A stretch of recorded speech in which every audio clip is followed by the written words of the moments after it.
Books and Harper Audio present Code Name Sapphire by Pam Jenoff. Performed by Nancy Peterson.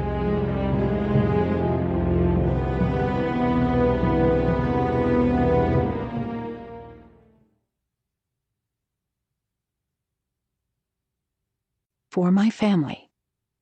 For always. 1. Micheline. February 1942. Micheline threw the still smoldering Gauloise cigarette to the ground and crushed it with the high heel of her black leather boot.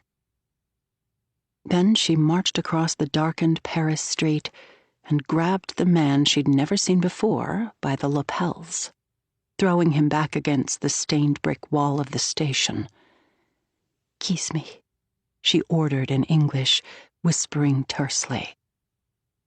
The airman, his crew cut a dead giveaway despite his French civilian clothing and chapeau, stood motionless, too surprised to move as Micheline reached up and pulled him toward her, pressing her open mouth against his. His musty scent was mixed with a hint of tobacco.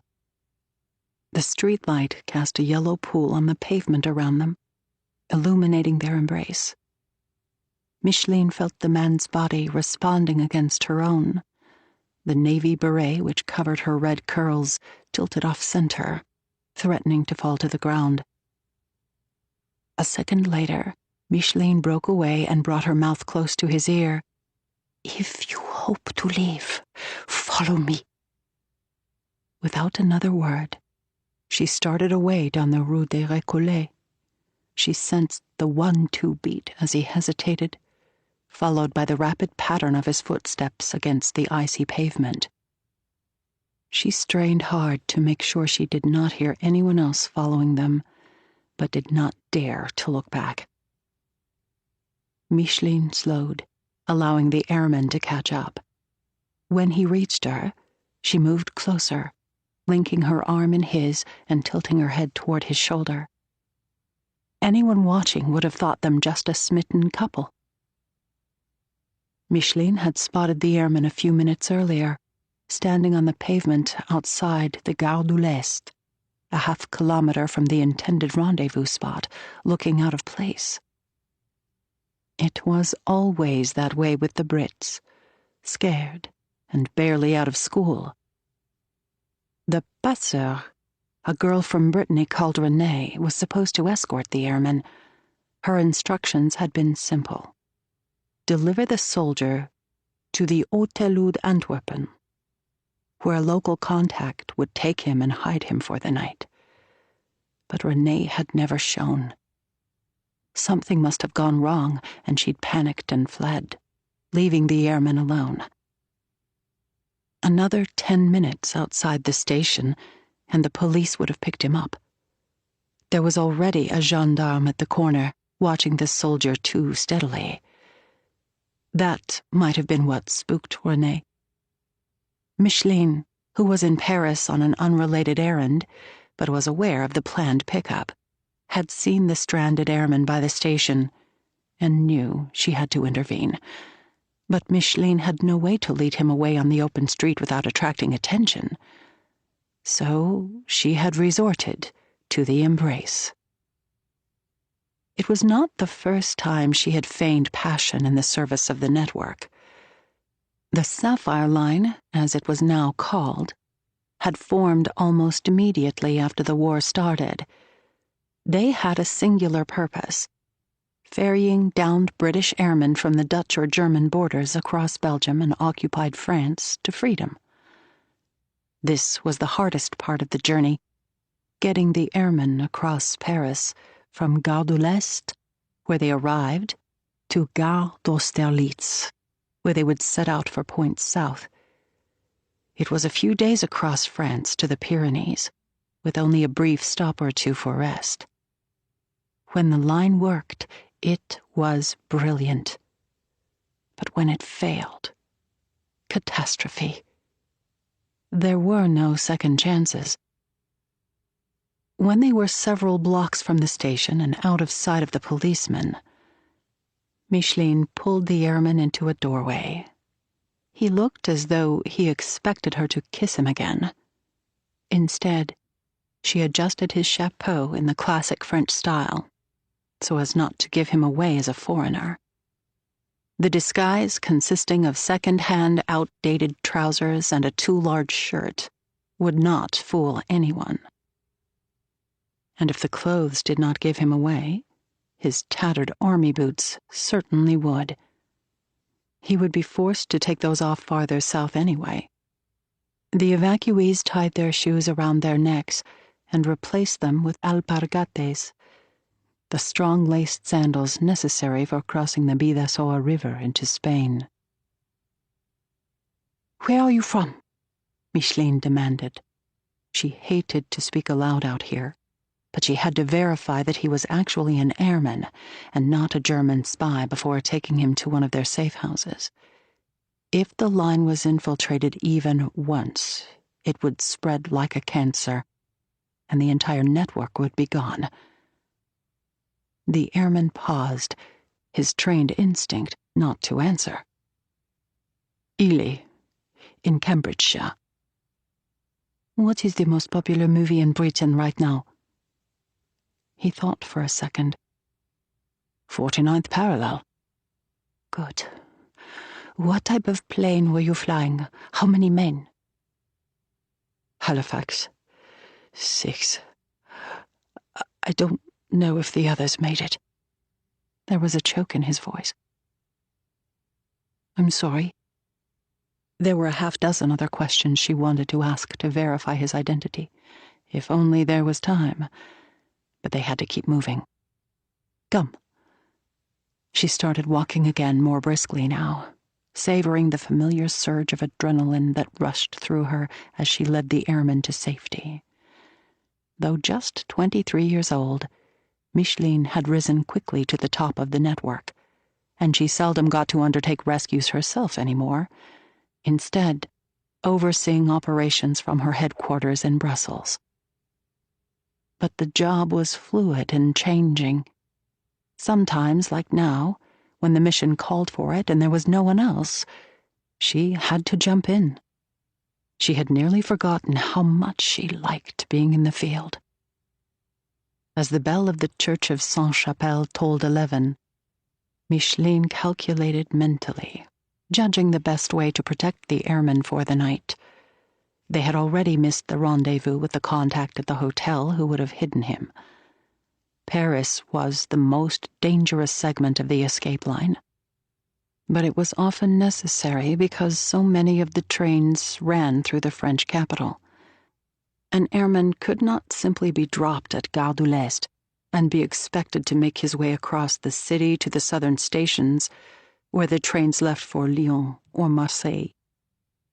No, he had to be individually ferried through the back streets and alleys by someone who knew the city and how to avoid the security checkpoints, and who spoke impeccable French in case they were stopped and questioned.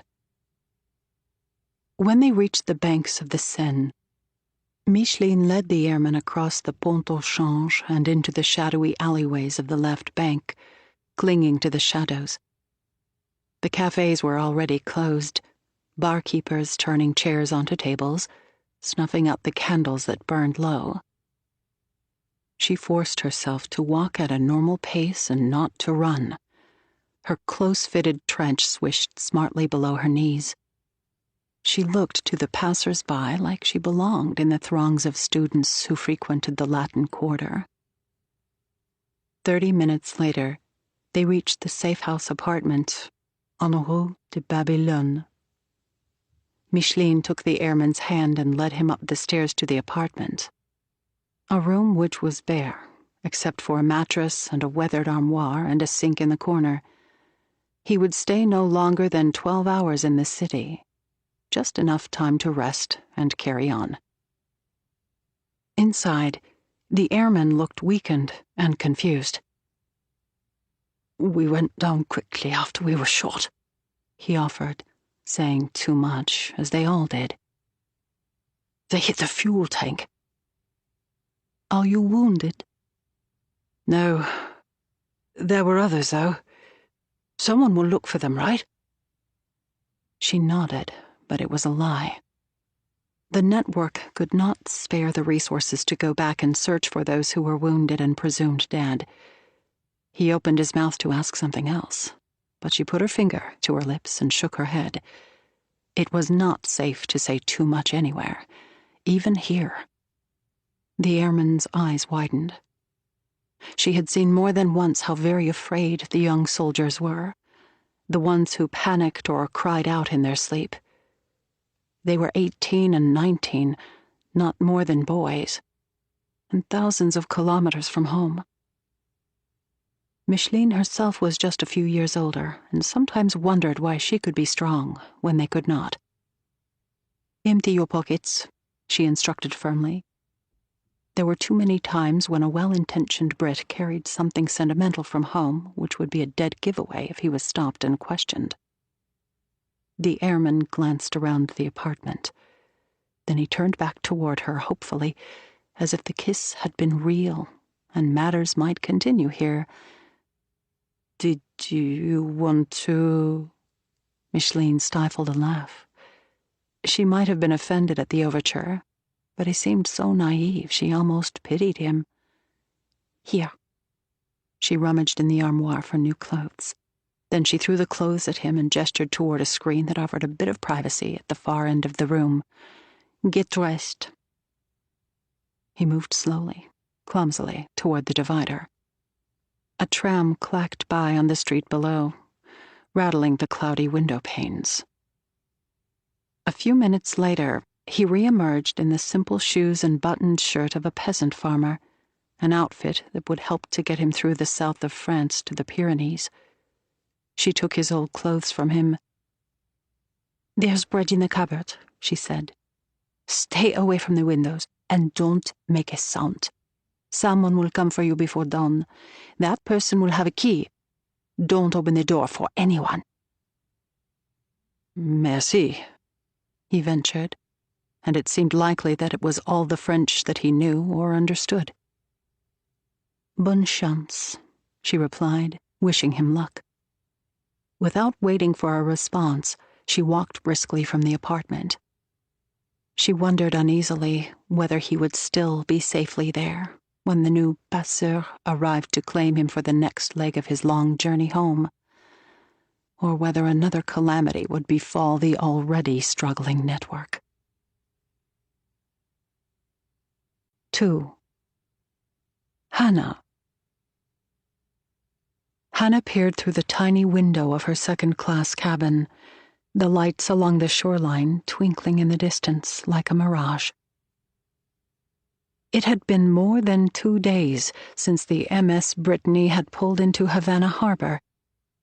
When the ship had first docked, the passengers had gathered too eagerly at the gangplank. But as the hours passed in the Cuban air, muggy even in February, and they were not let off. Their bodies grew sweaty under many layers of clothing, and the stench that had been with them all along became insufferable. People dropped their heavy suitcases and sat on them. Confusion bubbled around Hannah in multiple languages, replaced eventually by quieting fatigue. Paperwork delay, the steward claimed, though she suspected it was a lie. They were urged back to their rooms with promises of a nice meal. No one wanted to eat. They all just wanted to leave. Hannah had spoken little to the other passengers during the long journey, but after they were not permitted to disembark, she found herself moving closer to groups of people, trying to overhear snippets of conversation that might have some bit of information. They were not to be let off in Cuba, she gleaned with alarm from the rumors. The landing documents they had purchased were, in fact, fraudulent. There was talk that they might disembark in Miami instead. "The United States will take us," an Austrian woman with several small children had proclaimed confidently. Hearing this, Hannah had been less than certain. Freedom and equality, she knew from experience, were a promise made only to some. Hannah lay on her narrow berth now. Her memories reeled back, as they always did in the darkness, to that final night months earlier in Berlin, as she lay on the cold floor of Isaac's long-shuttered kosher butcher shop, certain each breath would be her last. She could still feel the sharp pain of broken glass shards as they pressed against her belly. There had been Nazis, violent SS, rampaging in the streets of Scheunenviertel, the city's ravaged Jewish quarter, with knives, terrorizing any remaining Jews they caught. What would stop them from doing the same to her and the child she carried? She had dived behind the meat counter in a panic. As she hid in the darkness, Hannah's heart pounded. The truth was, she and Isaac were not just any Jews. They were part of the resistance, Hannah drawing anti-fascist political cartoons under a pseudonym, and Isaac printing them in the underground newspaper he distributed across the city and beyond. If the Germans found the printing press hidden in the back of the butcher shop, it would mean death not just for her and Isaac, but everyone who worked with them. The men drew closer to the door of the shop, undeniably marked as Jewish with a swath of yellow paint. Their shadows loomed large and menacing across the floor. She slid awkwardly behind the counter, hindered by her rounded stomach. She held her breath, trying not to move. "Stop!" she heard Isaac's voice commanding, with only a trace of a waver in it. He sounded so firm that for a minute she thought they actually might listen. He had stepped out from hiding in the cutting room purposefully in order to direct them towards the opposite end of the shop, away from her and the materials hidden in the back room. Of course, the men did not stop. They crashed through the door and knocked him to the ground. Isaac let out a wail as he fell to the floor. The men beat and kicked him with dull, sickening thuds. For a moment, her eyes locked with his beneath the counter. She wanted desperately to leap out to his defense the way he had to hers. He averted his gaze, willing her not to move, to stay hidden and save their child and herself. But his cries were unbearable.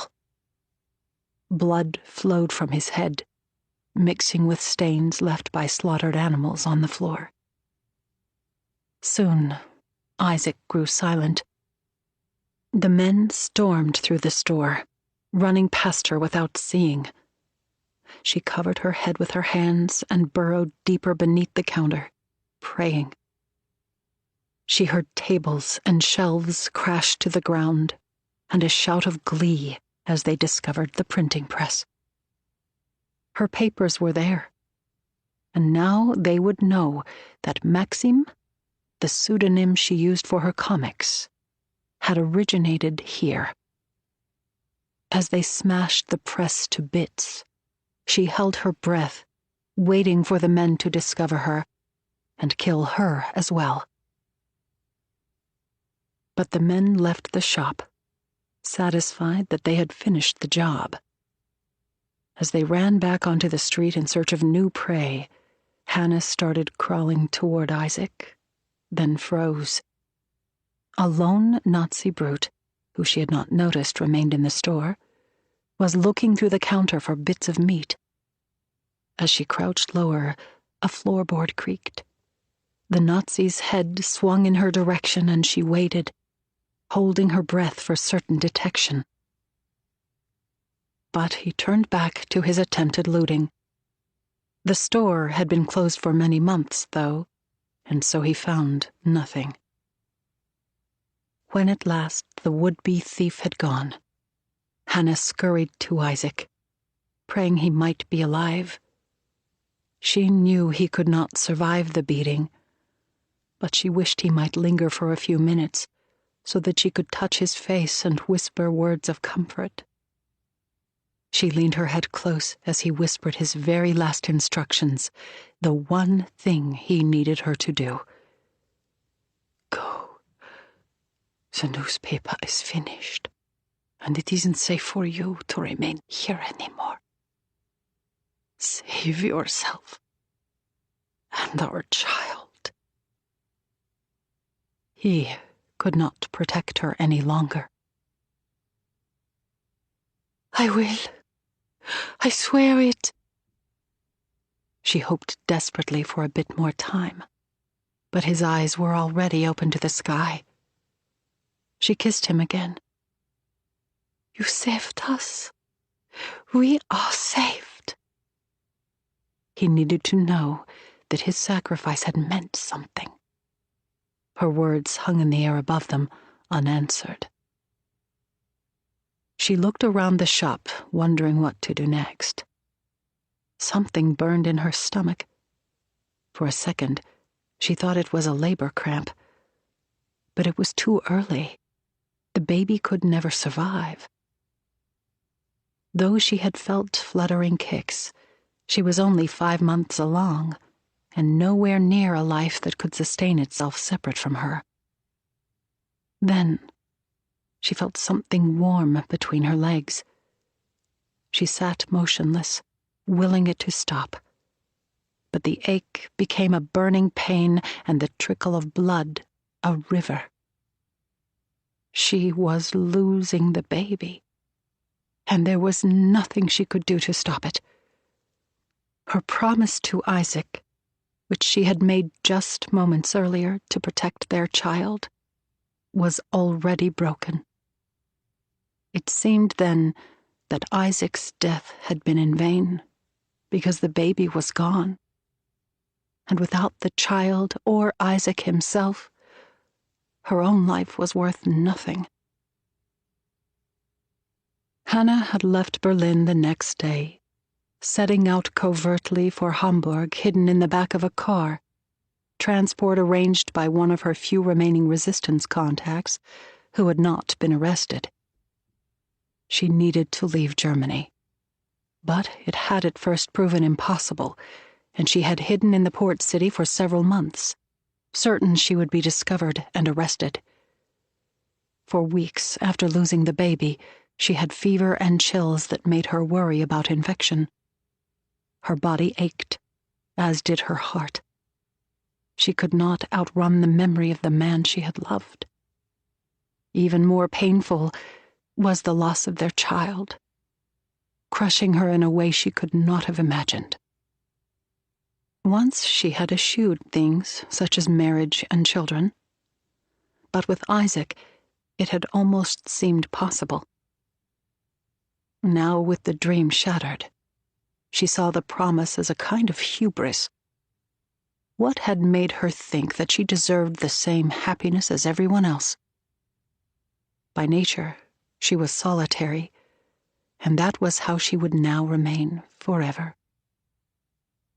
Finally, she had been able to use her reputation as an artist and a favor from an old friend to arrange scarce, precious papers and secure a place on the Brittany, a ship headed for Cuba, and one of the last to carry Jews, since Hitler had issued a prohibition against their immigration.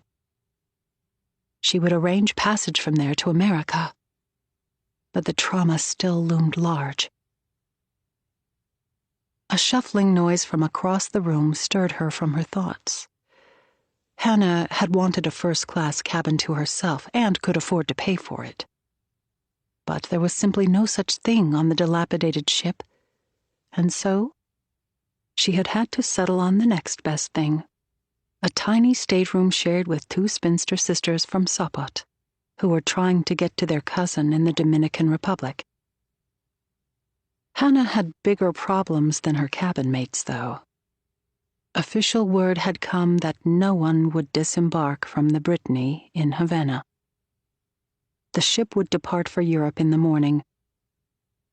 The passengers had reacted with disbelief, followed by anger. Their papers were entirely in order. Many had spent their life savings on the visas that promised to get them in. But it had all been a scam. There was simply no place for this ship full of refugees to land. "Where are we to go?" an elderly man had demanded. They were Jews, hunted by the Reich. They could not possibly return to the countries from which they had fled, steps ahead of arrest, or worse. Surely there would be even more horrible reprisals for them now because they had tried to escape.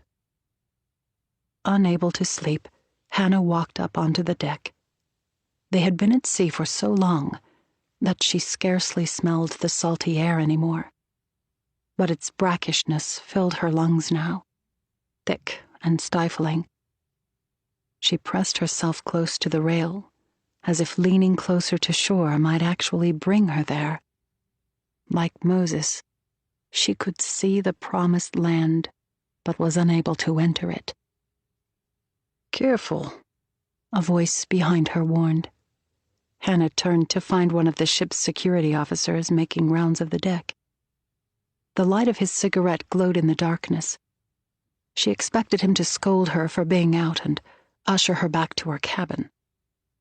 Instead, he simply held out a pack of cigarettes, offering her one. She waved it away. "Hell of a thing," he said. Hannah knew enough English to understand his words, and that he was talking about the passenger's situation. "What do you think will happen next?" she ventured. He shrugged. "Will we go to America?" He shook his head. "Nah, Roosevelt is too much of a politician." The price of saving a ship full of Jews was too much for even the President of the United States to bear. "Other countries will let some people in, though." She tilted her head. "Belgium and Holland have agreed to take a number of folks." Hannah's heart sank. They would be going back to occupied Europe after all. "Priority will be given to those with a relative to vouch for them." So their salvation would not come through some sort of collective rescue. It would be every person for themselves, using whatever connections and resources they had. "We set sail for Antwerp in the morning." Lily, she thought suddenly, remembering her doe-eyed cousin, the closeness of their youth. Just months apart in age, they had been almost like sisters, reunited each summer at their family cottage by the Baltic Sea, until Lily's family had moved to Belgium when she was 10. They had kept in touch more regularly by letter when they were younger, but had not spoken often in recent years. Hannah somehow knew, though, that Lily would help. Belgium, occupied by the Nazis, was hardly safer than Germany was. Still, it was her only chance. "I don't suppose I could send a telegram," she said to the steward.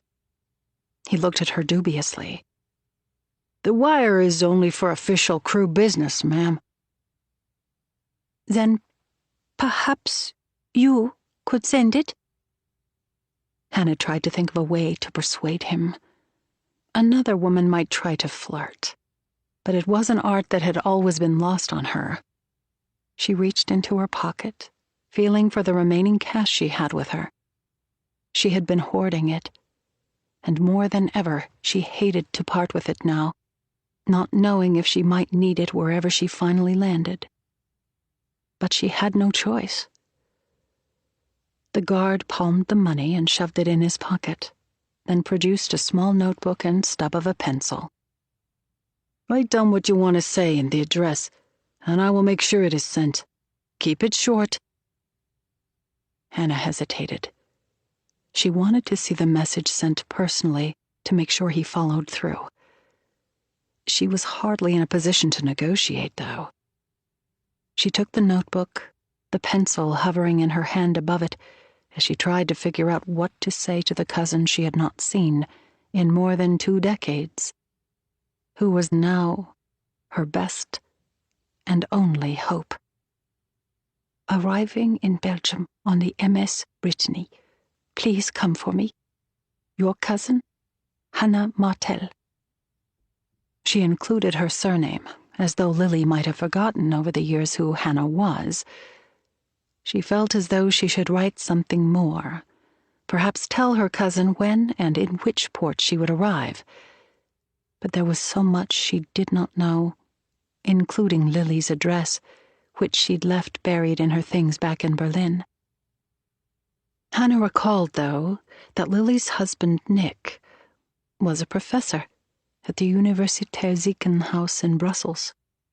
Or at least he had been before the war, so she wrote down the address in care of him at the hospital there, and hoped that would be enough.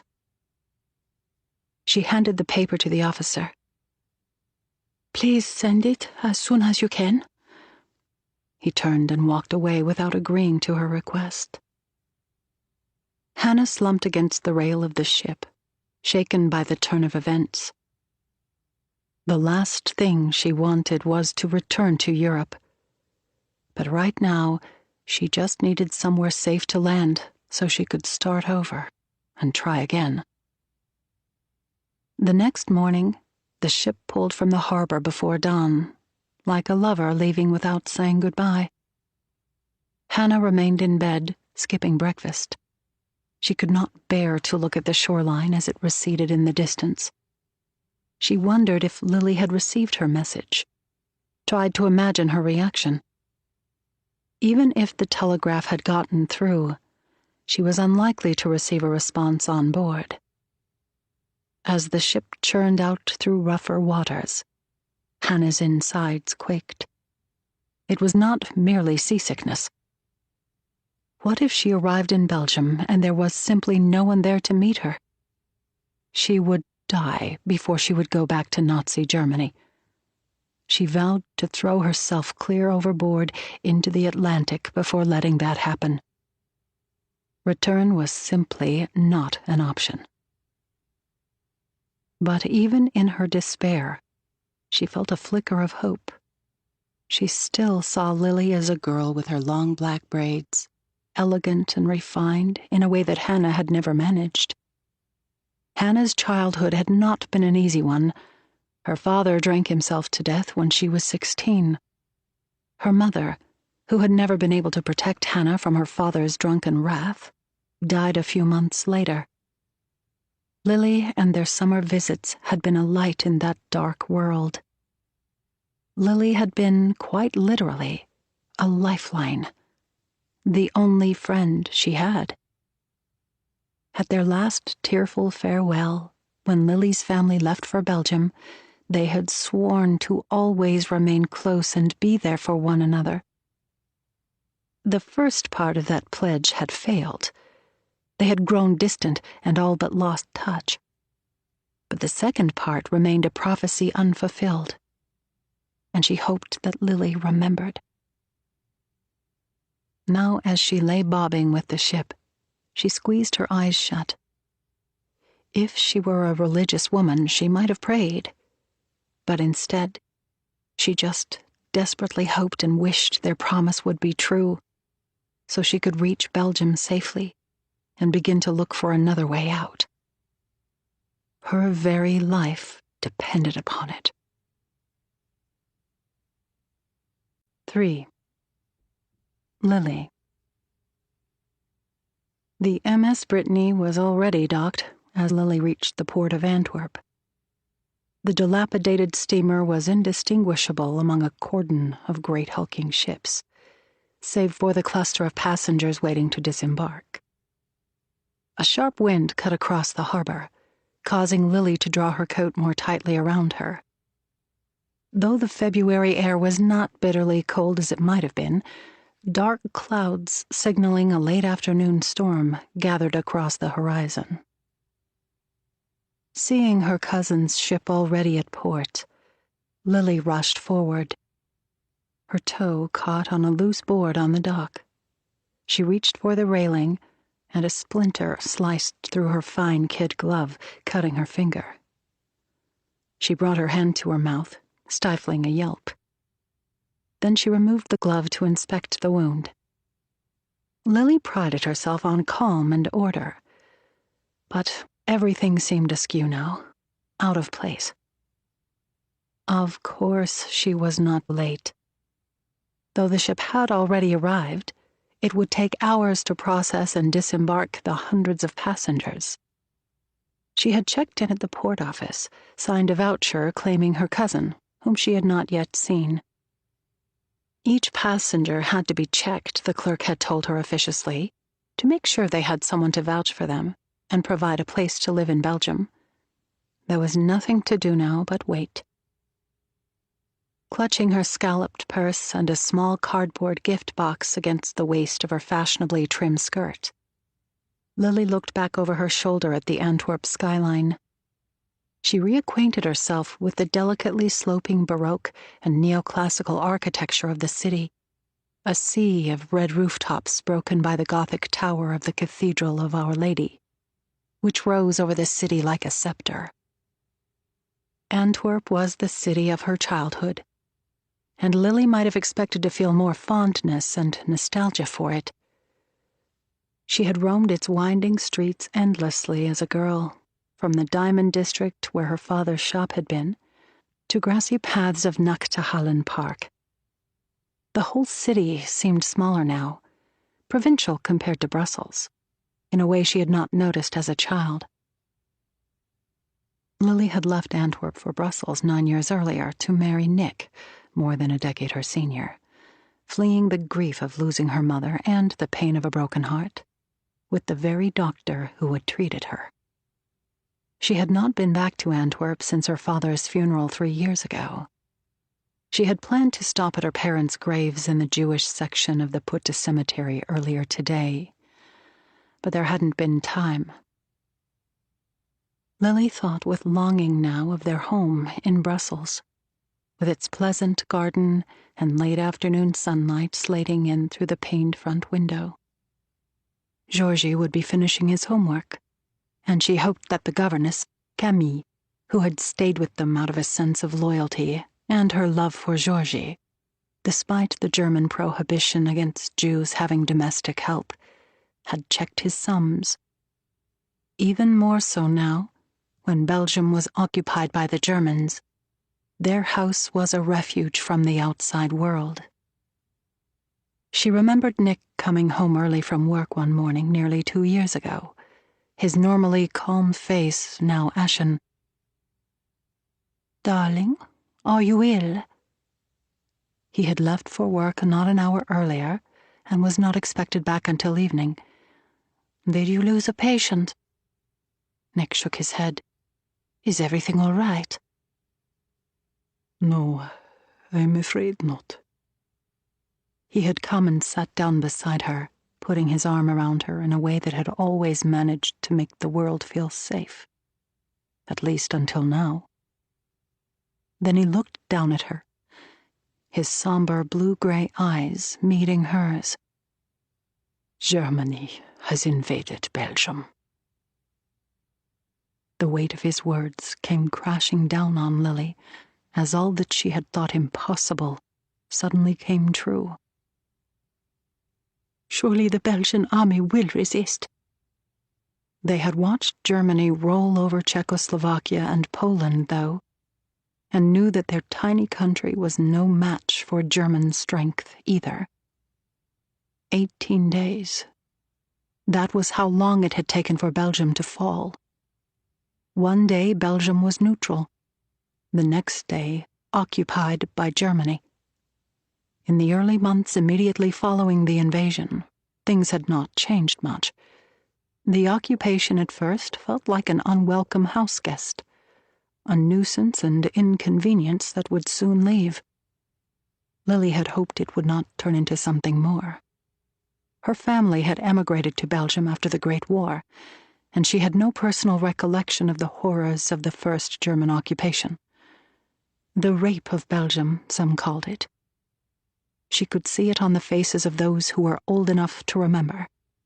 The fear that it was happening all over again.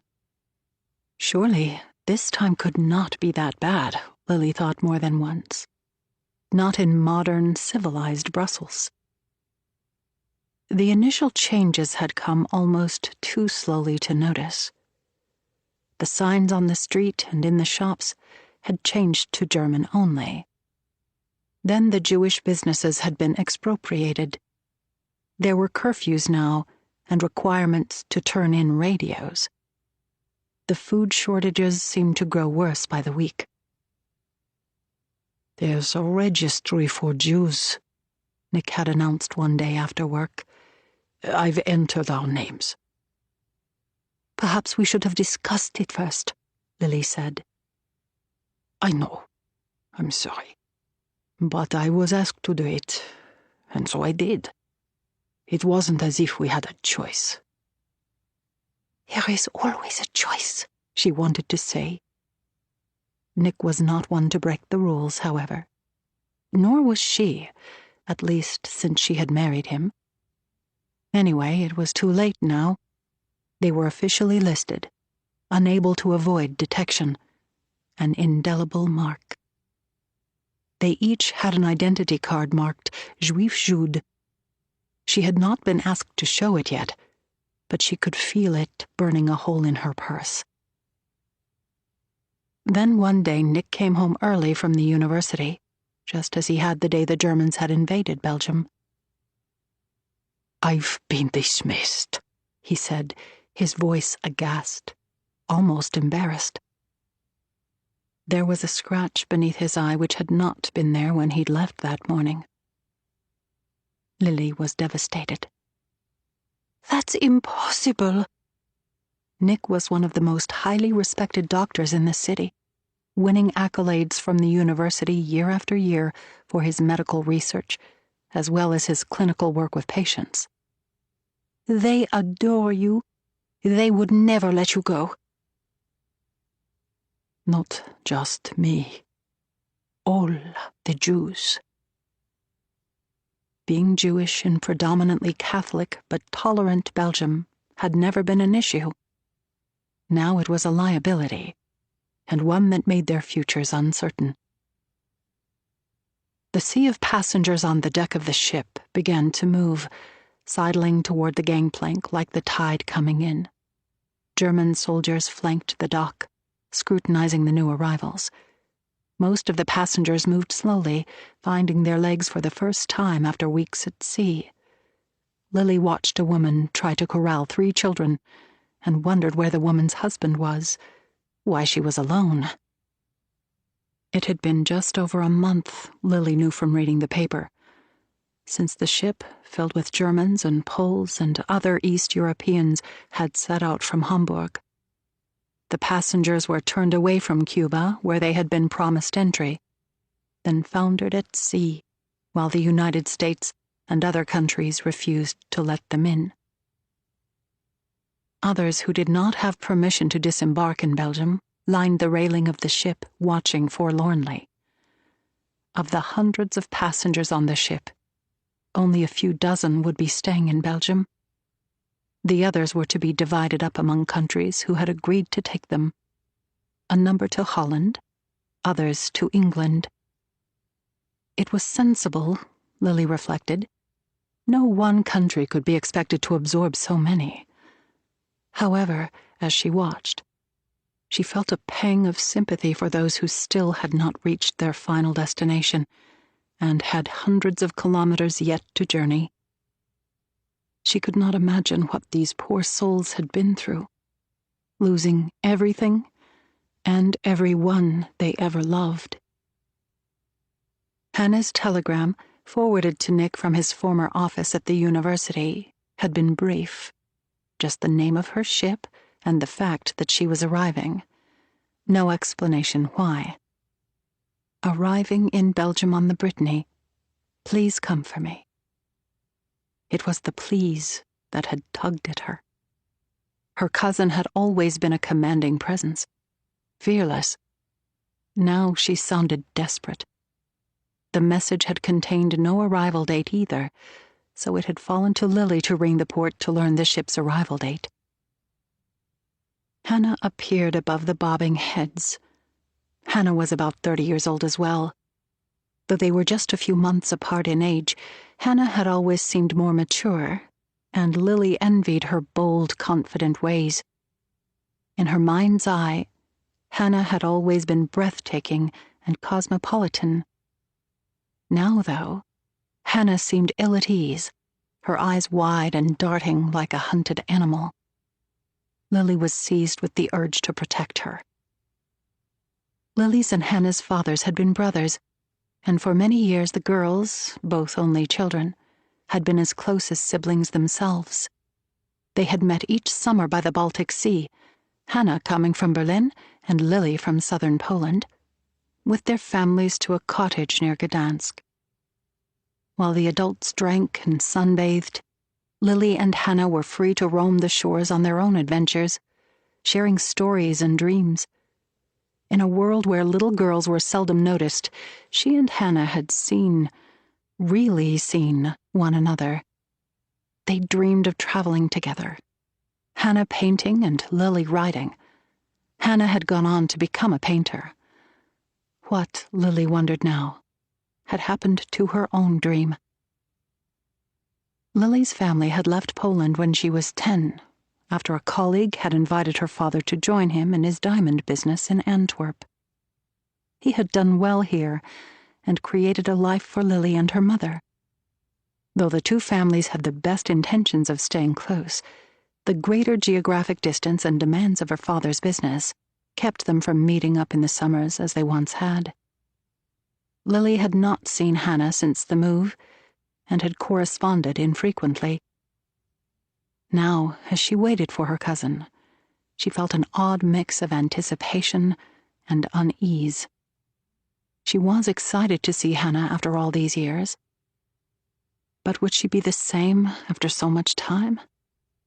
Could she be? Hannah paused and stood awkwardly among the surging cluster of arrivals. Lily waved a hand to get her attention, but the gesture seemed somehow silly.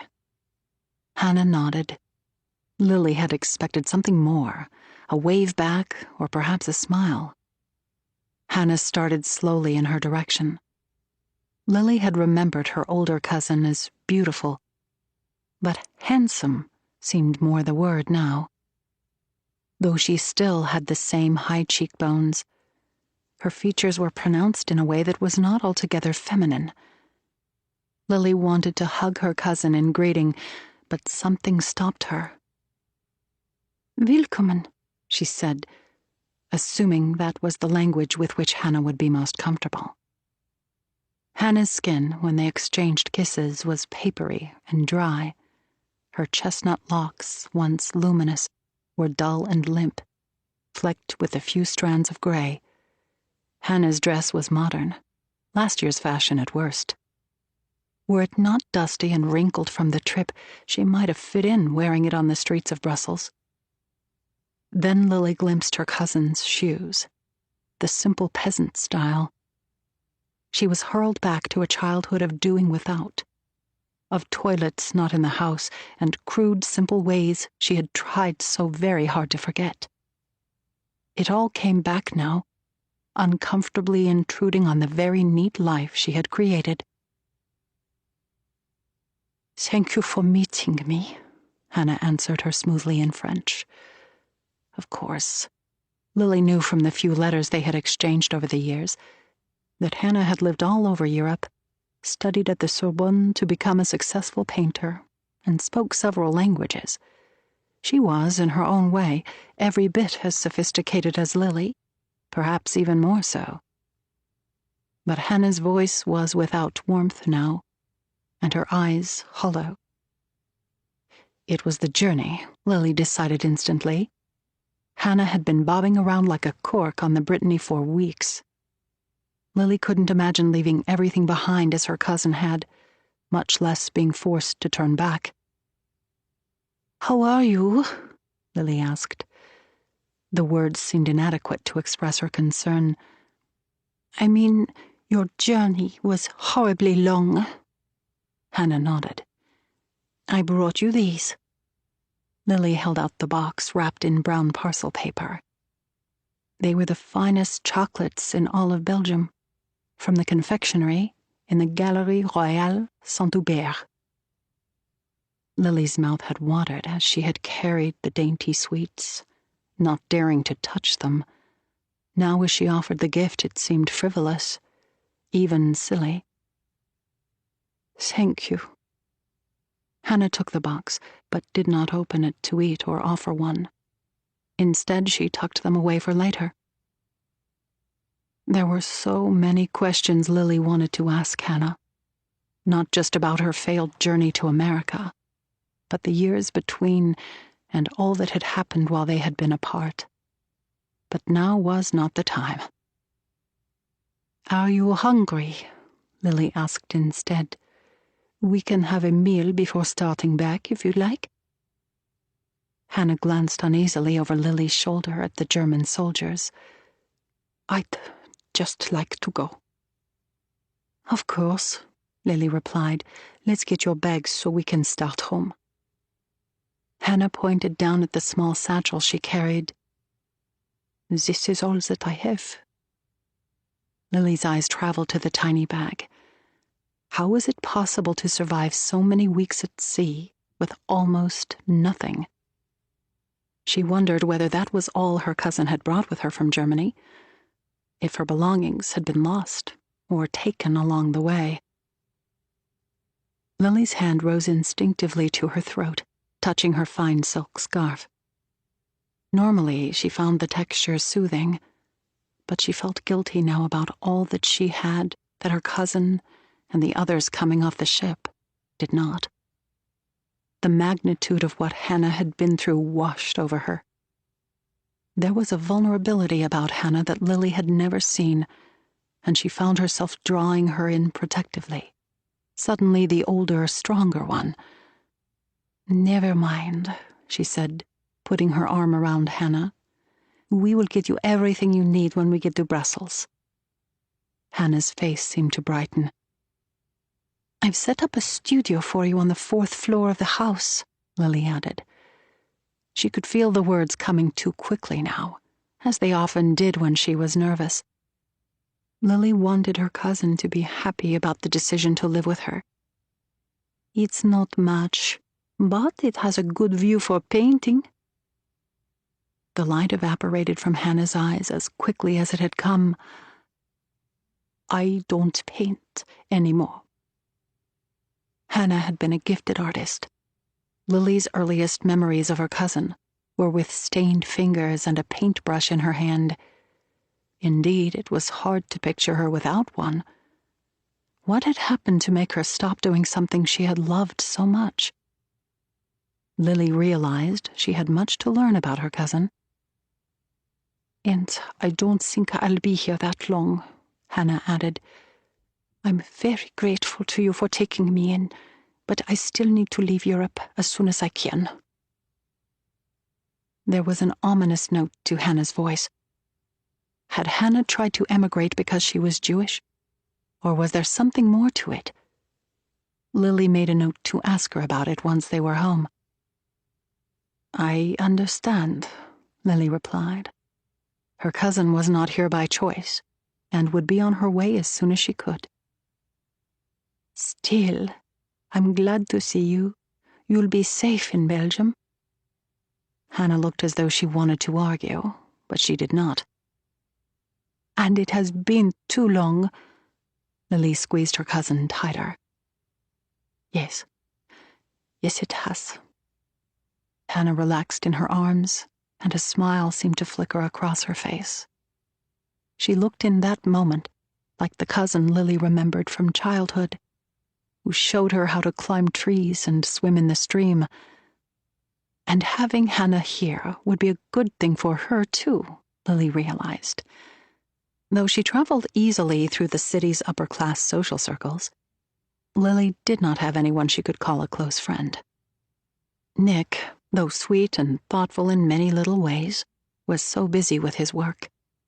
It was mostly just her and Georgie. And even he was growing older now, interested more in the outside world than in his mother with each passing day. Hannah would be good company. She was not just her cousin, but her friend. "Oh, Hannah," Lily cried, "I'm so glad you're here." She hugged her cousin then, no longer holding back. Hannah had been through so much on her journey, and it was up to Lily to help her and make her feel at home. Hannah wrapped her arms around Lily, wordlessly returning the embrace. Things would be wonderful between them again, like no time had passed at all. "Come, let's get to the car." Lily took her by the hand, and together they started the long journey home as the first raindrops began to fall. 4. Hannah. Hannah awakened to the sound of crying. The sobs were her own, and her pillowcase was wet with tears. She sat up, getting her bearings, and remembered that she was no longer in Germany. Safe in Belgium, her cousin had said the day she arrived. Hannah had fought the urge to laugh. As if anywhere, especially in occupied Europe, would ever be safe again. It was the little things that took her back. The sound of a police siren, a too large crowd. Suddenly she was there once more, pressed against the floor of the butcher shop, feeling the glass cut into her skin as she hid. She had hoped to outrun her painful memories and her past to get somewhere, anywhere. Yet here she was, back in this God-forsaken cesspool of a continent. Hannah felt a pang of embarrassment now. She hoped that her cries had not disturbed Lily or her family. She blinked to adjust her eyes to the pre-dawn darkness. The bedroom was elegant, with fine mahogany furniture, the rose carpets and drapes and duvet all matching. The easel Lily had set up for her stood untouched in the corner, the white canvas still blank. Her cousin had meant it with the best of intentions. How could she possibly understand that, after all Hannah had been through, art and beauty simply no longer existed? Hannah stood and dressed, then tiptoed into the hallway. The rest of Lily's house was as meticulous as the guest room, polished wood floors covered with silk rugs. No sign of the toys or clutter one might expect from a home with a child. The house was well designed, with every comfort anticipated, from the warmers in the bedrooms that had come in handy on colder nights, to the window catches which allowed them to open just enough for fresh air, without letting in bugs or dust. Hannah slipped downstairs, sniffing in the hall a hint of Nick's pipe smoke that lingered from the previous evening. She went to the door, looking both ways before leaving the house. She walked silently along the row of wrought iron fences that separated the elegant houses from the street. The Germans had imposed a curfew, and technically being out before dawn violated that. Hannah, more so than anyone, had reason to be careful not to get caught. But her solitary morning walks were like oxygen to her, and she could not bear to give them up. So she walked stealthily, keeping her footsteps light and clinging to the shadows of the buildings. She made her way toward the main boulevard, Chaussée d'Ixelles. The streets of the upscale neighborhood were deserted at this early hour, and for that Hannah was grateful. She had been in Belgium for almost a month, and she still marveled at the easy, unafraid way people smiled and greeted one another, as if they were unwilling to let the German occupation dampen their amiable spirits. Hannah remained guarded and bruised from her time in Germany, and she found the familiarity of complete strangers unsettling. She turned onto the Rue Gabrielle, the scraping of her footsteps against the cobblestones breaking the silence as she steered toward the city center. At the top of the avenue, the site of the Palais de Justice, its neoclassical dome silhouetted against the brightening sky, was undeniably appealing. She started across the Place Royale, past the flower stalls. The square was ringed by steep gabled guild houses, their gold trim weathered and faded. A flag bearing a large swastika billowed from the front of one of the buildings. Unnerved, Hannah stopped. Life had gone on much as it had for ordinary Belgians during the occupation. The Germans attempted to maintain the thinnest pretense of civility. Sometimes in the elegant city, it was possible for even Hannah to forget for a few moments the reality of the dangers that loomed everywhere. But she had seen too much in Germany, and she knew that even here, the status quo would not last. Her personal situation was precarious as well. The Germans had not realized who she was or that she was in Brussels. Yet, sooner or later, though, they would. She needed to leave as soon as possible. But the embassies were not receptive, and visas for non-Belgians were unavailable. She had quickly realized that official channels were closed, and that she would need to find another way to get out. She did not have Isaac's underground contacts here, though, as she would have in Berlin. She had to make inquiries discreetly.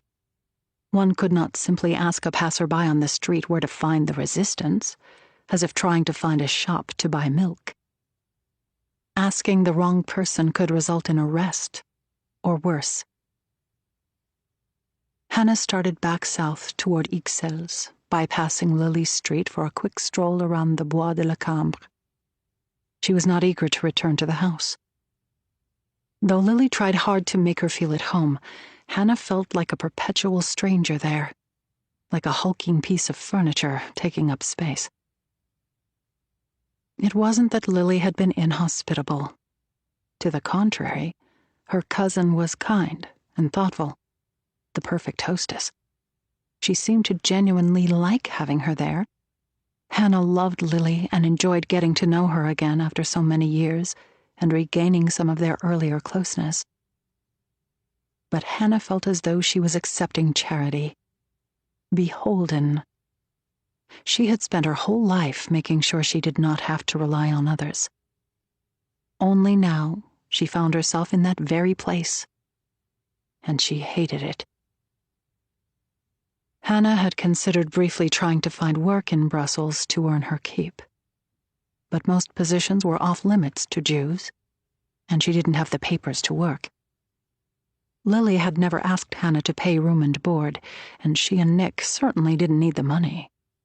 And getting a job felt like a sign that she wasn't going to be able to leave Belgium anytime soon, something that she was not ready to admit. Soon Hannah reached the expansive parkland of the Bois de la Cambre. Fog hung over the bare oak branches that lined the pathway, moistening them. She walked in the park with Georgie most afternoons. Watching the child, she was often distracted from the environment around her. Now, in the early morning stillness, she sensed the quiet beauty of the park. Hannah saw something move by the duck pond, and a twinge of uneasiness passed through her. She wondered if it was safe to be alone in this dark, deserted space. Still, she was curious who else was here at such an hour. Closer now, she could see it was a man standing close to the pond, staring at the water. He had his hands in his pockets, drawing his shoulders low. He sported a goatee, though it was not the fashion of the day, and wore an Eden hat, a jaunty fedora. There was a guarded look about him, a kind of haunted air. He didn't strike her as dangerous, and he was too intent in whatever he was doing to notice her. He crouched low by the pond, studying one of the rocks, running his hand over it. Hannah watched the man for a few more seconds before turning and slipping away. It was daylight now, and she started back to the house so Lily would not miss her. But the image of the man near the duck pond lingered. What was he doing there at such an hour? Hannah felt an unexpected urge to capture the scene, to paint it. The yearning, which she had not felt in months, came back to her then like an old friend. She immediately began envisioning just how it would look, the way the moonlight reflected upward from the water, illuminating the curious man who knelt over it. She left the park and hurried back to Lily's house, eager to get started. When she reached the house, she hurried up the stairs to her room and went to the easel. She opened the paints now, the sharp, familiar scent filling her nostrils. She worked steadily for more than 2 hours until a knock interrupted her. Lily pushed the door open and stepped in. "Breakfast and—" "Oh!" She stopped, noticing the image Hannah was painting. Hannah wished she had moved more quickly to prevent Lily seeing her work in its early stages. "I hope you don't mind me painting. You left me the supplies, so I thought it would be all right." She was glad she had thought to roll back the carpet and lay down a cloth so as not to stain the fine wood floors. "Of course. I'm thrilled that you're painting again. Who is he?" Hannah shrugged. "No one in particular. Just someone I saw at the park. Anyway, there's breakfast if you want to eat before it gets cold." Hannah hesitated. Back home, she had always painted in great streaks. Nothing for days, and then a fit of long, sleepless nights, not even breaking to eat, but taking small bites while at the easel, the crumbs mixing with spilled paints on the floor. But she was a guest here and did not want to be rude. "I'm coming." She left the painting mid-stroke, feeling as though she had been awakened from a dream.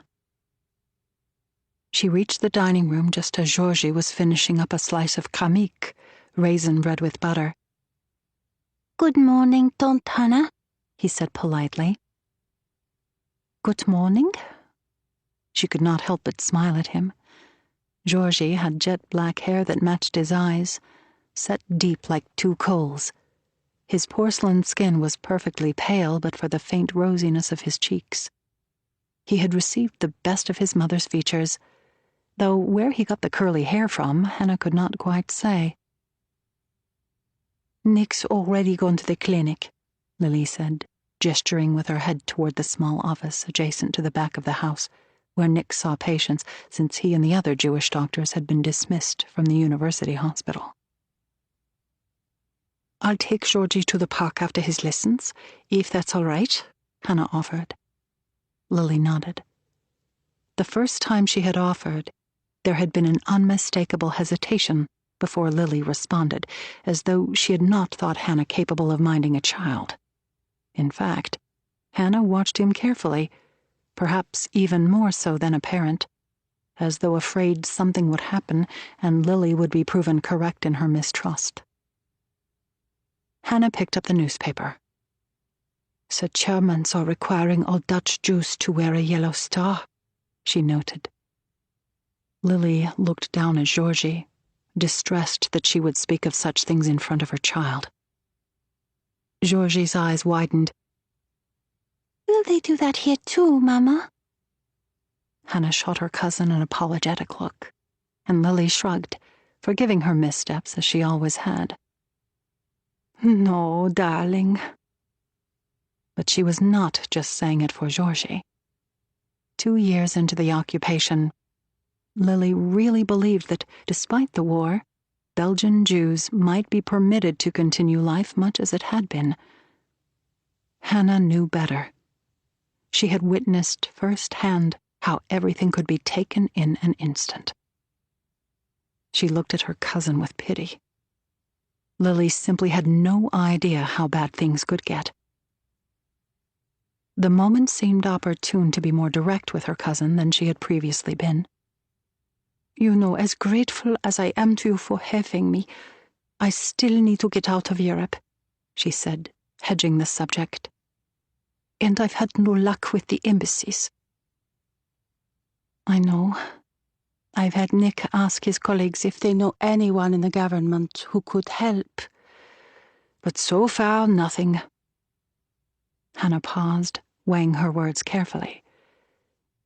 The Nazis.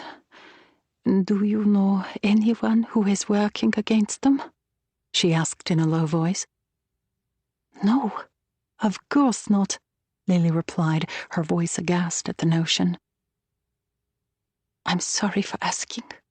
I just thought if I could make contact with the underground, they might be able to help me find a way out. That sounds so dangerous. It is, but I don't see another way. Do you really have to go? Lily asked.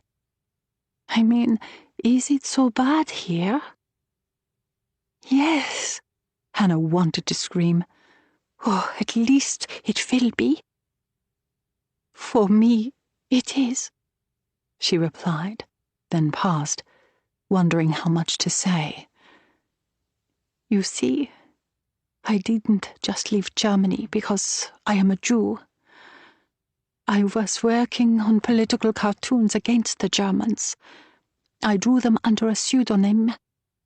But when the Germans raided the shop and found our printing press, they discovered my real name. Oh, Lily said, clearly taken aback by the information. I had no idea. So, you see, that's why I had to leave. Lily's eyes grew dark with concern as she processed the danger Hannah was in, and that she had brought with her to Lily's house.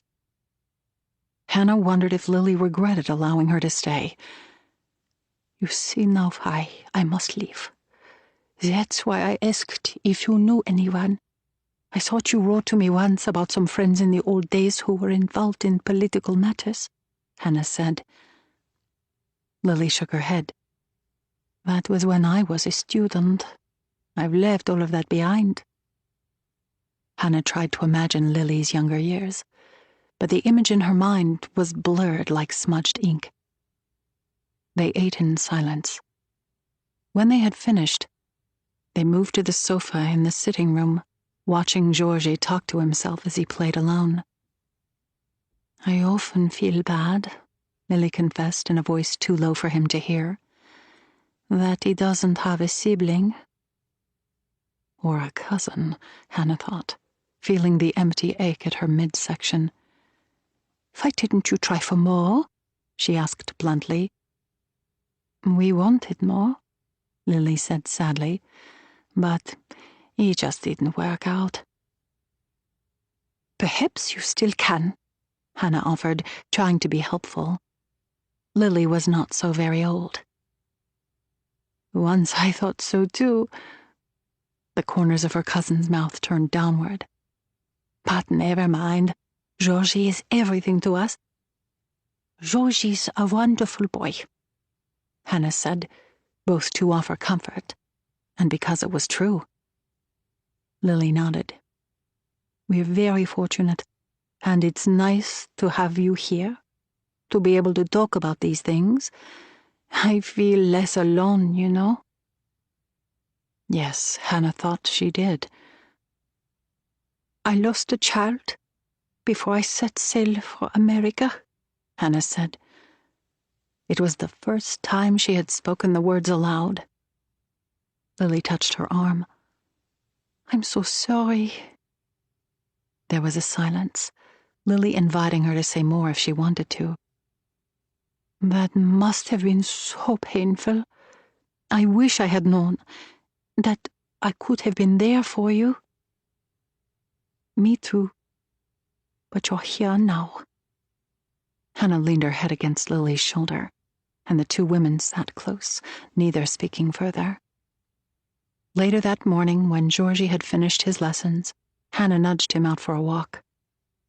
Come, she promised. I will buy you some salted nuts. She wanted to take another look at the spot by the pond that she was painting. They started out. The midday March air was cool and damp, but not cold. Georgie did not run ahead but walked pleasantly alongside her. Hannah had not spent much time with children, and she was not particularly comfortable with them. But Georgie was not like other children. He was a quiet, inquisitive boy, still waters running deep. Hannah found herself working hard to win his smiles. Often he seemed lost in his own world. He had a penchant for counting and organizing things. Lily said he got that from Nick. But Hannah sensed it was more than that. An almost compulsion. Now as he walked, he surreptitiously stepped over each crack in the pavement. Hannah wondered what he thought would happen if he stepped on one. As they neared the park, a group of German soldiers spilled from a cafe onto the pavement in front of them. Hannah froze. Hannah forced herself to keep walking past the Germans, trying to breathe normally. She felt the eyes of one of the soldiers on her. It was because she was a woman, she told herself. Nothing more. At last, she and Georgie reached the park. Children played merrily in the grass, and nannies pushed prams along the winding path. "Don't, Hannah. The salted nuts," Georgie reminded gently. "Please?" She fished in her purse for some coins and handed them to him. He raced off across the park in the direction of a vendor. Hannah let him go, but craned her neck to keep him in sight. When she saw that he had reached the nut vendor safely, she started in the direction of the pond. Then she stopped. The man she had seen there in the pre-dawn hours was there again, standing by the pond as if he had never left. He had left, though, she could tell, because the heavy overcoat which he had worn previously was gone, replaced by a lighter-weight jacket. He crouched low as he had done that morning, running his hand over the same rock. Hannah looked across the park once more to check Georgie, who was eating nuts as he played by the fountain. Then, curious, she moved closer to the man. Still kneeling, he lifted the rock and took something from beneath it. Had he left it there when she had seen him earlier that morning? Peering closer, she could see that it was a piece of paper. He was sending and receiving messages she recognized from her days with the resistance in Berlin, using the place beneath the rock as a kind of drop box. The man straightened and turned, sliding the note into his pocket.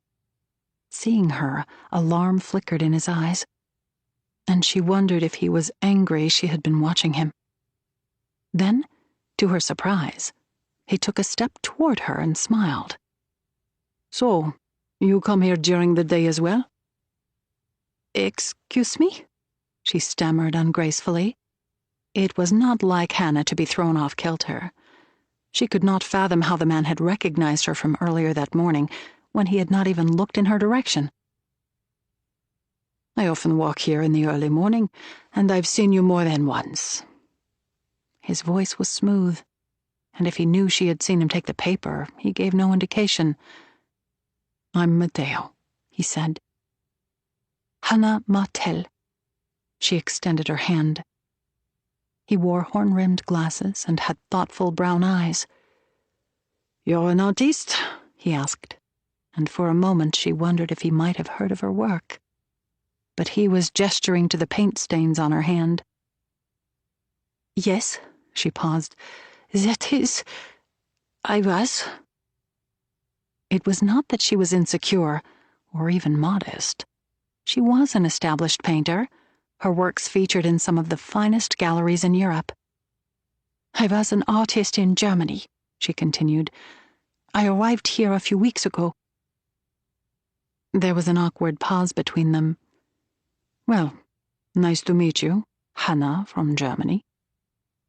Matteo touched the brim of his hat, not quite tipping it, and started away. "Wait," she started. He turned back. She faltered. Matteo was clearly doing some type of covert work, but that didn't mean he was working for the resistance. He could be collaborating with the Germans for all she knew. But she needed to get out of Europe. Every day she remained in occupied Belgium meant a greater risk that she would be recognized and arrested. He might be able to help. "Is there something else?" he asked politely. "You aren't as good as you think," she said. He looked surprised, then angry. "I saw you leave the message under the rock." It was a calculated guess. She did not, in fact, actually know what the paper was. But color rushed to his cheeks, confirming her suspicions. Alarm crossed his face, quickly replaced by anger. "What do you want?" he snapped. "Money to keep quiet?" No, she protested, realizing it had come out all wrong. "I have no intention of telling anyone." "Then why are you trifling in my affairs?" "Because I need your help," she said. "I don't understand." "I have to leave Europe as soon as possible, and I've had no luck through official channels. I'm trying to make contact with people who might be able to help." "Why do you have to go?" She hesitated. Trust no one, she could hear Isaac say, his dark eyes burning like coals. "I'm sorry. I can't tell you." "Then I can't help you." They stood staring at one another, having reached an impasse. "How do I know you are on the right side?" she asked. "You don't. But I'm guessing you don't have a lot of other options." He placed one hand on his hip. "So, do you want to tell me why you have to leave? Or should I be on my way?" "I need to leave Europe because of this." She pulled out a folded piece of paper from the lining of her sleeve and passed it to him. Matteo unfolded it and held it up to see with a practiced gesture, taking care not to be conspicuous. His fingers were long and delicate, like a pianist's. "It's a political cartoon by Maxim," he said. Clearly, he had heard of the artist. "But what does this have to do with you?" She raised her ink-stained fingers, waiting for him to make the connection. "You're Maxim." She nodded, feeling a tug of pride that her political cartoons had reached Belgium and were known here. Matteo's eyes widened with disbelief. "I thought Maxim was a man." It was a common misperception, and one that had served her well during those dark days in Germany, when the Gestapo hunted far and wide for the artist who had drawn the popular subversive cartoons. But then they had found out and come looking for her. Isaac had died that night trying to protect her. "Because only a man could do this kind of work?" she asked with more than a touch of sarcasm. "No, because Maxim is a man's name." "That's fair," she conceded. "I can draw you another if I must prove it." "No, I believe you." "You see now why I need to get out of Europe. Can you help me?" He shook his head. "This sort of thing, it isn't what I do. I work with the resistance, sabotage, liaising between groups, that sort of thing." She eyed him skeptically. "You don't look like a partisan," she remarked, hoping he did not also find this comment rude. A faint smile played about his lips. "That's the best way, isn't it? I'm afraid that helping people escape isn't my thing, but I know someone who might be able to assist you." Hope rose in her. "Really? Who?" "The head of one of the escape lines here in Brussels. The name isn't important." "You must take me to him right away. Time is of the essence. Can you arrange a meeting?" He did not answer right away. "Meet me at 17 Rue des Champs de Mars tonight at 9. The building serves as a canteen during the day, but we are able to use it in the evenings. There's a salon then, a gathering of some friends. My contact will be there." "But if there's a party?" How could they meet in secret with so many people there? Trust me, I can introduce you then. I will see you tonight." Before she could protest or ask further, Matteo turned and started away. Still puzzling over who he knew who might be able to help her, she went to fetch Georgie, and together they started for home. That night at 9:15, Hannah walked through the wrought iron gate at the address Matteo had given her, a stately maison de maître, or sort of mini-mansion in one of Brussels' old upscale neighborhoods, not far from Lily's house. She rang the bell and waited. No one answered. She tried the handle, which was locked. Hannah thought she had made a mistake regarding the address, but inside she could hear music and laughter. She knocked on the window pane, and the curtain drew back just a bit to reveal a yellow patch of light. Through the gap, Hannah could see at least a dozen people. She hesitated. Large crowds were never her thing, especially since the night of the attack in Berlin. The very sound of people gathering could make her run for cover. A moment later, the door to the house opened, and Matteo appeared. "Good evening," he said, taking her in. She had changed into a brightly colored peasant skirt and blouse, and her dark blonde hair, normally cowed in a messy bun, fanned out around her face like a lion's mane. The change was not for his benefit, though, but for whomever she might have to impress to help her leave. Matteo led her into the main room, where there were even more people than she had seen through the window. They sat about a few small tables, drinking Duvel ale straight from the bottle, and another amber liquid from low glasses. Several people smoked, billowing great clouds into the air above them that formed a collective wreath around the room. A man in the corner played a Django Reinhardt tune on a worn guitar. Matteo introduced her around the gathering, and she tried to memorize the sea of names and faces before giving up. Hannah turned impatiently to Matteo. "Really, this is lovely, but I didn't come to socialize." He raised his finger to his lips, gesturing for her to be quiet. A man poured her a snifter of Genever liquor, and someone else offered her a cigarette. She took it and inhaled too sharply, already regretting the sour, burnt taste it would leave in her mouth the next day. She felt in that moment not like herself, but rather as if impersonating someone else for a time. Part of her readily welcomed the escape. A minute later, Matteo looked toward the doorway, a more serious look on his face, seeming to have heard or seen something. He stood abruptly. "Let's go. It's time." He led her down a dilapidated hallway, past the darkened rooms smelling of smoke and dust. When they could go no farther, he turned to the last door on the right. He knocked softly, as though not wanting to disturb whoever was on the other side. "Come in."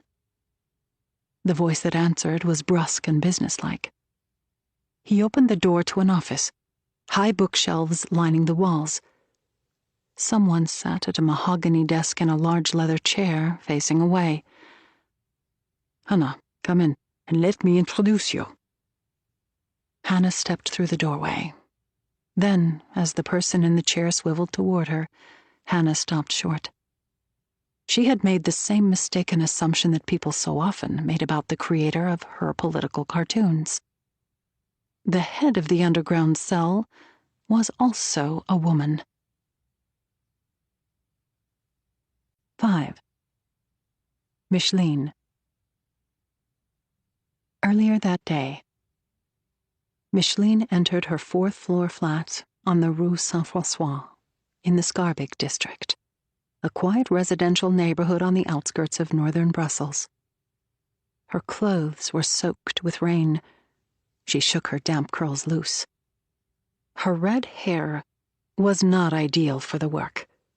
It stood out too much, made her instantly recognizable. But she refused to color it, instead wearing it in plain sight.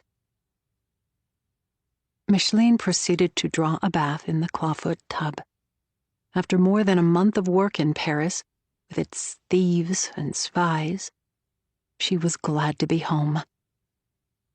She removed the radio from its hiding place and tuned it to the BBC before getting into the bath. She scrubbed hard, as if trying to wash the filth of the city from her skin. As she listened to the broadcast, the accented voice reminded her of the hapless airman she had left behind at the safe house weeks earlier. She had received word he'd made it from the city, but she had no idea if he had crossed the border safely. She pushed the worry from her mind. He wasn't her problem, not anymore. That was one of the things she liked best about escorting airmen, other than helping to defeat the Germans. The job was discreet and finite. The passeur took an airman from point A to point B and handed him off and was done. There were no messy entanglements, no ongoing commitments. Or at least there hadn't been, until she'd found herself in charge of the whole godforsaken thing. Micheline had not set out to lead the Sapphire line. She had tagged along with her older brother Matteo to his resistance gatherings in the early days of the war. The siblings had been orphaned by a car accident when Micheline was 4, and had spent their childhood shuttled between relatives. All they'd had was one another, and except for a short period when Matteo was old enough and went abroad, they were inseparable. She stood in the shadows, listening as young people, men mostly, planned raids and other ways to fight the enemy. Then one day, the call came for a new type of work. British airmen who had been downed while flying raids over Germany needed to be secretly led out of occupied Europe. Micheline had volunteered. At first, the men were skeptical. She was barely more than a girl. "Exactly," Micheline countered. "I'm less likely to be noticed or suspected." She learned the route through southern France to the Pyrenees, made contacts among the Basque villagers who could help them over the treacherous mountains. She was good at planning and thinking on her feet when the plan needed to change, and she found herself quickly rising through the ranks of the network. Then, a few months earlier, 2 German agents posing as evacuees had infiltrated the network, resulting in the arrest of more than a dozen men, including their leader, André. Micheline never wanted to be in charge. She preferred working behind the scenes, quietly operating. But the others who remained after the arrests seemed to lose their nerve. If she had not stepped up to lead and rebuild the network, it simply would have crumbled to dust. So Micheline took over operations for the Belgian segment of the line. She owed that much to her predecessor. And once in the role, she found she liked the sense of control. Being in charge was the only way she could ensure that things went smoothly. After she dried herself and dressed, Micheline picked up the copy of Le Monde she brought with her from Paris and studied the weather forecast for the south of France, thinking of the group she had sent south 3 days earlier that would now be nearing the border. The rain was important. It had to be just hard enough to keep the police from patrolling, but not so torrential enough to make the final crossing of the Bidassoa River impossible. As Micheline set the newspaper down, she noticed an envelope on the table. She tensed. This was not a safe house used by others, but her own private flat. And the notion that someone else had been here was alarming. She wished, not for the first time, that she had a gun. But the handwriting, long and looped, was familiar. It was only Matteo, she realized, relaxing slightly. She had given him a key. Thinking of her older brother, she felt a pang of affection. With their parents long gone, it seemed it had always been just the 2 of them. still. It was so unusual for him to come here, much less leave a note. She wondered at first if it was another airman in need of rescue. The British were increasing their air campaigns, and there were more flyers literally falling out of the sky every single day, almost faster than the battered network could handle. But there was no pressed flower in the envelope, which would have signaled an airman in need of rescue. Instead, there was just a scrap of paper with 2 numbers, 24 and 9, representing the date and time scrawled on it. A request to meet him this evening. There was no location, that was understood. She wondered what Matteo wanted. That night, she set out from the flat wearing her long blue cloak. Other than her red hair, it was her one impracticality. The cloak was odd and unfashionable, and made her stand out too much.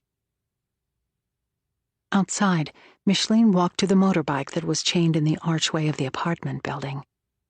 She drove south through the darkened streets, the red-roofed townhouses looming close over her. 20 minutes later, she reached the meeting place, the canteen on the Rue de Champ de Mars.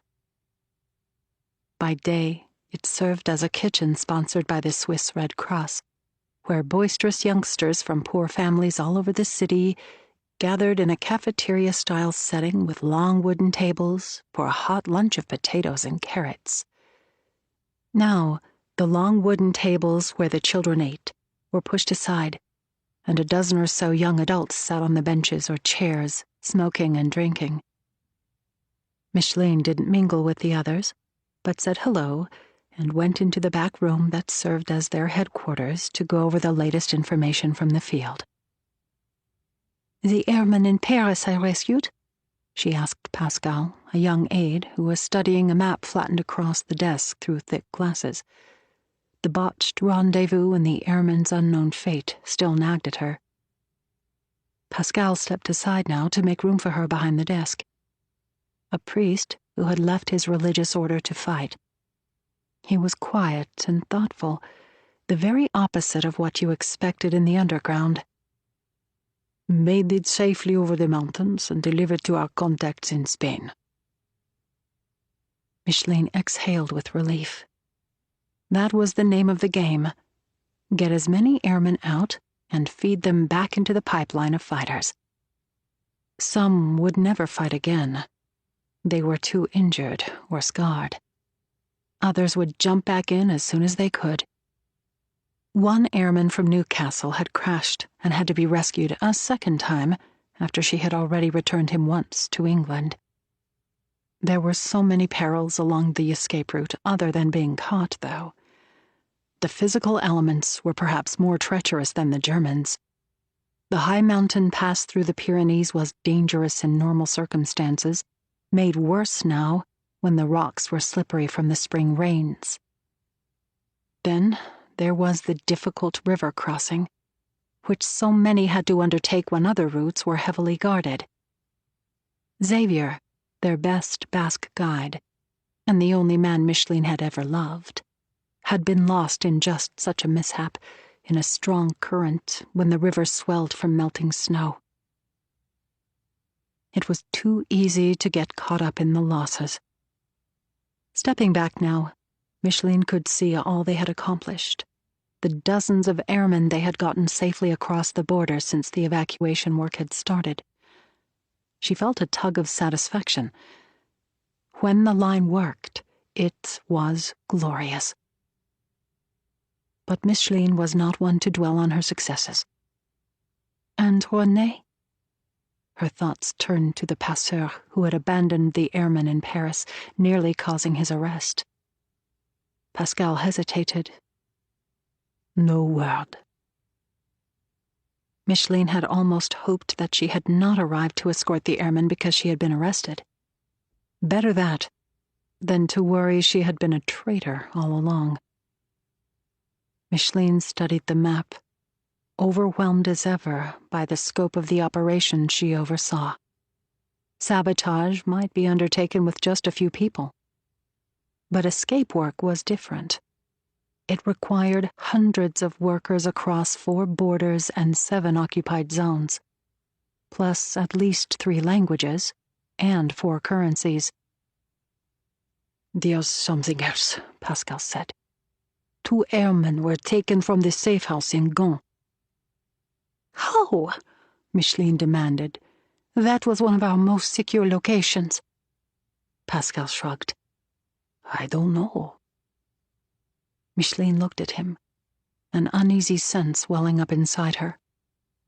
That they lost 2 airmen was bad. That they did not know how it had happened, catastrophic. When the network had been compromised and André arrested, there were some who thought they should go smaller or perhaps stop altogether. But Micheline had done just the opposite. She seized the moment as a chance to seed new contacts throughout France and Belgium. She worked painstakingly to rebuild it, to recruit new volunteers and find new safe houses, and to gain the confidence of their liaisons in London and some of the wealthy local benefactors who financed their operations. New arrests and breaks in the line would undermine all of that. Micheline pushed aside her concerns and focused on the map.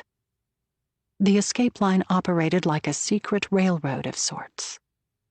And no matter what, the railroad had to keep running. "We are expecting a package tomorrow," Pascal informed her. That was code for airmen in transit. She frowned. With the safe house compromised, they would need to find somewhere else to store the new arrivals. "Any word on a new safe house near Hasselt?" she asked. "Nothing yet. I've found a clerk in the town hall who might be able to help us." There were people who held official positions by day, but supported the underground by night, straddling the line between sanctioned and clandestine. "For a price." Micheline groaned. She had learned from the earliest days of the war that every good network needed 3 things: information, communication, and money. Money was often the hardest. Some workers helped out of a sense of patriotism, others were more mercenary. But almost all, save for the most principled, wanted to be paid for risking their lives. Money was scarce right now, with every spare bit going to food and supplies needed for the airmen to make the crossing. There was simply no extra lying around for bribes. "Have you seen Matteo?" she asked, looking at the clock. She asked not just because of their scheduled meeting. Matteo had a gift for finding resources the network needed: new safe houses, food, even money. Micheline herself was more blunt and could be off-putting, but her brother could charm people into helping and giving who otherwise might not. "I haven't seen him, but he might have come in while we were talking." Micheline was annoyed. She herself was always early, but it was just like Matteo to summon her and then make her wait. "Go check the front room for him, please." A minute later, the door to the office swung open. Matteo walked in, followed by a woman whom she did not recognize. "Hannah, this is Micheline." Micheline was instantly on guard. Strangers were not permitted among their gatherings, especially not in this office where so many operations were planned. "Micheline, this is Hannah. She came here from Berlin." She looked at her brother with disbelief, annoyed that he was taking up her time with the pointless introduction. Was Matteo ever the loner on a date? Surely he had not summoned her here for this. She waved him over closer. "What were you thinking bringing some woman here?" "She can be trusted. She's not just any woman. She's Maxim." "The political cartoonist?" Micheline asked. "Are you really certain?" "I am." The admission was, in itself, deadly, Micheline recognized. No one would claim to be the fugitive satirist, unless it was true. The woman stepped forward, her expression earnest. I fled the Gestapo in Germany for America, but our ship was turned back when it reached Cuba. Your brother said you might be able to help me. She was maybe a decade older than herself, Micheline guessed, with strong features and a careworn face that showed she had seen hardship. She was striking, though, her blue eyes and high cheekbones giving her a leonine appearance. I have to get out of the country before the Germans realize I am here. I don't have those kind of contacts. But your network delivers people. British airmen. The people we evacuate are trained servicemen who can come back to fight the Germans once more. We can't take anyone else. This was the truth. There were tens of thousands of ordinary citizens trying to escape occupied Europe as well.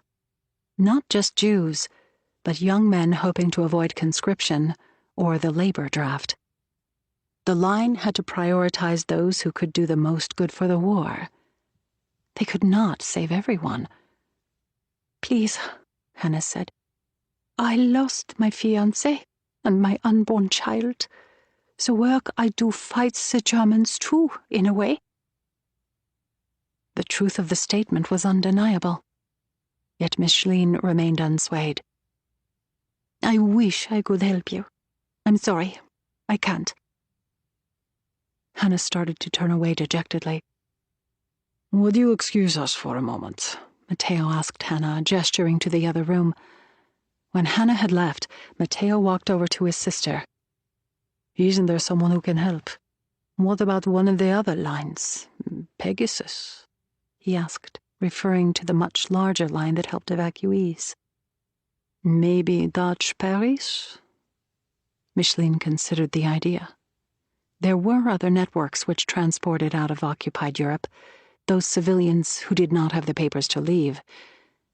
They might be able to help this woman, but that was not Micheline's work, and she wouldn't call in favors for someone she didn't know or trust.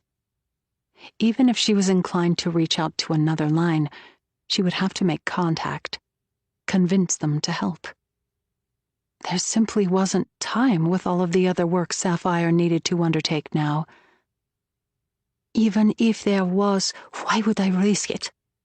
Her annoyance rose. Her brother had always been naive. Theo, you don't know her at all. She is a stranger, could be a spy. You would risk everything we have built for this woman. Why? She's a political cartoonist, and she's done important work for the underground. The work she does reaches thousands. She deserves our help. We can't risk the entire network based on your gut instincts. You just met her. How can we be sure? Put her to work. Make her prove herself. He had a point.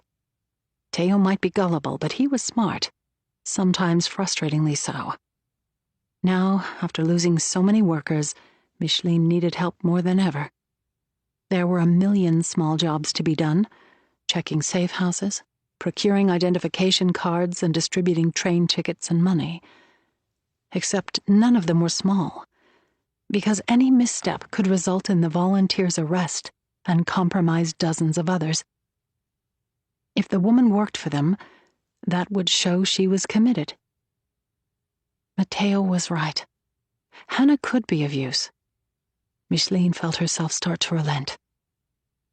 If we are to manage it at all, it will have to be through our own network.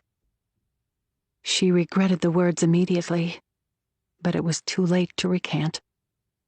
They would make an exception just this once to help Hannah, and then be done with it. Bring her back in. Matteo opened the door and motioned Hannah into the room. I will work on a way for you to leave, and in the meantime, you can help us. Help you? Hannah needed to get out of Belgium as quickly as possible. She clearly did not plan to get involved here. You worked with the resistance in Germany, no? I drew cartoons for the paper. Sometimes I delivered messages. Micheline considered what she was about to say next. Hannah might be of use to the organization. Her German was native and unaccented, a trait which might serve well in operations near the border. There was a steeliness about her, born of all that she had been through. She might be just what the network needed, if she was willing. For now, we need your help around Brussels. Eventually, we might need you to operate close to the border and hand off the servicemen to the next person. It is a short trip, no more than 2 days. Apprehension flickered across Hannah's face at the notion of going close to Germany once more. Micheline studied her, wondering if she could do it. She'd heard of resistance fighters who had trained in Britain or in the woods to prepare for missions. But there was no formal training for the Sapphire line. Ferrying soldiers was just a kind of instinct. Would Hannah be up to the task? You wouldn't go right away, of course. We would need to prepare you and see where you could be of greatest use. That sounds like it would take time. Everything takes time in this line of work. Nothing is easy. But I have to get out of Belgium right away. Every day that I stay is another day I risk arrest. Hannah's statement was undeniably true, and Micheline felt a tug of guilt that she could not do more. You have a better option, she asked tersely. Hannah did not answer. This is the only way. I will work as quickly as I can, but you have to trust me. Hannah did not answer, and Micheline could see her wrestling internally. She had given everything to flee Germany, and now Micheline was asking her to dive back into the work and life she had left behind. It was a test. Do this, and I will see that you get out. Hannah dipped her chin slightly. Okay, I will help. Can you do it? Matteo asked quietly. Usually his faith in his sister was unshakable, but the war had made them all realists, and some things were simply not possible. Get Hannah through, I mean. If I say I will do it, then I will, Micheline replied. Though if she was being honest, she was not entirely sure how she would manage it. She turned to Hannah. You will need a covert. Matteo will give you further instructions. Matteo was good at the tasks that she was not, the details of procuring what the network needed. He had a charming way with people, the financiers, for example, wealthy Brussels families who might be persuaded to slip a few thousand Belgian francs into an account to cover the expenses of housing and feeding the airmen. He would find the right cover story for Hannah. If there was such a thing. Studying the woman, second thoughts crashed down on Micheline. Trusting others did not come easily to her. She took care of people, held the lives of hundreds of evacuees and helpers in her hands. Still, she could not depend on anyone but herself. Micheline turned her back on Hannah, hoping she had not made the biggest mistake of her life. 6. Lily. Lily stepped off the curb outside the Palais des Beaux-Arts, and Nick reached out reflexively, seeing a puddle before she did. He stopped her from stepping in it and ruining her dress shoes, a fine leather pair of heels. Their monthly night at the symphony was a tradition dating to before Georgie was born, and she had come to look forward to the few hours when Nick could leave his work behind and they could enjoy one another's company. Things were different now, though, since the occupation. The program of music had fewer musicians, and the applause of the audience had seemed subdued. Tonight, Lily had been distracted and restless too, her mind wandering to the things she had to do the next day. She thought more than once during the concert of Georgie. Bath and bedtime were among her favorite daily rituals, and though she might have tasked the governess, Camille, with them, she loved rolling up her sleeves and playing with her son in the warm, soapy water. She wished now she was at home to tuck him in. Lily often missed the days when it was just her and Georgie.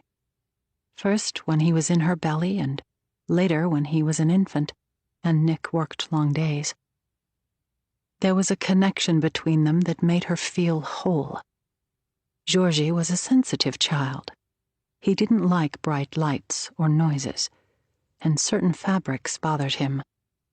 She cut his food down and avoided the textures that made him gag.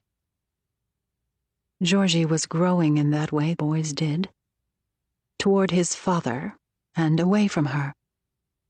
He followed Nick, looking for a male role model and wanting to be like him. For the first time in Georgie's life, there was a need which she could not fill. It was natural, she told herself, but it still stung. Lily looked around the square at couples having drinks inside the cafes. If one did not look too closely, it might seem as though everything was normal. But upon closer examination, it was apparent that nothing was the same. There were high-ranking Nazis occupying many of the best tables. Once affable waiters scurried to get what they needed, heads low. How long, she wondered, before she and Nick, as Belgian Jews, might be prohibited from enjoying the symphony in the cafes at all? "Do you feel like having a coffee?" she asked. "I have to see patients early in the morning." "Yes, of course." Once they would have stopped for a coffee laced with something stronger, and talked and laughed until the waitstaff began putting up chairs and sweeping the floor purposefully around them. But they were different people now, with a child to care for, and Nick's work in the clinic at the rear of the house. When he had been dismissed from the university, Lily wondered if he might have lost his passion for medicine. But, to the contrary, he was more committed than ever to helping people, particularly Jews, who had so few options left for medical care, and paid what little they could for his services. Lily often wished that she still worked as a nurse. There was something so fulfilling about healing people. But women of her station simply did not work, and though she had sworn to go back after Georgie was born, it had somehow never happened. She helped Nick out in the clinic from time to time, but it was not the same as having a job of her own. "I treated an English airman today," he confided to her when they were well away from the crowd. "Secretly, of course." She looked over her shoulder, wondering if it was safe to speak of such things on the street. But they stood on a deserted stretch of the avenue with no possibility of being heard. "Oh?" It felt intrusive and alien to think of a foreign airman here, much less one wounded and cared for by Nick. "I had no idea." "Yes, you were out at the time. He was wounded in an airdrop, and someone found him and brought him to me. I couldn't say no." "Of course not." But she wished he had. Jewish doctors were not permitted to treat non-Jews, and certainly not foreign airmen, categorized as enemies of the German state. She loved and admired his caring nature, but she had wondered more than once if his inability to turn anyone away was going to spell larger trouble for them all. Now there seemed evidence of this before her eyes. She fought the urge to scold him. "I treated him, and they took him on his way," he added. He did not say who they were. "But the airman, Fergus Dunlop was his name, was very grateful. When he realized I was Jewish, he asked if we wanted to leave. Leave? The word felt unfamiliar on her tongue. Lily knew people, not just Hannah, but some of their neighbors in Brussels who had fled when war broke out in Europe, to the south of France or England or even America, if they had money and connections. But she was Belgian, and starting a new life elsewhere, as Hannah had tried to do, was unfathomable.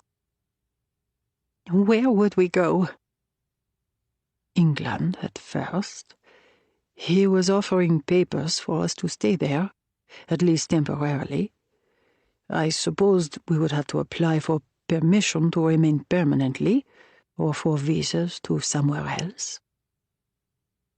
Visas. Permits. Lily's head swam at the notion of such things, which just moments before she had never contemplated. But why? Why would we leave?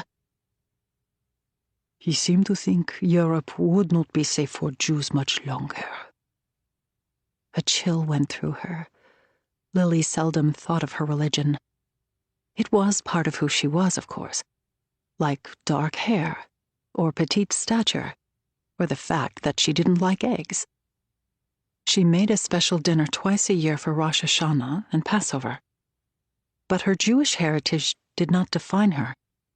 She was first and foremost a Belgian, like everyone else around her. "We are Belgians," she replied crisply. "We will see out the occupation here." That's what I told him, that I appreciated the offer, but we were going to stay. There was a finality to his voice, and she knew that they need speak no more about it. As they neared Ixelles, the neighborhood they called home, they passed an elegant mansion.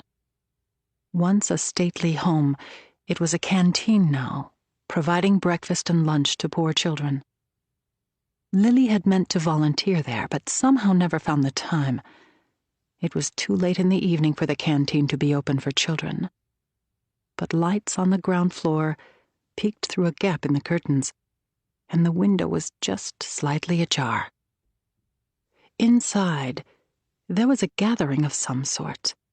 Young people, artists or bohemians, she guessed, because their clothes were just a touch avant-garde. Socialists, undoubtedly, still clinging to the impractical ideas she had left behind at university so many years ago. Lily glimpsed a familiar figure through the window. Hannah, she realized with a start. Peering inside, she saw her cousin seated between two men whose faces were turned away, talking earnestly, their expressions serious. Lily could tell from the way that Hannah tilted her head toward one man in particular that she was fond of him. Lily was more surprised than she should have been. After all, Hannah went out sometimes in the evening. It had never occurred to Lily to ask where. Watching her cousin, Lily felt a sting of surprise, almost betrayal. She swatted it away. Hannah was an adult and could go out, of course. She didn't owe Lily any explanation. Still, it suddenly seemed that Hannah had a whole secret life which Lily knew nothing about. The man to whom Hannah was speaking shifted slightly, and his face came into view. Lily gasped. Matteo!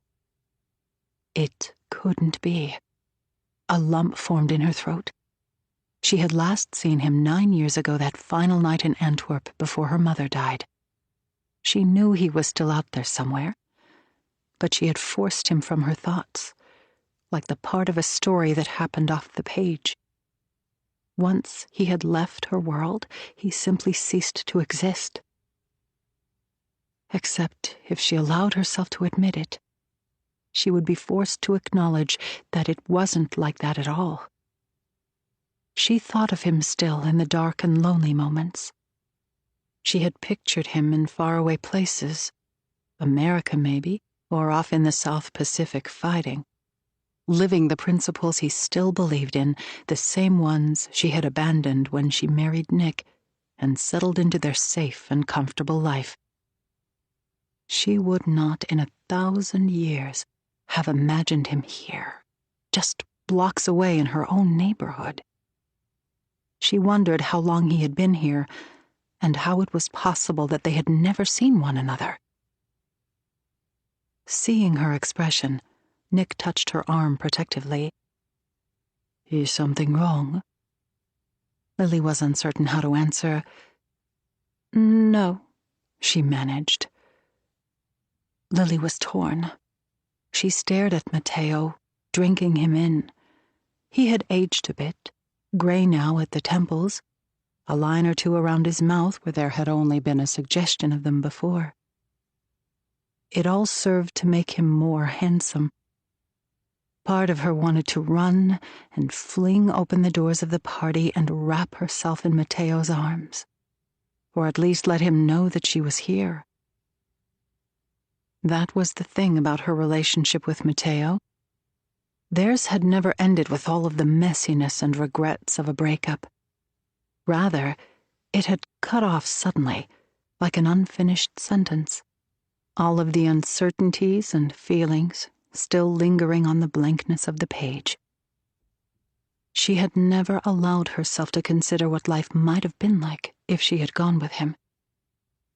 It was a dangerous door that, once opened, might not easily be shut again. So she had put away the thoughts like childhood mementos, never to be reopened. Until now. Now, the what-ifs spiraled out and loomed like a cloud of billowing smoke so heady it threatened to take the very air she breathed and swallow her whole. The loss of what she and Matteo had once shared was simply overwhelming. "Are you certain you're all right?" Nick pressed, his expression concerned. "You look as though you've seen a ghost." Which was exactly what had happened. I'm fine," Lily stammered, though of course that was the furthest thing from the truth. "It's good that your cousin gets out and meets people," he said, noticing Hannah and mistaking the cause of his wife's distress. Yes, it is." Lily stilled herself. She would not, of course, walk in there. Because seeing Matteo again, having him know that she was here, would upend her world which, thanks to the Germans and Hannah, seemed to already be teetering on the brink. Additional chaos and disruption were the very last things she needed. She took a breath and turned away, letting Nick lead her home. The next morning, Lily waited until Hannah came down to breakfast before saying anything. She sniffed, detecting the odor of cigarettes that still clung to Hannah's hair from the previous evening, despite having washed and changed her clothes. "Have you been smoking?" Hannah shifted guiltily. "I only had one. It's just so bad for you and unladylike, and a bad example for Georgie. Speaking of which..." Confrontation was one of the things she liked least, and she avoided it whenever possible. She loved Hannah and was glad to have her here. The last thing she wanted to do was quarrel with her, but Hannah's activities could endanger her family. She had to say something. "I saw you at the canteen last night." Hannah's face registered surprise before she feigned normalcy. "I was having a drink with friends. Camille was watching Georgie. I didn't think you would mind." It was not her place to mind, Hannah's tone seemed to suggest. "But those people, they aren't just artists, are they? They're socialists." "And your point?" Hannah crossed her arms. "Are we meant to not associate with people because of their political views?" Lily hesitated. Once she would have said no. Though she was always sensitive to the opinions of others, she accepted a wide circle of people. This was about more than social standing, though. With the occupation, politics and affiliations had taken on a meaning of their own. Have you considered what your associations might mean to our family? The danger they might bring? That's a bit dramatic, don't you think? Hannah asked. I don't. We are at war, and I think this is deadly serious. Are you asking me not to see them anymore? Hannah asked. I'm asking you to think carefully and be mindful of our family's safety. I'm worried about your safety as well. You're already in danger because of your work in Germany, and you don't need to get caught up in matters here. Neither spoke for several seconds. And that man who was seated next to you? Is he a friend as well? Lily could not help but ask. Hannah's pale cheeks flushed. Yes, he's called Matteo. Lily thought she detected a note of affection in her cousin's voice. Why do you ask? He looked familiar, like someone I knew in Antwerp. Would you like me to introduce you? No. Lily's response came out too sharply. That is, it was so long ago. He might not be the same person, and even if he is, I doubt he would even remember me. You looked as if you were fond of him, though. The previous night, Lily had been too surprised at seeing Matteo to process fully her cousin's affection for him. Now it was clear, undeniable. I suppose I am, Hannah confessed. Only I put that part of me aside entirely when Isaac died. I have no intention of getting involved with anyone, which is just as well, because Matteo doesn't notice me at all. Does he have someone else? Not that I know of. Did he still think of her? Lily wondered. It hardly seemed possible after all of these years. Lily wondered if she should tell Hannah the truth about what had happened between her and Matteo. Hannah continued, Anyway, I'm leaving, so what would be the point? True. You're getting involved with this group now, though. It's too dangerous. But they're doing such important work getting downed airmen out of Europe. Micheline, who leads the group, is incredible. Micheline was Matteo's sister, Lily recalled. She had been just a girl, and Lily had never met her. But Matteo had always spoken of her with fondness and admiration. She's younger than us, and she's so strong and brave. She's promised to try and help me leave as well, if I help them. Lily was unconvinced. I don't like it. You shouldn't get involved. That's the thing, Lily. We're at war. We are all involved, whether we like it or not. Hannah's spine stiffened, and she stood taller with a stubbornness that Lily recognized from her cousin as a child. Hannah had spent her entire life resisting anyone telling her what to do. She certainly wasn't going to start now. Hannah was going to keep seeing Matteo and the others. Please, Lily said finally, just be careful. She wanted to tell Hannah that Matteo would surely bring trouble for her, as he had for Lily so many years earlier. But she couldn't. Not without telling Hannah everything. 7. Hannah. Hannah studied the canvas in front of her critically, trying to finish the painting of Matteo in the park, which she had started weeks earlier. She found herself focusing on little details like the contour of her subject's jaw and the gentle way his neck sloped into his shoulder at the collar. A moment later, she looked up. She wished for a cigarette like the ones she sometimes enjoyed during her evenings at the canteen. Even if she had one, though, she wouldn't dare smoke it in Lily's house. Hannah gazed out the bedroom window, which faced a tiny courtyard with a trickling fountain. The Brussels skyline was just barely visible over the gray-slated rooftops. A spring rain had fallen earlier, leaving the cobblestones wet and a dampness in the air that seemed to seep persistently through the cracks. The house was blessedly still, with Lily out on errands and Georgie practicing his lessons with his governess. Though it was already mid-afternoon, the day seemed to stretch long until she would see Matteo and Micheline again.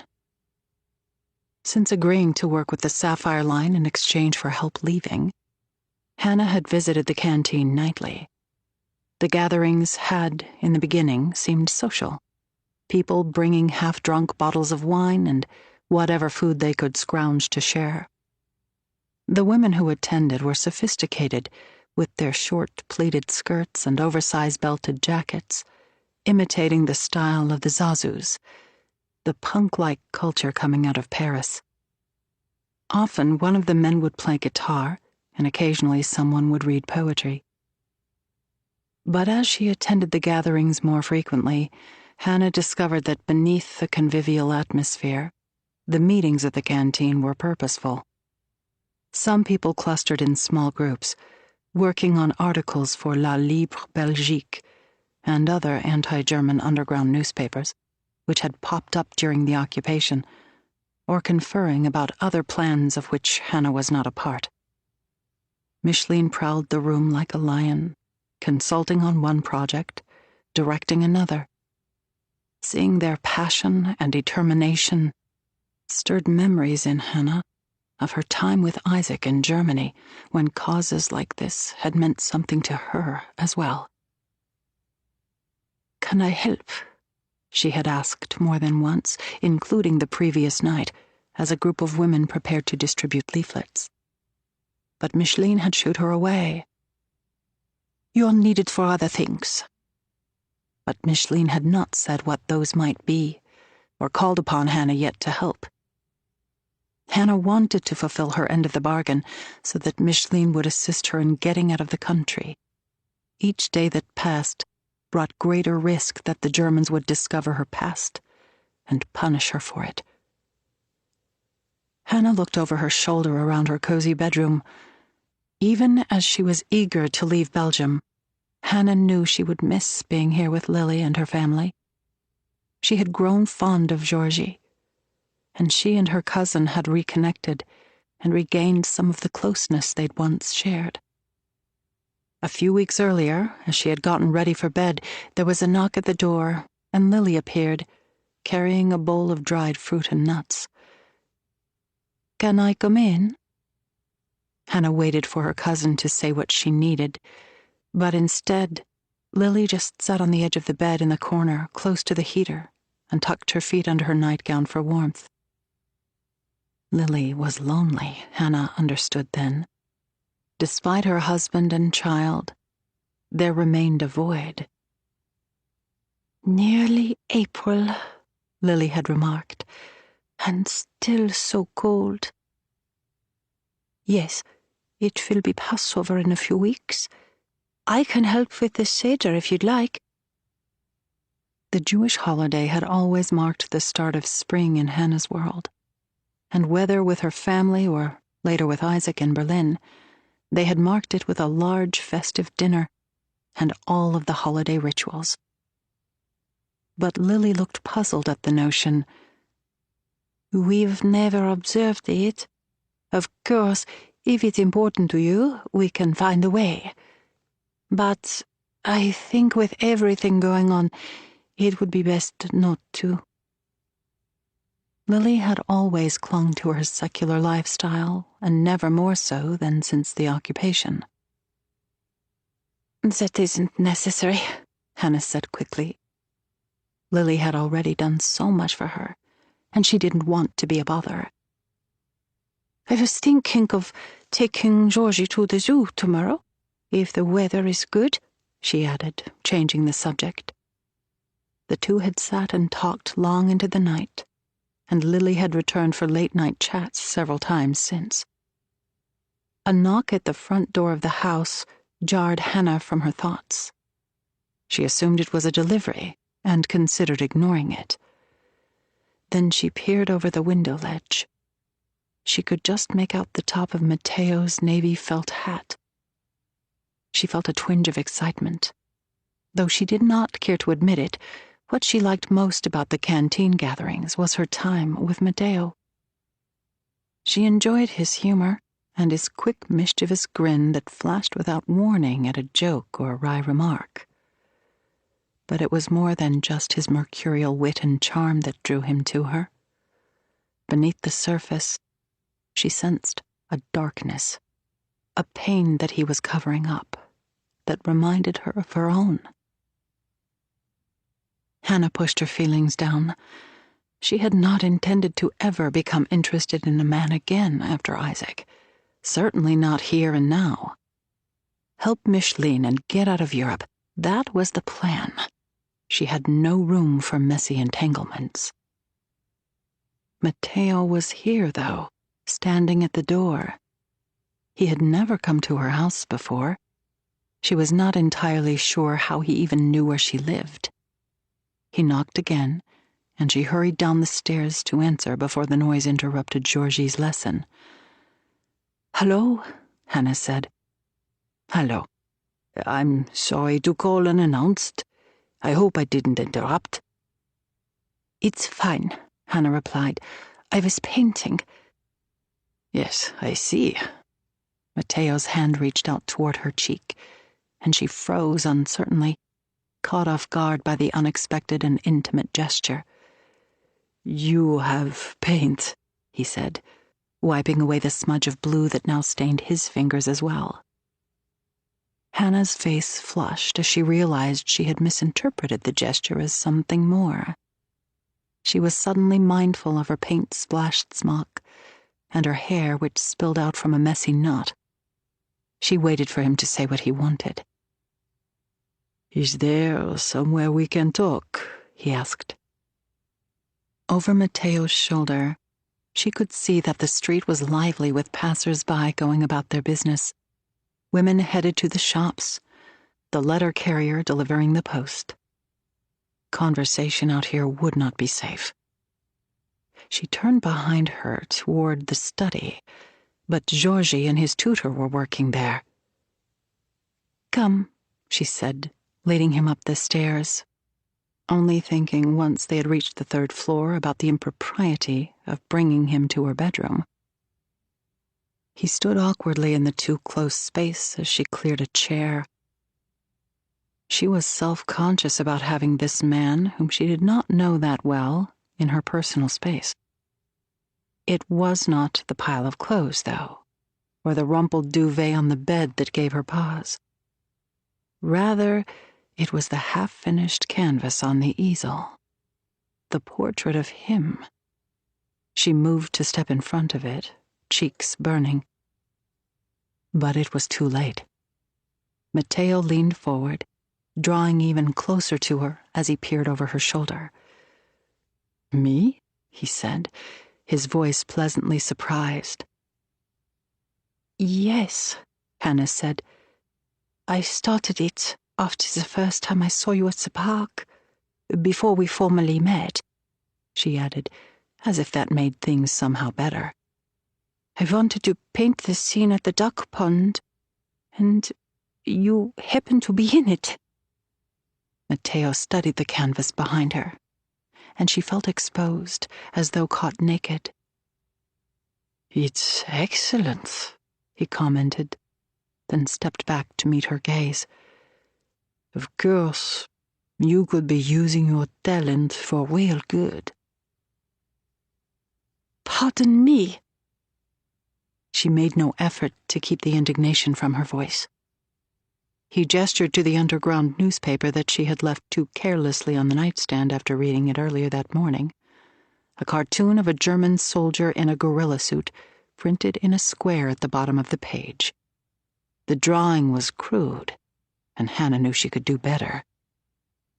"You could be drawing cartoons for the underground." She shook her head.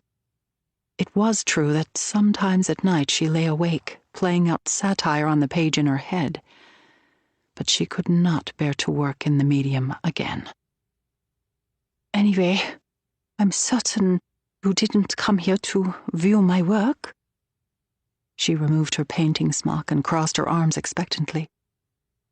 "Micheline sent me. "Oh?" She asked that you deliver these." He held out a slim packet of papers. "There is a printer on the northern edge of the city who is sympathetic to our cause. We need you to take these ration cards to him." "An errand?" Hannah asked in disbelief. "I'm not some sort of assistant." Hannah knew she should have been relieved that Micheline was not asking her to do something more dangerous. "Micheline said she needed me to help extract airmen near the German border." "This is important work. We need to get the ration cards to the printer so that he can affix the proper seals and enable us to get food for the line. There are a dozen small errands that go into what we do," he added, lowering his voice. "Finding hiding places, procuring clothes and identification, providing money and supplies. Each of them is critical to the line's success. We all find ourselves helping in ways we never expected. You must be very good and very careful not to get caught. If Micheline asked you, she thought you were the right person for the job. Do you want to help or not?" "Yes, of course. Let's go." She started for the door, eager to be freed from the intimate confines of her bedroom. But Matteo lagged behind, stopping once more before leaving her room. He was staring at her easel again. "You're painting," he said, and she braced for him to tell her again that it was a waste. "I wonder if it could be somehow of use." She cocked her head. "Of use?" "For transmitting messages. Perhaps you could paint them into the picture and then paint over them." "It won't work. It takes me too long, and whoever receives it could destroy the message when scratching off the paint. How about this instead?" She turned over the canvas to the space where it was stapled to the frame and pried the wood back off a bit. "We could hide a message in there," she said, running her hand over the flat space. He bit his lip, accentuating the curve of his cheekbones. "That might do. But won't it look odd, carrying a painting around town?" "There are reasons. I could be taking it to the store to get more paints, or to a class at the art school, or back to the park to capture the scene." "Creative," he said with admiration. "Shall we try it with the ration cards?" Hannah paused. She had not imagined attempting this so soon, but it would be better than carrying the ration cards in her purse or pocket, where they would be more easily discovered. Together they spread the cards flat along the back of the canvas, their fingers bumping against one another. "No good," she said. When they tried to replace the back of the canvas, it bulged too conspicuously. "We will use it another time, then," he replied. Hannah started to tell him that there would not be another time, that she would do the errand for Micheline before leaving for America. But Micheline had never said how much she expected Hannah to help before fulfilling her end of the deal and helping Hannah to go. Matteo started down the stairs, but instead of walking to the front door, he went to the kitchen and opened the refrigerator. "What are you doing?" Hannah asked, startled by the intrusive gesture.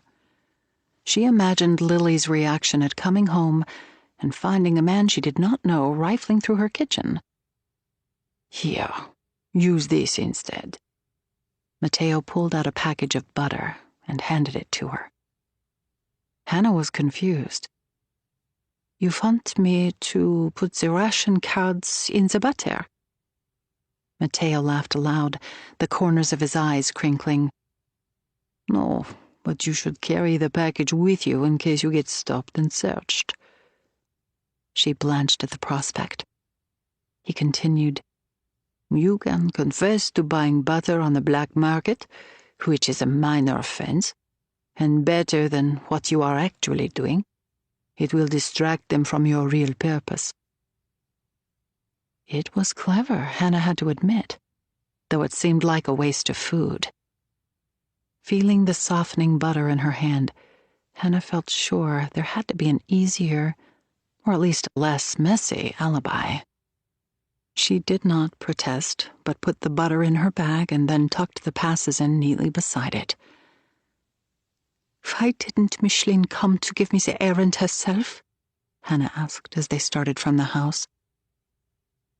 I offered, Matteo replied mildly. Had he wanted to come see her? Hannah wondered. Anyway, she's been called away on business.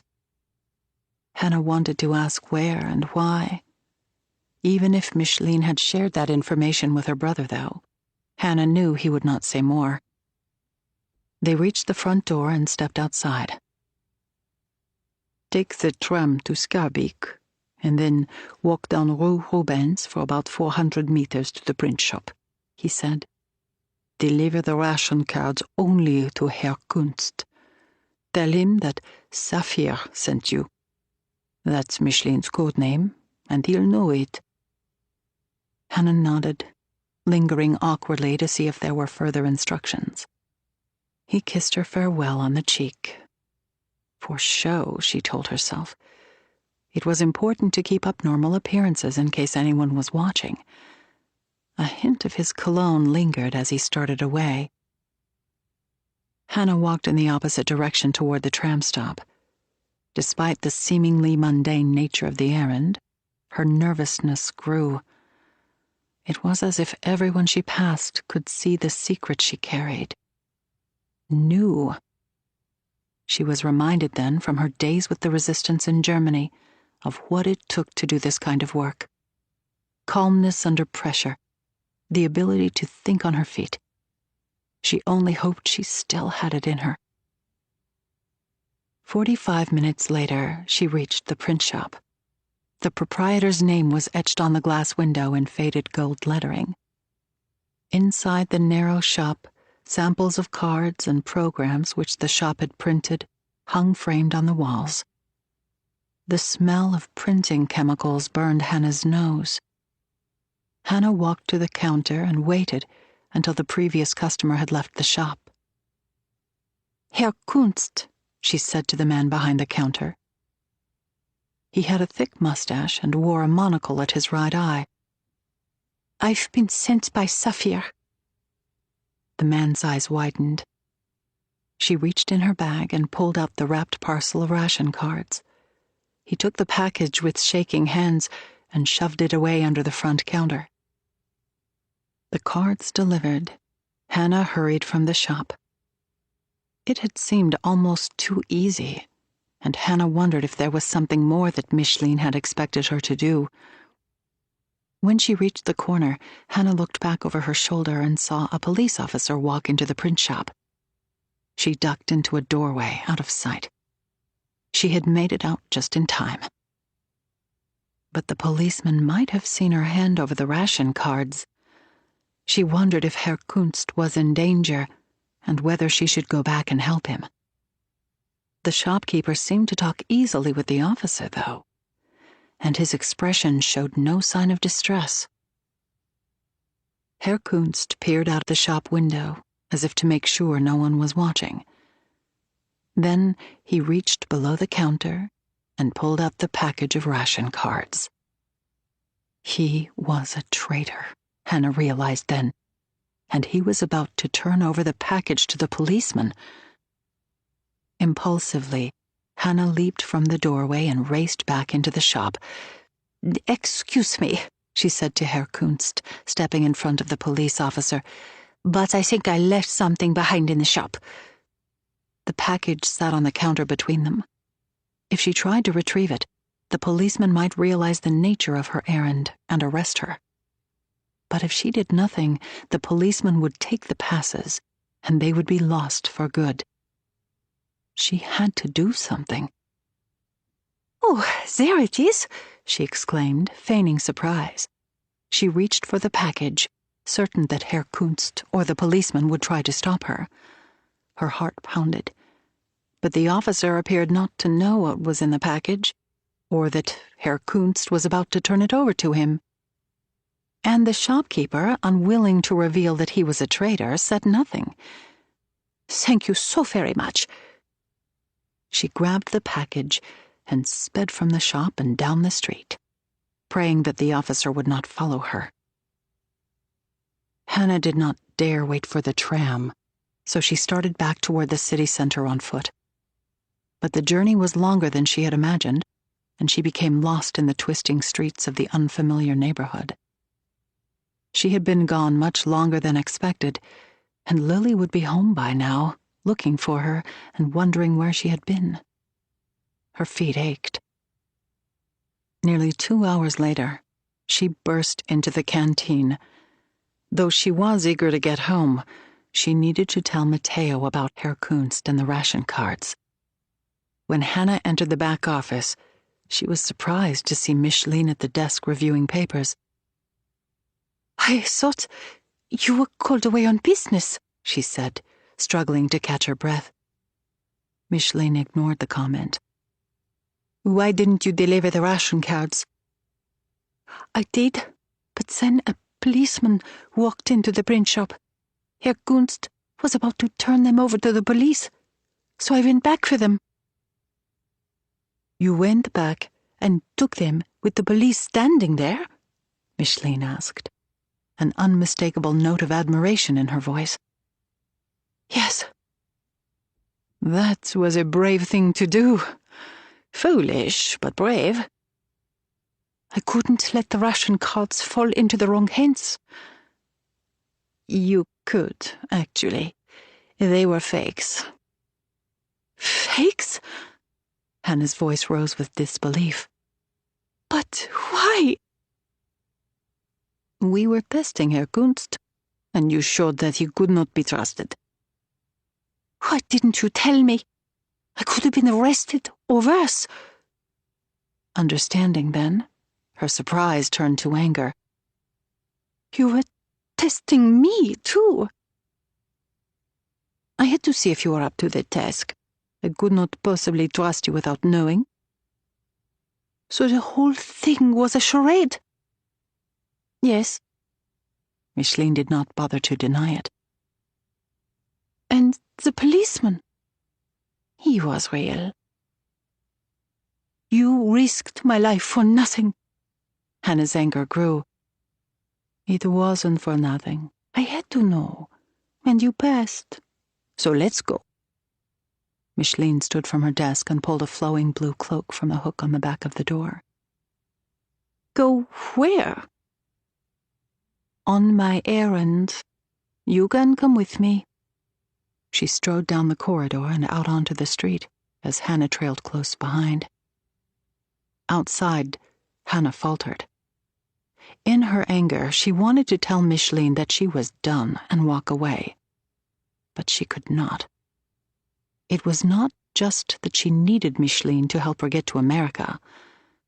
Oddly, Hannah was more determined than ever to prove her worth and her trustworthiness. "Well, are you coming with me or not?" Micheline demanded. Before Hannah could respond, Micheline started off down the street. 8. Micheline. "So are you ready to give up now?" Micheline demanded, wanting to know the true results of the test she had given. Micheline had sent Hannah on the fake errand deliberately, knowing that the package would be intercepted. The ration cards were fake and could be taken without consequence to the network. She would never have entrusted a girl she barely knew with real documents, despite the fact that she claimed to have worked with the resistance in another country. There was too much at stake, too many lives to put it all in the hands of someone she had not tested. Even if Hannah was loyal to the cause, there was simply no counting on her to have the skill or experience or grit. She wanted to see how Hannah would hold up under pressure. She had to know if she had the moxie to see it through. Micheline wondered if the fear of nearly being apprehended and the cold reality of the work and its possible consequences would make Hannah want to quit. No. Hannah shook her head firmly. I am more committed than ever. The errand had been a small but important test, and Hannah had passed. She had demonstrated courage and the ability to think on her feet. Then come. She led Hannah down the street to a nearby alleyway. Micheline opened the door to a municipal van. The Germans watch the roads in and out of the city carefully. This van is the perfect cover because we can claim to be on an errand for the city. Far from perfect, though Micheline dared not say as much. They could still be stopped and searched, apprehended. But where are we going? Hannah asked. Micheline shook her head. She never told anyone more than they needed to know. It's nearly dinner time, and I'm expected at my cousin's. How long will we be gone? Hannah asked a lot of questions. Micheline might have been annoyed, but she was much the same way herself. As long as we need to. She wondered again whether Hannah would lose her nerve and back out. But she simply nodded and climbed in the passenger seat of the van, which smelled of stale cigarette smoke and some kind of rot. Micheline started the engine, and it grunted twice before kicking in. As she turned onto the wider thoroughfare of the Rue de Trône, Micheline felt a sense of familiar satisfaction. She had loved driving from the moment Matteo had taught her, just 14 years old and barely tall enough to reach the pedals. She'd insisted on learning. A girl needs to know how to get from point A to point B and back again. The clunky van was nowhere near as satisfying as the motorbike she normally loved to drive through the countryside when she traveled alone. Still, she enjoyed the control of being behind the wheel, determining where she would go next. Neither woman spoke as they drove through the outskirts southeast of the city, and the buildings thinned, giving way to sparse, darkened farmhouses and gently rolling hills. For a time, the road ahead was deserted and dark. Then traffic grew thicker and unusually slow for this time of night.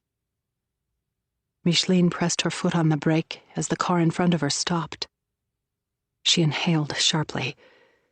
There was a police cordon, 2 officers checking papers and searching vehicles. What is it? Hannah asked with alarm. Just a routine checkpoint. Micheline felt a tug of unease. Their papers were in order, but if the police looked in the back of the van, they would find the British uniforms and money stored under the floorboards. Give me your papers. When the car in front of her had been cleared, Micheline rolled their vehicle forward to the checkpoint. She handed over their documents. Bonsoir, she said in her most girlish tone. The policeman did not smile.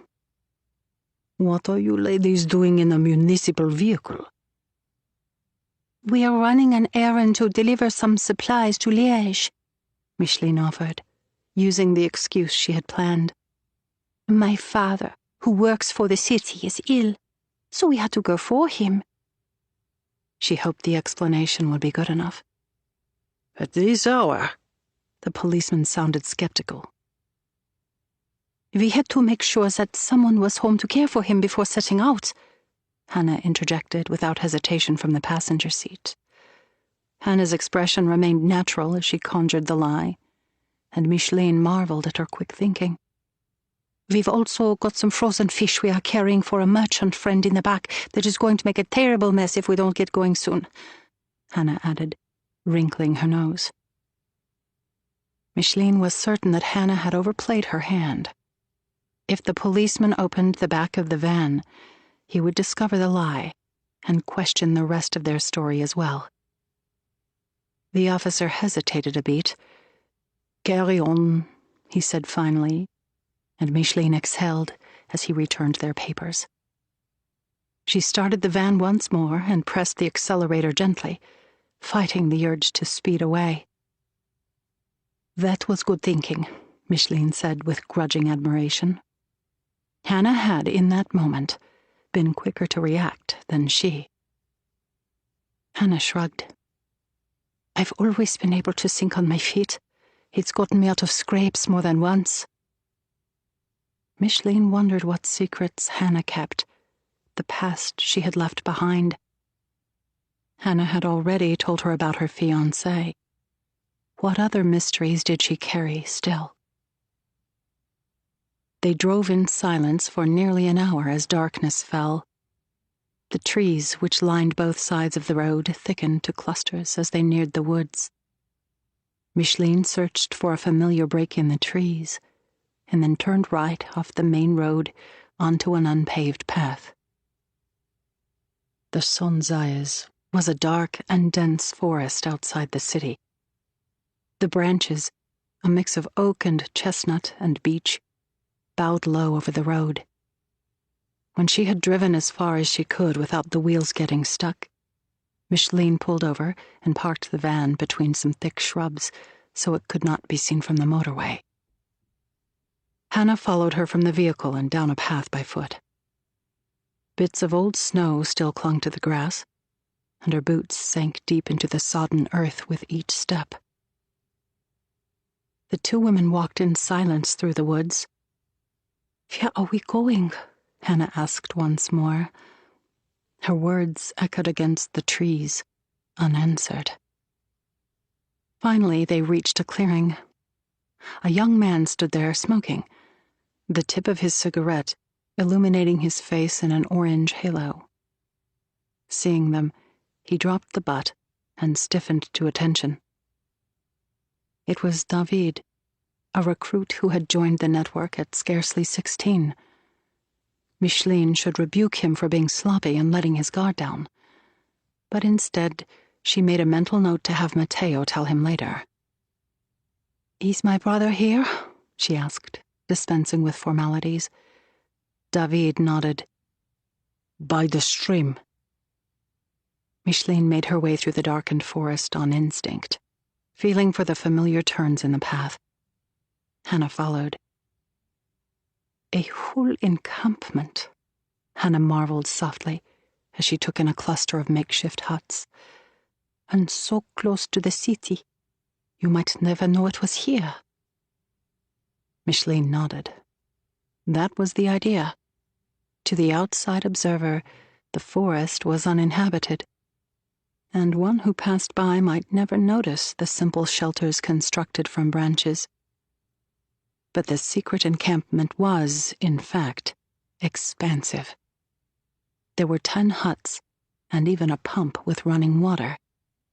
Dozens of men could be housed here, at least until the deepest winter.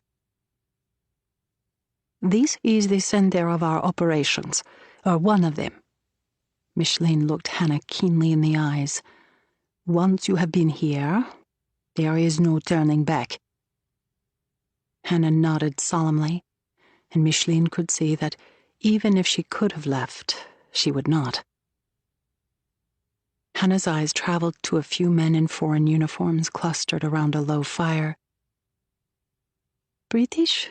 she asked, incredulous. "Yes, downed airmen are sometimes kept here, either until a safe house becomes available, or because they are too weak or sick or hurt to cross the border." Hiding wounded airmen was among the most dangerous work. The Germans searched furiously for the fugitives. Luftterroristen, they called them. Reprisals for those who helped the airmen were severe. More than one Belgian family had insisted upon arrangements for their own children to go into hiding as a precondition of agreeing to help. Evacuating airmen was some of the most dangerous of resistance work, but it was also among the most important. Saving an airman was more than just saving a life. It was returning him to the front so he could rejoin the fight. And sending those flyers back to Britain helped with the morale of those who were about to deploy. It signaled that there was someone to help them if they were downed, a chance that they might be rescued and brought to safety. Of course, Micheline had never seen the reunions, the faces in the barracks or mess hall when a soldier who was missing or presumed dead walked in alive and well. But knowing gave her purpose and strength. Micheline raised her hand in a sweeping gesture. You see now why I had to do it. Test you, I mean. Hannah nodded. I do. There's too much at stake not to. Micheline wanted to say it went beyond that. Mistrust was not just how Micheline operated. It was part of her very nature. Overcoming it with Hannah went against her every instinct. I'll do whatever I can to help. Hannah was part of the network now, at least for as long as she remained in Belgium.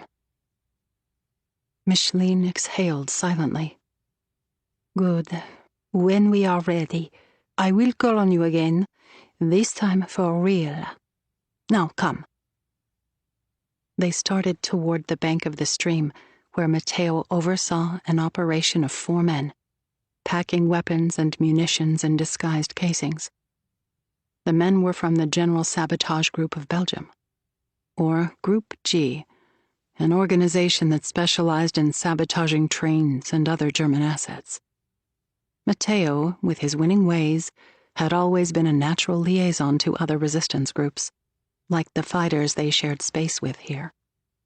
His charm, a foil to Micheline's own brusqueness, helped to build bridges and find the things that the Sapphire line needed. At the unexpected sight of Hannah, Matteo's face softened and he smiled. Seeing his warmth toward Hannah, Micheline's stomach clenched. It was not just that she was protective of her brother.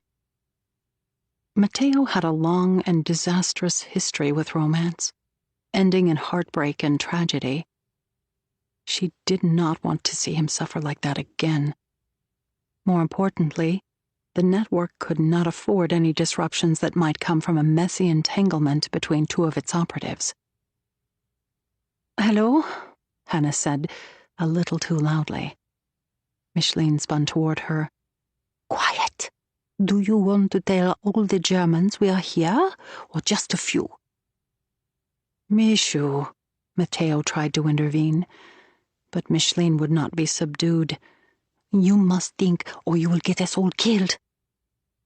She was overreacting, and she knew it. I'm sorry, Hannah said quietly. Give us a moment, will you? Matteo said to Hannah tenderly. He gestured toward a group of men clustered around a small fire a few meters away. There's coffee, if you'd like some. There's been an arrest in Bruges, Matteo said in a low voice when Hannah was out of earshot. One of our passeurs who was on her way to extract an airman. Who? Adela. Micheline felt a pang at hearing the name. A valuable agent who had been with them since the start. Then she swatted it away. She could not afford to let emotion cloud her judgment. And the airman? Still at the safe house at the university there, but in urgent need of rescue. Dispatch Lisette to extract him, Micheline instructed smoothly. She tried not to focus on the pain of losing one of their own, a woman who would likely never return from German arrest.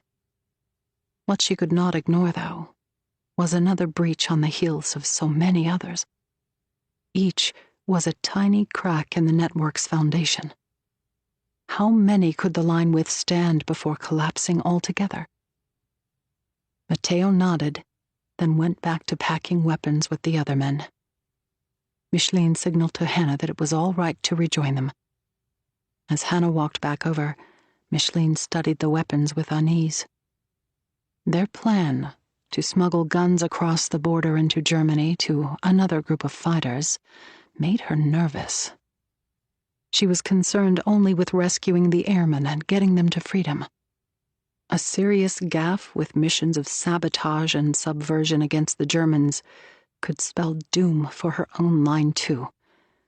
But the two groups worked in tandem, as concentric circles, sharing space like this camp, as well as other resources. Matteo held up one of the guns, a German Walder P-38, carefully pointing it downward. "We can spare one if you would like it." Micheline waved it away. Though she was an excellent shot, she didn't believe in carrying weapons. "You don't have a gun?" Hannah asked incredulously. Micheline shook her head. "It wouldn't do any good.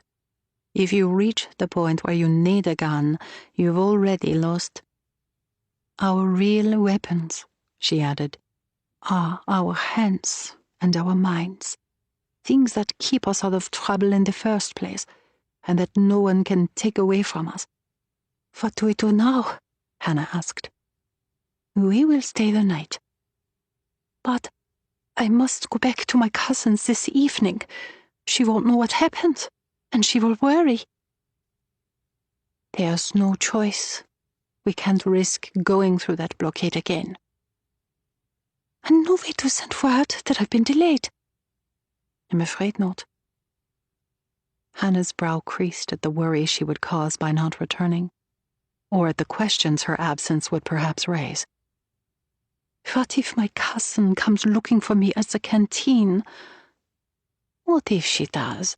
No one there knows about her errand, and they wouldn't tell her if they did. Come."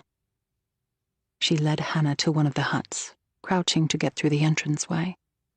It was a simple structure, no more than 2 meters in diameter, with makeshift pallets of straw to sit and sleep on. As they settled into the hut, Micheline saw Hannah looking through the doorway in the direction of the stream. "He's still working." They both knew she was talking about Matteo. "He doesn't sleep much," Hannah observed. "Hardly ever." Micheline could sleep soundly just about anywhere, but Matteo was always up, moving and doing. "But why?"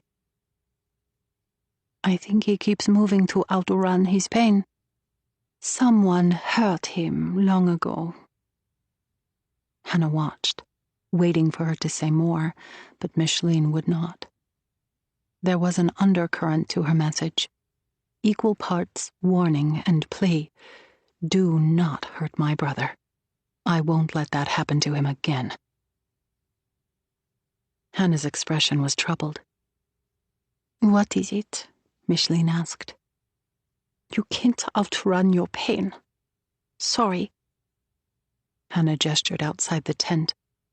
"Being here, among all of the resistance work, it just brings up memories. That's all." "It must have been difficult losing your fiancé," Micheline offered. Empathy was not an emotion that came easily to her, but she could relate to Hannah's loss. "I loved him," Hannah acknowledged. "And you? Is there someone?" Micheline might have taken umbrage to the intrusive question. Instead, she answered, "There was. He was a Basque guide who led our men courageously over the mountains." Her voice was hesitant. She had never spoken about Xavier to anyone. At the time, it would have seemed silly, compromised her leadership to have people know she had fallen in love with one of their guides. Afterward, it was just too hard. But talking with Hannah now seemed to bring it all to life again. Xavier was a Basque mountaineer, tall and hulking, with craggy features and a ready laugh. The Basques had a strong patriotic tradition, and while their government had ceded willingly to the Germans, the citizens resisted. Xavier had taken great pleasure in navigating the airmen through the rugged countryside and using the terrain they had occupied for centuries to best the Germans. Micheline found herself venturing farther south than was normally her route, in hopes of seeing him. They had bonded on their trip over the mountains, made plans together for the future. It was the only time she had let herself get close to a man. What happened? Hannah asked, interrupting her memories. He drowned, trying to take 3 men across the swollen Bidassoa River in a storm. The image faded, and she found herself hollowed out by the memory. She had not taken the route to the south of France since that night, but had found others to do it. She told herself that, as head of the network, it was too dangerous for her to be on the line.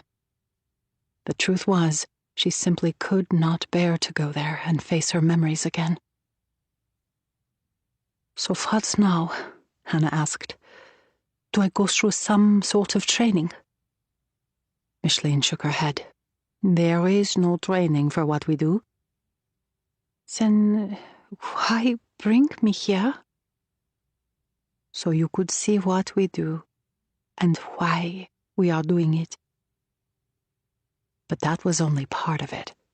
Once Hannah had seen all of this, she would be in too deep. There was simply no turning back. Still, Hannah watched her, as if looking for answers. Micheline searched for something she could give Hannah, tangible and real, to help her with the endless dangers she might face while working on the line. Trust no one. Do and verify everything for yourself. Vary your routes. Never stay more than 1 night in the same place. And always trust your instincts. Micheline leaned back, satisfied. The rest, Hannah would just have to learn on her own. Neither she nor Hannah spoke further, but they sat silently in the semi-darkness, heads tilted back against the roughly hewn wall of the hut. Hearing Hannah's breath grow long and steady, Micheline knew she was asleep. As she watched Hannah, illuminated by a thin shaft of moonlight, a wave of affection rose up in Micheline. She had never sought out the company of women, and having sisters or female friends was not something that she had particularly missed. But there was a quiet comfort in Hannah's presence that she welcomed. Micheline pushed the sentimentality aside. Hannah was nothing more than an asset, and one who planned to leave as soon as she was able. For that reason alone, Micheline could not become close to her. It was not worth getting attached if the girl was going. If.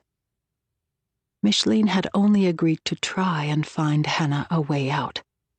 Her inquiries so far had not yielded a solution. She would keep asking.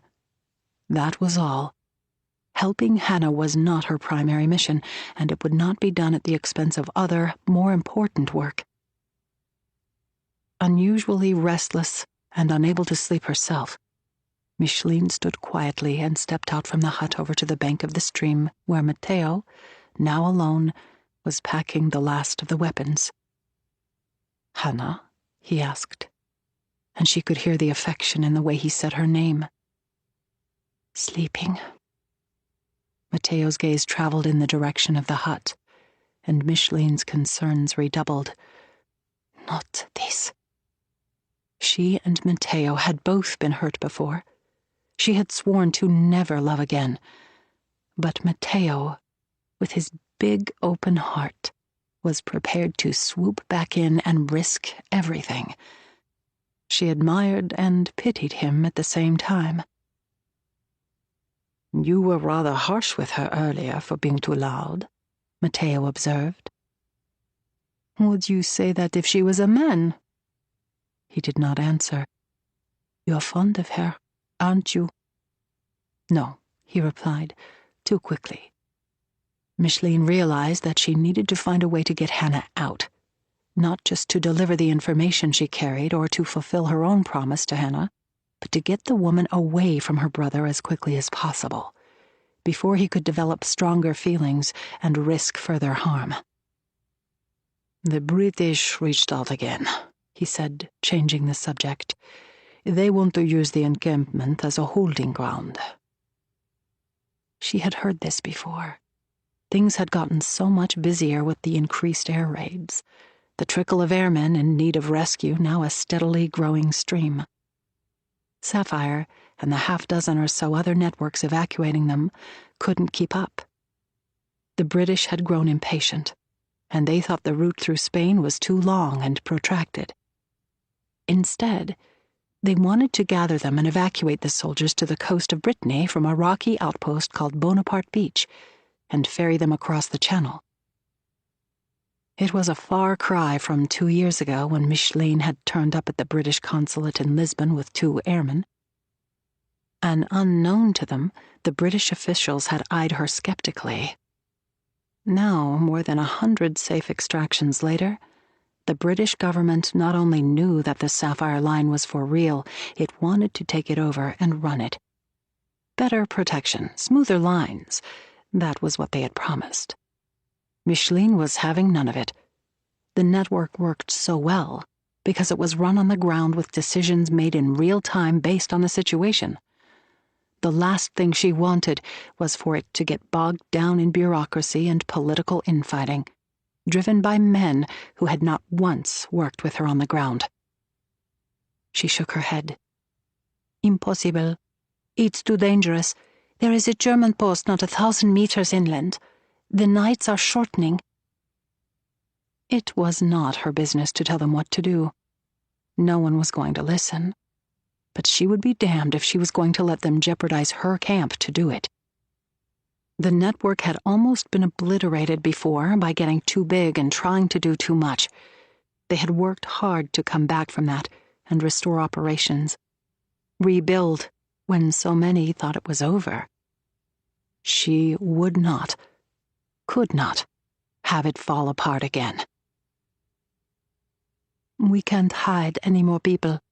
We don't have enough safe houses to hide the airmen we already have." "Pascal said he has a contact who might be able to help. A Frenchman who has resources and connections to wealthy donors." Micheline cringed.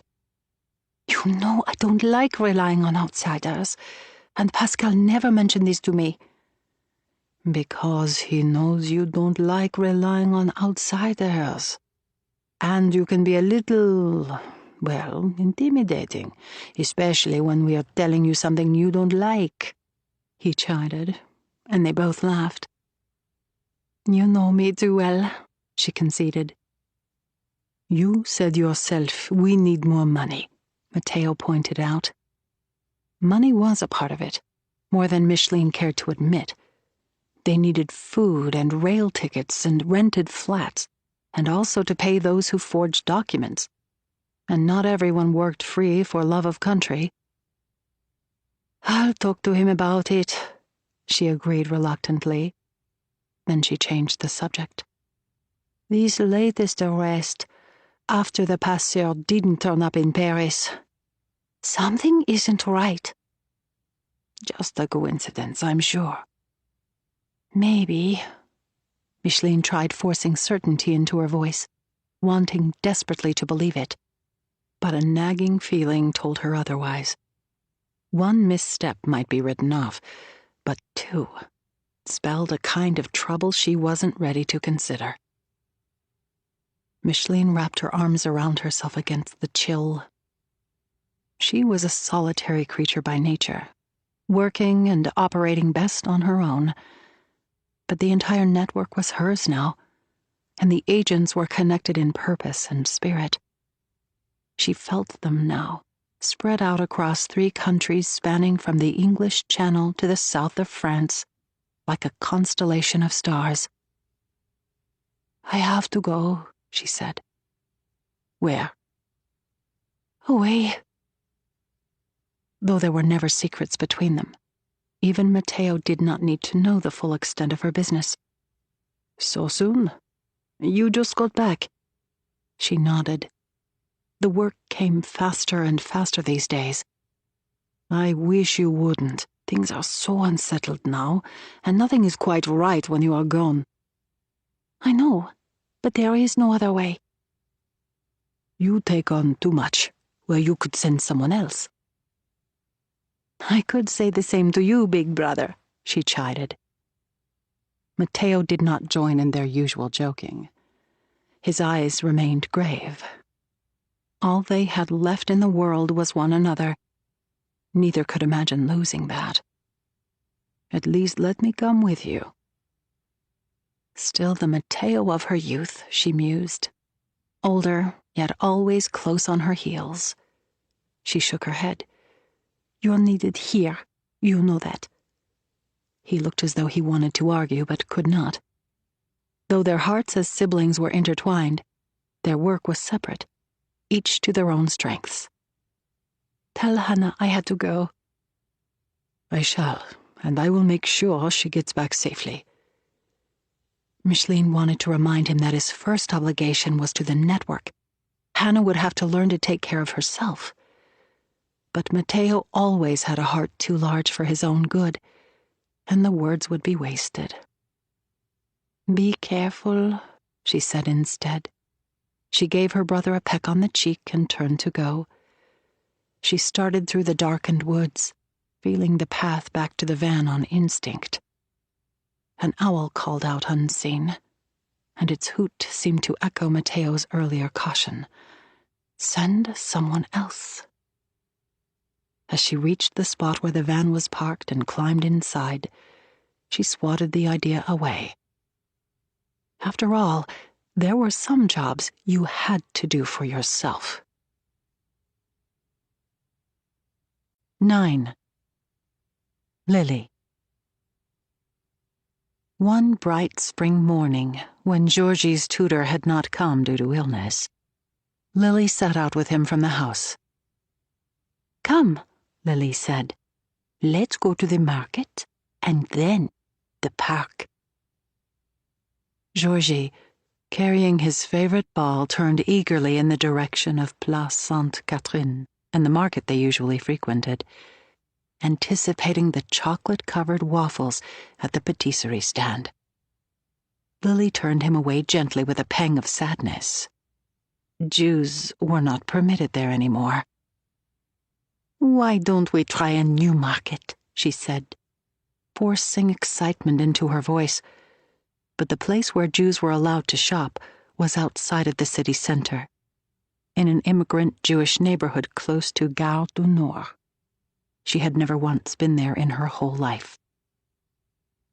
As they started in the direction of the new market, Lily recalled how she had looked inside the cupboard a few days earlier, to discover they were almost out of flour and milk, both of which were hard to come by. That's all we have, Hannah had asked in disbelief, standing behind her and peering over her shoulder. Lily nodded, equal parts embarrassed and annoyed. She always bought groceries fresh, never keeping food around more than a few days.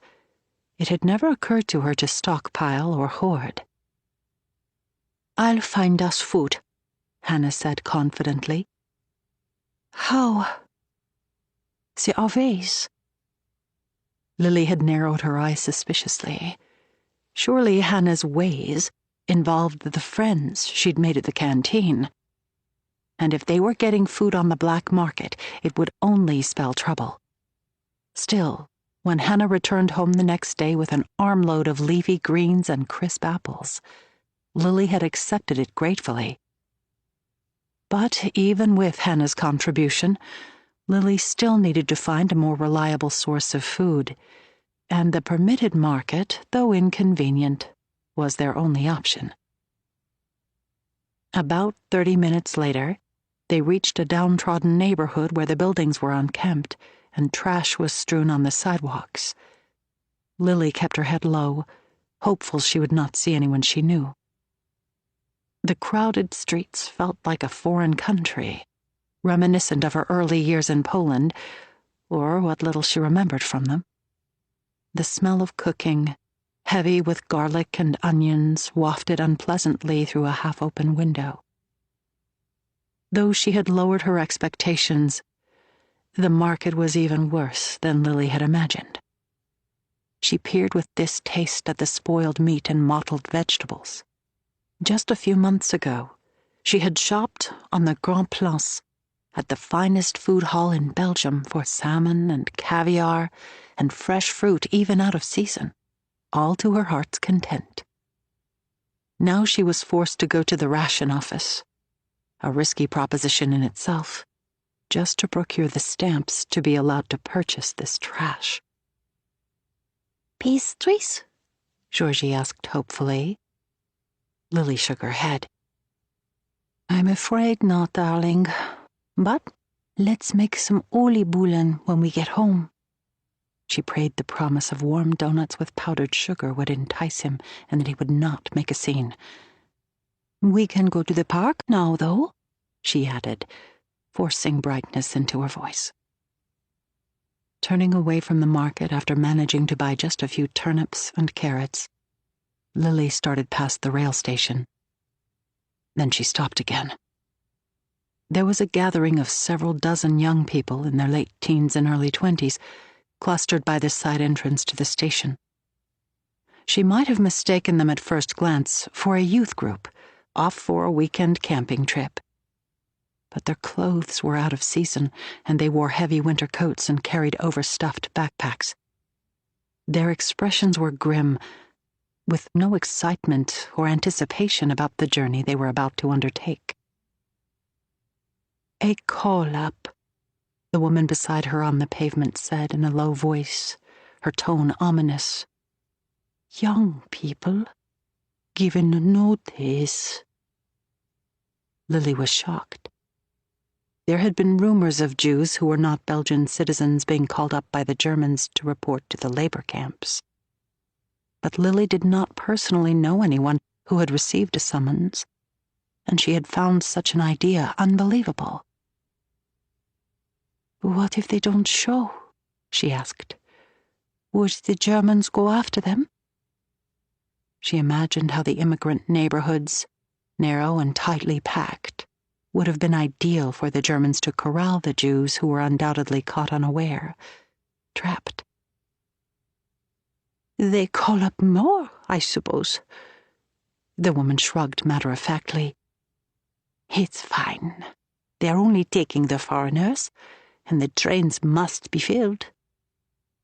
She made it sound as if she was talking about a shipment of cattle or grain. In fact, the very opposite was true.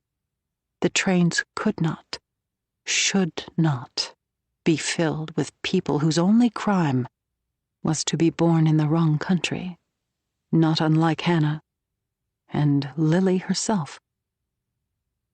Lily, appalled by the woman's dismissiveness, turned Georgie away from the station. She had often regarded those who had emigrated to Belgium as different and strange. But Hannah was a foreigner, and the threat was personal and real now. What made one native? Lily's family had come here when she was a girl, long enough ago that she appeared in every way Belgian. But her origin was still discernible if anyone cared to check. And what would the Germans do when the foreign Jews were all gone? Surely the Jews who were Belgian citizens could not be taken just as easily. Lily led Georgie toward the Parc du Cinquantenaire. As the walk dragged on, Georgie's pace slowed, and Lily feared he would refuse to continue. But he pressed on, seemingly enticed by the prospect of playing. When they reached the park, she scrutinized it carefully. Once the park had been a safe place. Now, nearly 2 years into the occupation, it was not at all the same. The green leaves bowed in heavy canopies above as they always had, and children's laughter rang out as they played around the fountain. But there was a military car at the corner, and a pair of German soldiers watched the people intently. Deciding they were sufficiently far away from the spot where she and Georgie stood, she released him to go play with his ball. Her mind reeled back to the troubling sight by the station of the young people gathering for deportation. Surely someone would do something to help them. But who? Lily was drawn from her thoughts by Georgie's cry. Her head snapped in his direction. She was relieved to see that it was only his ball that had rolled out into the road. She leaped up, but before she could get it, one of the Germans retrieved the ball. He looked down at Georgie.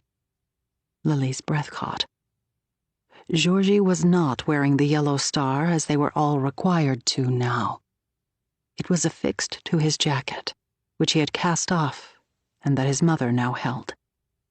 She had not had the chance to sew one onto his shirt, and she worried that the German would somehow know that he was Jewish and notice it was missing.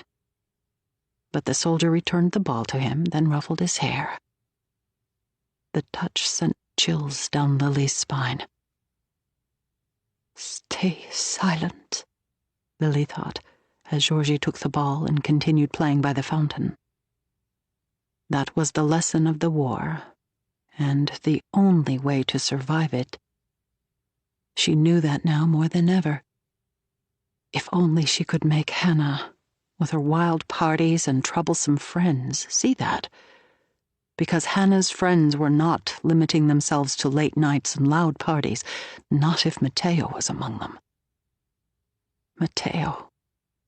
His face appeared in her mind as she sat down on the park bench, not the fleeting image that she had seen at the art school, but the young man of a decade earlier.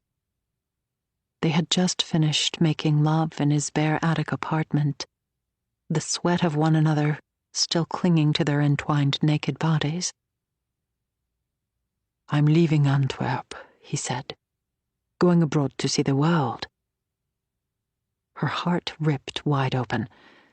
He had talked before of going, but the reality of it knocked the wind right out of her. "Come with me," he added. She was stunned by the idea. "Me?" "Yes. We could have wild adventures and make a life together. It would be so much better with you. What do you say?" Lily had never thought of leaving Antwerp or her parents, but the whole wide world seemed to lie before her at that moment, and she knew this was her one, and maybe only, chance to be free. She had to take it. "Yes." She threw her arms around him. An hour later, she had arrived home, still aglow. She braced herself to tell her parents that she was leaving. They wouldn't approve, of course. They had never liked Matteo, not so much because he was not Jewish, but because of his wild views and lack of a traditional career. Lily raced into the house. "Papa, Mama." She found her parents sitting in the parlor, their faces grave with news of their own to share. "Darling, your mother is sick," Papa had said, his voice breaking. Lily had rushed to her mother to comfort her. "Surely the doctors can do something." Papa shook his head. "It's cancer. There is nothing to be done." Her mother folded into her, and suddenly they had switched places. Lily, the one who needed to be strong, who would act and make decisions when her parents could not. There was never a hopeful moment after that. Lily stayed by her mother's bedside, and 2 weeks later, the once vivacious, brilliant woman Lily had idolized was gone.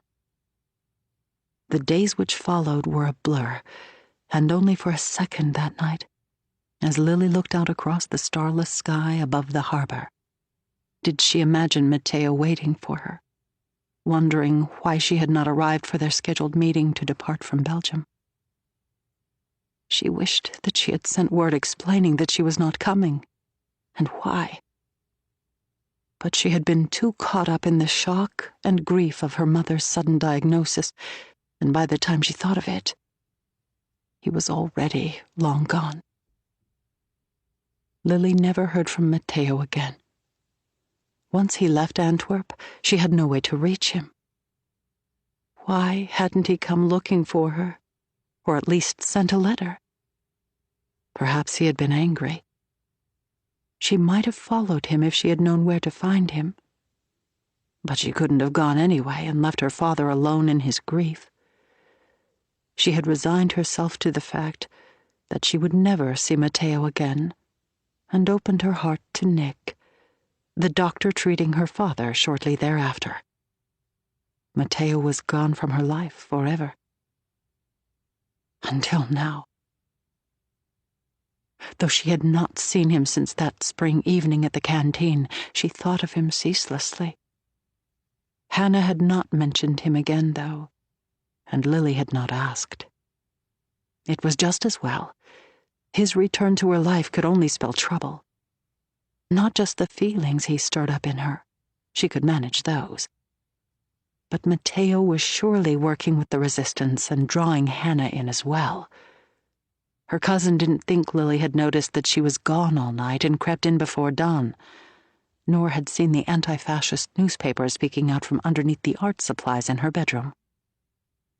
This was about more than just parties now. Hannah had become involved in ways that were dangerous to all of them, and it had to end. Lily despised conflict, avoided it at all costs.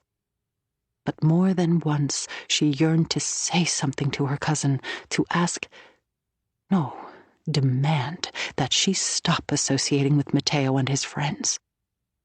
The risk was simply too great. Just then, Lily noticed a familiar figure across the park. "Hannah!" she called. Her cousin appeared, as if conjured by Lily's thoughts. They were not far from the house, the park on a route they both frequented for errands. It was not so very strange that they should meet here. Still, Hannah turned and her face registered surprise, and something else. Discomfort, maybe, or alarm. "What are you doing?" Lily asked, curious. "Just out for a walk," Hannah replied. But Lily had seen her purposeful gait as she neared the park. Hannah was doing something more than that. "And some errands. Here," Hannah added, reaching in her pocket and pulling out a small box. Inside was a necklace with a blue stone. "I remembered you having one just like it when you were a girl. You were so upset when you lost it. So, when I saw this in one of the shops, I thought of you. Plus, it's your birthday next Tuesday." "Thank you," Lily said, touched that Hannah would remember the necklace and her birthday. She took it from the box and put it on, fumbling with the clasp. "Let me help," Hannah offered, and Lily turned, lifting her hair from her neck so that Hannah could fasten the clasp for her. "There." Lily adjusted the necklace so that the stone was centered. "It's beautiful. It's second-hand, I'm afraid. But when I saw it, I thought of you. I've been wanting to get out and find something for your birthday for quite some time. So when you took Georgie this morning, I saw my chance." Lily felt guilty for assuming her cousin had been doing something more suspicious. "I should have waited until your birthday to give it to you, but you know I can never wait." Lily smiled. I know. Thank you for the early gift. She had nearly forgotten her own birthday with all that was going on. Nick would remember, of course, with a cake and a present and flowers. Georgie would surely make her something as well. But Hannah's unexpected gift made this birthday special. Look, Lily pointed to a sparrow flying overhead. do you remember? Of course. The summer vacation when the girls were 9. They had found a wounded sparrow lying on the beach. At first, Lily had been afraid to go near the bird, but Hannah had gently lifted it and put it in a box, and together they nursed it back to health. We called it Estelle. The French name meant star. Georgie walked up then. What are you talking about? When Tante Hannah and I were about your age, we found a sparrow and nursed it back to health, then set it free. Hannah frowned. We didn't nurse it back to health. It died. No, we released it into the wild. Lily could see the bird, hovering overhead before flying away once more. The bird didn't survive. We buried it in the yard beneath a stone. They stared at one another, puzzled. How was it possible to remember things so differently? Tante Hannah, come and catch me, Georgie called, losing interest in the conversation. He set off across the park and Hannah followed, chasing him around the fountain and letting him get away for a few seconds before catching him and tickling him until he squealed. Watching, Lily smiled. She and Hannah might remember the sparrow differently, but it was a memory they shared nonetheless. We're going home for lunch, Lily said when Hannah returned to her side, breathless from the chase. Georgie was playing with his ball by the fountain once more. Walk with us? She worried that Hannah might say no and head off on whatever errand she had been running. But her cousin nodded and held out her hand, and together they started toward Georgie. Mama! Georgie cried. She looked up to find that his ball had rolled into the street once more. The same German soldier retrieved it, and Lily hurried over. He held it out to her, and his eyes traveled from the star on her dress to the meager satchel of vegetables from the Jewish market which she carried. Something in his expression seemed to harden. She held her breath, waiting for him to hand the ball to her so she could turn and go. For an instant, she thought he might refuse to give it back because he knew that she was a Jew. 1, 2. The soldier's eyes flickered. Then he handed the ball to her, and it was as if it hadn't happened at all. 10. Hannah. One morning, Hannah returned to Lily's house and crept inside before dawn, hoping her cousin would not hear her. She had run another errand to the encampment in the forest to deliver a parcel to Matteo. Only this time she had gone alone.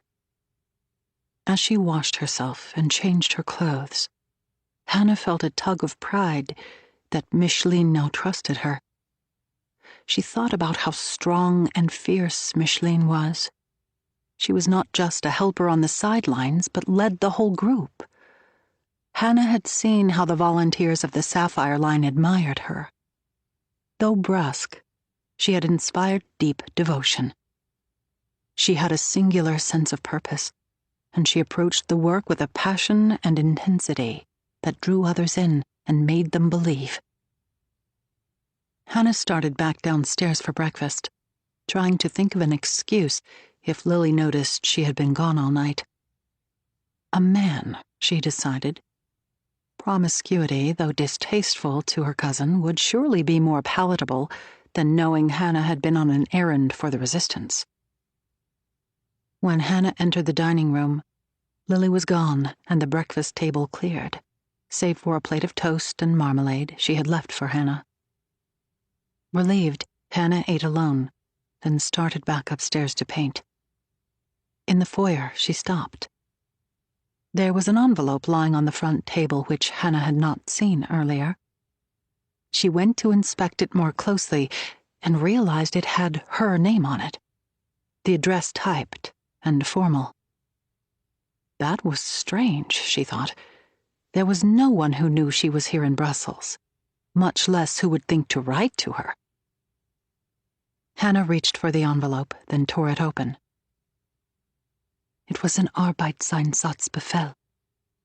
Call-up notice, instructing her to report to the rail station for deportation to a labor camp. At first she froze. Had the authorities realized who she was, and that she was here? The order was perfunctory, though, matter of fact, listing the time and date she was to report, and everything from the sheets to the work boots that she should pack. She had not been called up as a political subversive, but an ordinary non-Belgian Jew. Her blood chilled. She had known about the call-ups and worried that, as a foreigner without permanent papers, she might be susceptible to them. Only she had not imagined it would happen so soon. Half an hour later, she arrived at the canteen, still shaken. Matteo was there, looking equal parts surprised and pleased by her unexpected arrival. Then, seeing her expression, his smile faded. "What is it?" he asked. "Is Micheline here?" He shook his head. "Away on an errand, I'm afraid. Can I help?" Hannah handed him the letter. "I've been called up. What am I to do?" Matteo scanned the order. "You won't go, of course. You'll ignore this like hundreds of other people have." "Ignore it?" The idea was not one she had really considered. "But what if they come looking for me?" "They won't." He shook his head firmly. "The Germans are calling up thousands of people, hoping to get a fraction of those. They know not everyone will comply, and they simply don't have the resources to come looking for those who don't. Plus, if you go, it is only a matter of time before they discover who you really are." And then Hannah acknowledged things would be much, much worse. She reread the notice, aghast. They were taking people for labor in the East. "I'm an artist, for goodness sake. I've never done anything more strenuous than knead clay. Surely they can't mean for me to comply." "And you won't." "If only Micheline had arranged for me to go by now." "She's working on it," Matteo reassured. "My sister always keeps her word. Not that I want you to leave." He smiled, and Hannah could not tell if he meant it as a joke or genuinely wished she would stay. "You can't use your own identity now that you have been called up, though," he added, his voice turning more serious. "If they run your card, they will know. You were meant to have a new identity anyway for the work you are doing to help us, but I was waiting until we could get you true false papers." True false meant that the identification papers were actual government-issued documents, procured from a local or state official who was sympathetic to the cause and willing to process them without looking too closely. They were better than forged documents, which might be more easily spotted upon inspection, but harder to get. "They've been delayed because our contact in the mayor's office was nearly arrested and has become too scared to help. Hopefully, they will come through soon." Not soon enough, Hannah thought as she made her way home from the canteen. If only there was another way for her to get papers. Lily, she thought suddenly. Lily had worked as a nurse and still helped Nick in his medical clinic from time to time. She had a uniform which hung neatly in her armoire and, Hannah recalled, a separate identification card that gave her medical privileges to move about the city more freely on errands, even now. If only she could borrow those. The uniform might be too much. but using Lily's identification card, which gave her professional status as a nurse, would be ideal. There was another advantage to masquerading as Lily. Her papers showed that she was a Belgian Jew, one who received preferential treatment. It often nagged at Hannah, seemed unfair. Lily had been born elsewhere and come to Belgium the same as she had. Yet somehow, because she had done so years earlier and been naturalized as a Belgian citizen, Lily was treated better. Now Hannah could use that difference to help in her work. Of course, Lily would never agree. Lily didn't even want Hannah involved with the network, much less using her name. But what if she didn't know? Hannah stopped, caught off guard by the idea. She would be stealing her cousin's identity. Not stealing, she corrected herself. Borrowing. Still, to deceive Lily seemed wrong. Hannah felt a tug of guilt. Lily had opened her home to her, given her a place to live. To secretly take her identification card would be a betrayal. And dangerous. Lily's identification card bore her name and address, and if Hannah was caught using it, she would put Lily, and possibly her family, on the Germans' radar. That would place them in danger against which even their Belgian citizenship would not be able to protect. When she returned home from the canteen, Lily was at the table sorting through buttons. "You didn't come home last night," she observed mildly, not looking up. Hannah ignored the question, which just hours ago seemed so important, but now didn't matter at all. "I've been called up." Lily raised her hand to her mouth. "Whatever will you do?" "Ignore it. Did you expect me to do otherwise?" She saw the conflict on Lily's face. "No, of course not." Lily was clearly horrified at the notion that her cousin had been called up. At the same time, Hannah sensed that she was weighing the risk to her own family if Hannah did not comply. "You're an artist, a person of importance," Lily said insistently, as if by emphasizing the phrase she could make it true. "Not someone who can just be taken." No one should be just taken, Hannah wanted to point out. But she saw that Lily was only trying to help make the news less awful. "Still, if you hadn't been socializing with that lot," Lily's voice trailed off. "That lot." Hearing how Lily referred to Matteo and her other friends, Hannah bristled defensively. "You can't possibly blame my friends for me getting called up." She felt as though Lily had slapped her. "No, of course not," Lily retreated quickly. But Hannah saw the message, too big and indelible to be ignored. To Lily, there were two kinds of people, us and them. She had put Hannah in the second category, separate from herself and her family. And Hannah would have to fend for herself because no one else, including her cousin, would do it for her. Hannah's indignance grew. The call-up notice had come because she was a foreigner and a Jew. It had nothing to do with her social life or her resistance work. "They called thousands, young people minding their own business, all because they came to Belgium more recently than you, and don't have the luxury of pretending," Hannah spat back. "I'm sorry. That isn't what I meant at all," Lily said, trying to correct the statement, but failing. "You can't keep your head down and hope they won't come for you. Sooner or later, they will come for everybody." Hannah walked away, stung by her cousin's allegations. Though Hannah was not averse to conflict, the last thing she wanted to do was quarrel with her cousin, who had done so much for her. She wanted to tell Lily the truth about her work, that what she was doing mattered and might save the lives of thousands if she succeeded. But she could not. Hannah stormed from the room and up the stairs. On the landing, she stopped, looking through Lily's open bedroom door. There was nothing halfway in this war. She had learned that much in her short time working with Micheline. Hannah's eyes traveled to the armoire in the corner of the room where Lily's nursing uniform hung.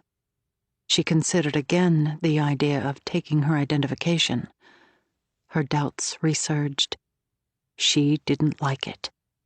It was lying to her cousin who had given her everything.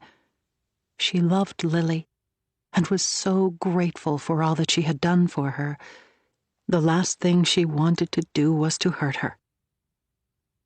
But Hannah needed a different identity if she was to help the network and fulfill her promise to Micheline in exchange for help in leaving. She would borrow it just briefly, she decided. She would be careful and not get caught. Then she would return the card, and no one would be the wiser. Hannah started back down the stairs. Lily's purse sat by the front door. She looked uneasily around the corner, but Lily was engaged in a debate with Georgie over taking his bath. She sidled closer to Lily's purse and felt inside, expecting to be caught at any moment. Lily's nurse identification was in her wallet, along with her regular identification card and other documents. Hannah would just borrow it for a bit. Lily would never miss it, or at least she prayed she wouldn't.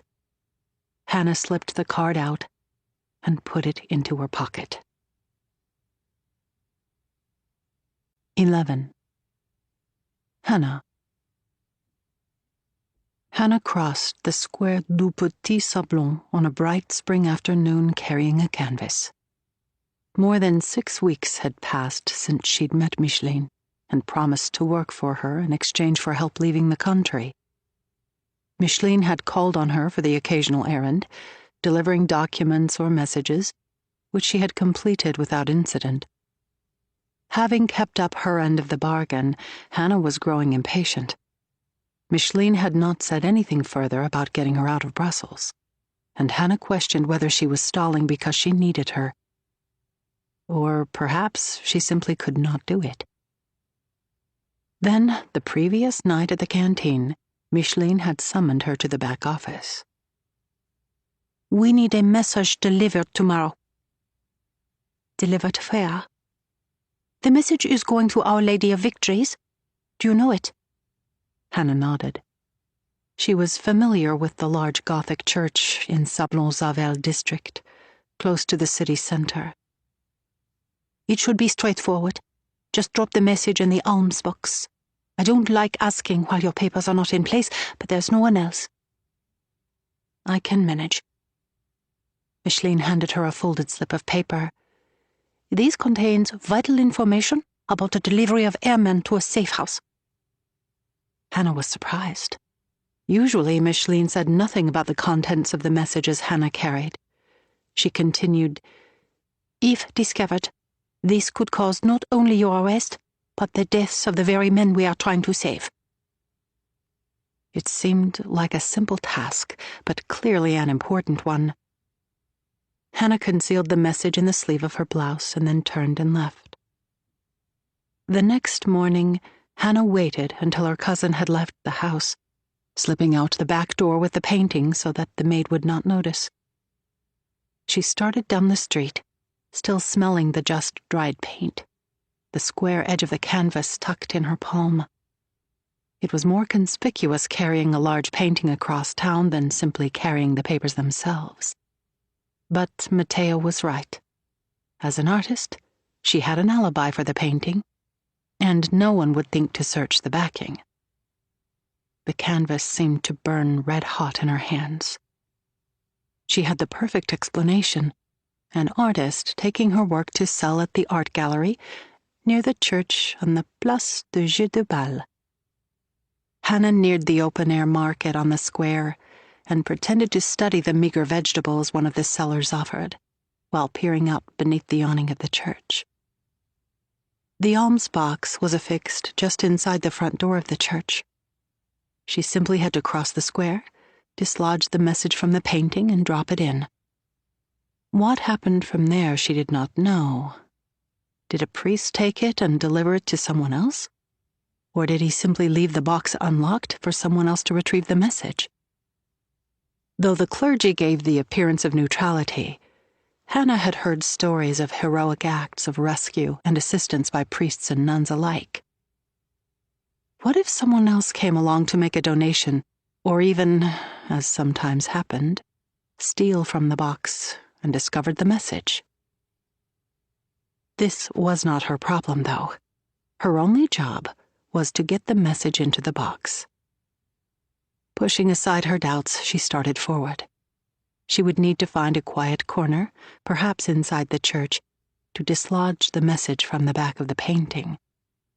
As she neared the building, she stopped in her tracks. There was a German officer, his uniform decorated with the insignia of the Luftwaffe, standing near the steps of the church. Normally, the presence of a German air officer would not have been very concerning, as they were not the ones who patrolled the streets of Brussels. He might simply be on leave in the city. But Micheline had told her once that the Luftwaffe considered hunting down Allied airmen and those who helped them to be their special province. She could not let the message she carried be taken by this man. "Guten Tag," he said, greeting her in German before she could turn away. "Guten Tag," she replied, feigning a smile. She started into the church. "Great." She turned back, a pit of dread forming in her stomach. "That painting. May I see it?" She turned it toward him reluctantly. "It's mine," she said. "You painted it?" His voice carried an unmistakable note of surprise. "Yes. Painting is my hobby." It felt odd, but necessary to downplay her skill. The German appraised the painting critically. "It is quite good." He had no idea that the painting, in fact, depicted Matteo, a resistance fighter, on some sort of covert errand. He reached for it. "I'd like to buy it. I can give you 5 francs. She tensed. 10, he said, mistaking her apprehension for offense at the low price. When she did not answer, his face tightened. "Of course, I could just take it." He reached out. It was not a question of price. She could not let the painting with the secret message hidden inside be confiscated. She stepped back. "It isn't that," she stammered, thinking quickly. "It's just that it's not finished. In fact, I'm taking it to an art supply shop because I need more paint, and I'm trying to match the color. I would be embarrassed to have this hang in a fine home of the officer of the Reich before it's done. If you wait for the finished work, it will be done in a few weeks." 2 weeks, he said firmly, then handed her a card. Gruppenführer Otto Helm, the name read Abwehr. He was part of the German intelligence service. "Deliver it here, please." She wanted to tell him that you could not order art like a meal at a restaurant, but the message would be lost on this brute. No. Agreeing was her only hope of getting away from this man, so there was no point in arguing. "Fine." She had no intention of actually returning with the painting. She started away. "One more thing." He held out his hand. "Papers, please." His voice now carried an edge. Dread rose in her. He was not going to let her get away without knowing who she was. She hesitated. Did she dare give him Lily's identification card? She had no other option. She moved slowly, reaching for Lily's card. As the man studied it, she braced for discovery, suddenly mindful of the differences between Lily's image in the photo and her own appearance. Surely he would realize that she wasn't the woman on the card. She handed him the card. Nurse. He said the word as if he didn't believe her. Yes, I work with my husband in his clinic, and I'm late. So, if you'll excuse me. He looked her squarely in the eyes. I know who you are now, Lily Abels, he said. His voice was menacing and cut through her like a knife. I'll be seeing you again. The card contained more than Lily's name. It had her home address as well. Using it had been not just foolish, but dangerous. Whatever had she been thinking? 2 weeks. She tucked the painting under her arm and started quickly toward the church door. Inside, she paused to catch her breath. Her heart raced. At the wide carved entrance, she crossed herself surreptitiously for appearance's sake, feeling as she did the betrayal of her own faith. She stepped inside uneasily. Hannah had never felt comfortable in churches. It wasn't the religious doctrine that offended her.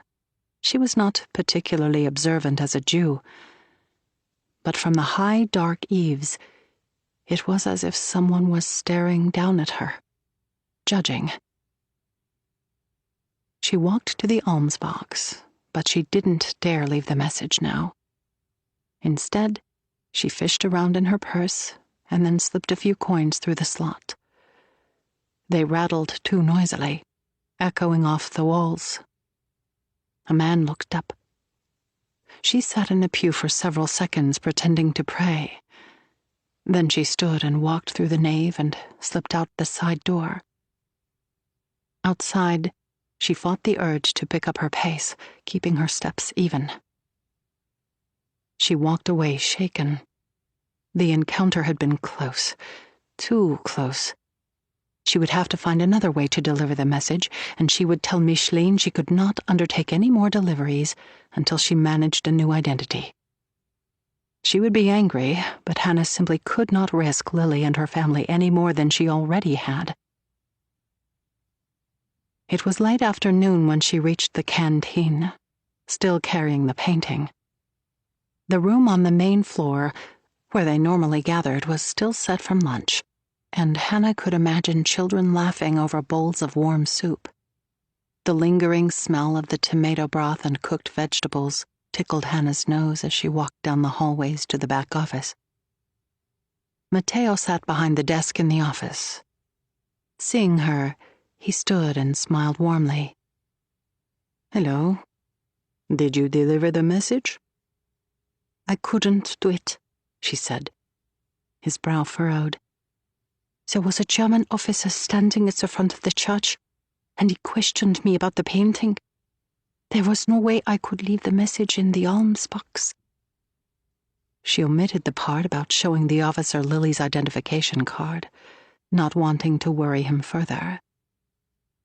Hannah held her breath, concerned that he would be angry, as Micheline surely would have been. But he nodded and stood. Come. Where are we going? To deliver the message ourselves. He took the painting from her and dislodged the message carefully from the back. Then he took her forearm and led her from the canteen and down the street to a Citroën parked at the curb. He held the passenger side door open for her. Where? She asked as he started the engine. To a safe house outside the city near Bruges. But that's so far. My cousin expects me at home within the hour. She was a guest in her cousin's house, and disappearing and worrying her again like she had the night at the encampment would be rude. We missed the courier at the church, so there's no other way. If you want to go home, I will take the message myself, Matteo said. Hannah considered the offer. It would be all too easy to leave the task to him, but it was her errand, and she was the one who had failed. She needed to see it through. Plus, if she was being honest, She did not entirely mind spending the time with him. I'll go with you, but I should let my cousin know.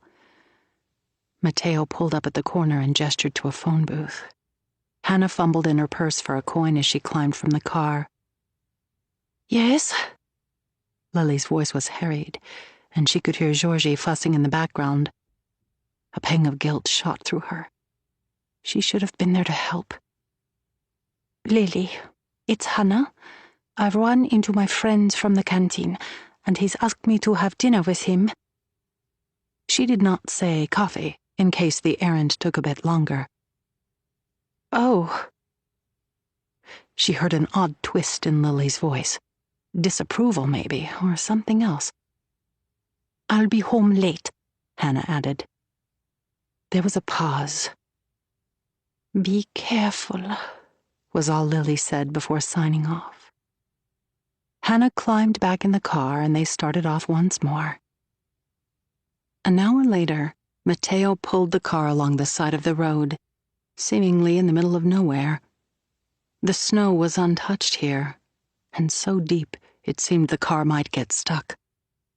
He parked in an alcove that obscured the car amid a copse of trees. "Come," he said, and she got out and followed him down a path into the forest, cold seeping through her boots. They reached a small cabin, and he unlocked the door. Inside, it was modestly furnished with a few chairs and a tattered rug, with the feel of a rustic family getaway. What now? She had expected a contact or meeting of some sort, but there was no one there. Now we wait. She wanted to ask for whom they were waiting, and how long this all might take. But he disappeared outside and returned a moment later with some kindling for the fireplace, making clear that whoever they were waiting for was going to be a while. Not that she minded entirely, Hannah reflected as she watched him build a fire. Her feelings for Matteo, no matter how hard she tried to deny them, were unmistakable. But he did not seem to notice or return the sentiment. There was something steely and closed off about him at times. Micheline had mentioned a woman who had broken his heart. It was just as well, she decided. When she had lost Isaac, she had sworn to never love another man and let herself feel pain like that again. Still, watching him now, she could not help but be curious about his past. Do you have family? She ventured to ask. Other than Micheline, I mean. No, it's just the two of us. Our parents died when Micheline was very young. Though she wanted to ask more about their parents, his clipped tone seemed to fend off any further questions. What did you do before the war? I ran guns against Franco, he said. Hannah had heard of young men flocking to Spain to defend against the fascists, but she had not imagined Matteo to be one of them. Or do you mean before? He paused. I was not a good person before the war, he said, his head hung low. I had lost my way at university and dropped out. I became a racketeer. Small operations, mind you. Stealing papers, selling things on the black market. Then one day, I supplied some glass jars for medicine that did not really work. On the corner, I saw a woman crying. She had used her savings on the fake medicine and would not be able to help her dying mother. It was the low point of my life. I had caused that woman's pain. It was unforgivable. And still I did not change, he added. Hannah was surprised. How could one possibly go on after that? What happened? She asked. There had to be something that had brought him to where he was today. One day, as I was fleeing the police, trying not to get arrested for stealing something. I stumbled upon the fort in the woods and the men who were preparing to resist the Germans. I claimed that I was a resistance fighter, but really, I was just looking for a place to hide. But being among those brave men and learning what they were doing, I became genuinely committed to the cause. I changed. It was sheer chance that brought me to the fort as I fled through the woods. You still made the choice to change. Are you appalled? There was a catch in his voice, a bit guarded. He tried to sound light. A little, she admitted, but it made her feelings no less strong. Matteo had not been born with a passion for this the way Micheline had. He had come to it, earned it, and changed. In some ways, that made her respect him more. Who I was is not who I am now, he said. I understand, Hannah said. She moved closer to comfort him, and he wrapped her in his embrace. They sat silent and motionless for several minutes. She pulled back slightly to look up at him, and their eyes met. Hannah. She saw then in his eyes that he had feelings for her, and realized how very deeply she cared for him as well. He kissed her then, tentatively, as if asking a question. Hannah had not been held by a man since Isaac died, and at first the kiss felt alien and strange. She started to pull away. This could not, should not happen, especially not now, when they were on a dangerous mission and their contact might arrive at any moment. But then her lips responded, and she was kissing him back, drawing him closer. His fingers traced her jawline, then ran down her neck and shoulders. She leaned back, his hands cradling her head to shield them from the roughness of the floor. Their clothes seemed to peel back then, as if of their own accord. The weight of him atop her was bittersweet, a reminder of the love she had shared with Isaac so long ago. At the same time, it was wholly different, a passion so raw and consuming. She had never felt like this before, and she did not want it to end. Afterward, as they lay entwined, Hannah tried to process what had just happened. Letting herself get so close to Matteo now was a mistake. Yet even as she thought this, she savored the lingering waves of passion. It was just a moment, she told herself, trying to minimize the magnitude of it, and how vulnerable it made her feel. Matteo pulled away from her and sat up, his head in his hands. I'm sorry. Don't be, she said, trying to make light. We both had a part in it. But her heart sank. How could he regret the moment so readily? There was someone else, he confessed, many years ago. I've never quite freed myself. She understood his message all too clearly. Despite the passionate moment they had just shared, his heart still belonged to the woman who had broken it. That explained Matteo's pain, which always seemed to be lurking just below the surface. She marveled at a love so deep that it had still left him broken years later. Broken, and unable to be with her. I understand. She stood up, buttoning her blouse, feeling foolish and ashamed. He also dressed swiftly. I should go, she said. Their contact had not arrived, and Hannah had no idea how to make it back to the city on her own, but she simply could not bear to stay here with him a minute more. Hannah. Matteo reached up for her, as if to stop her from going. She hoped for a moment that he might change his mind and admit that this was something more. But as he pulled her back to the ground, she understood why. There was a noise outside the cabin. The person to whom they were delivering the message had arrived. I need to give the all clear. He stood and walked to the door, but as he was about to open it, there was a loud cracking sound outside. Gunfire. Whoever had come to meet them must have been followed. Quickly! He grabbed her and dragged her to the back of the cabin.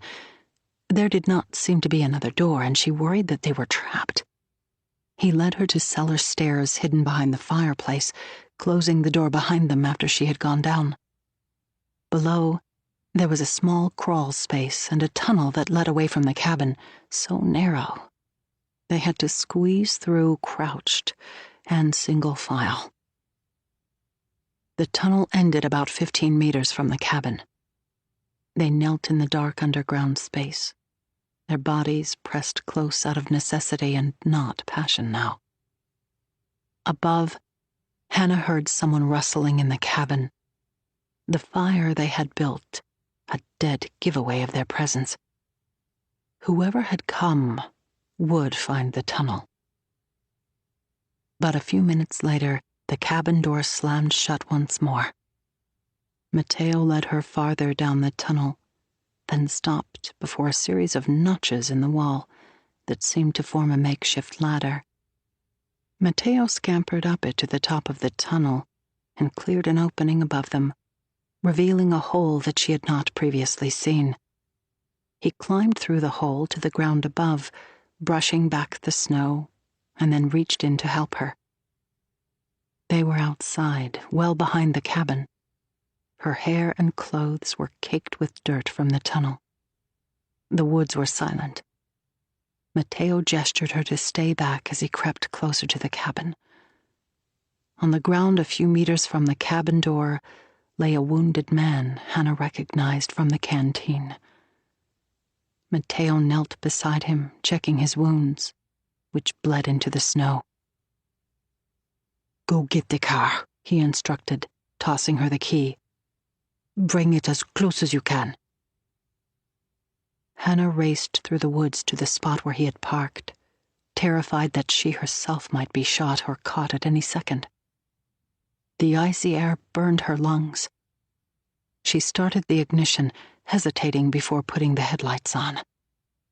She steered the car carefully through the trees toward Matteo and the wounded man.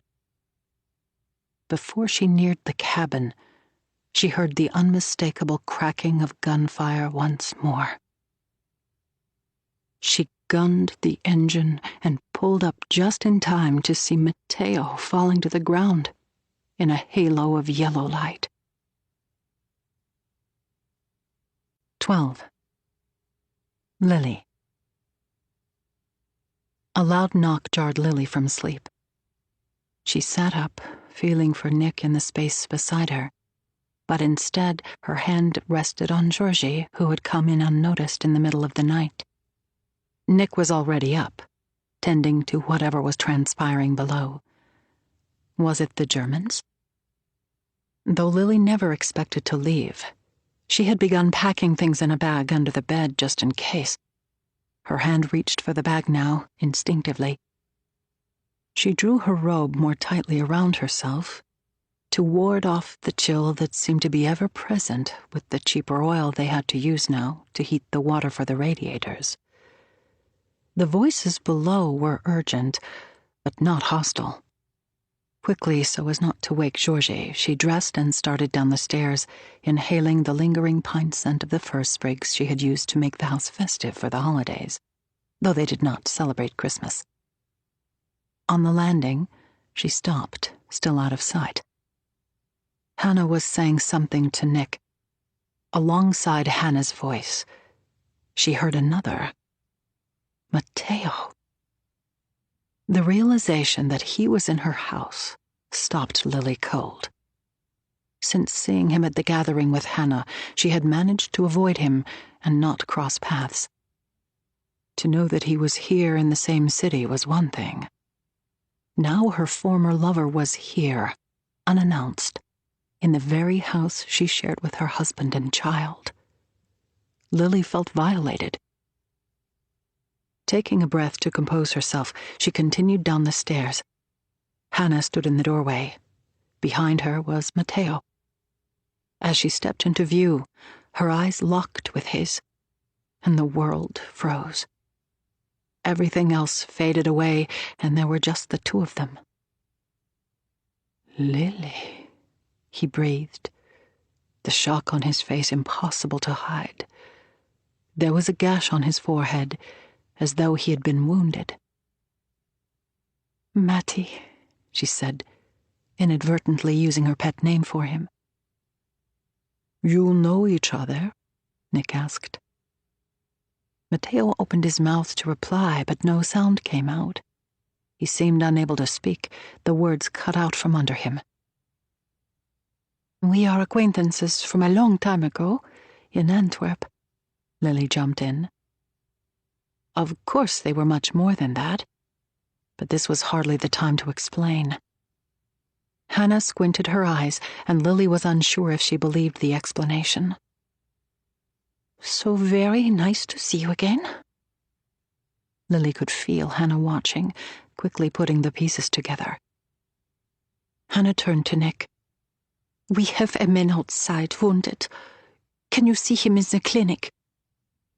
"Of course," Nick replied without hesitation. "Bring him around." Hannah and Matteo disappeared through the door, Nick following closely behind. Lily went through the house to unlock the exterior door of the small office Nick kept at the rear of the house. It was Spartan, with just an examining table and a chest of supplies.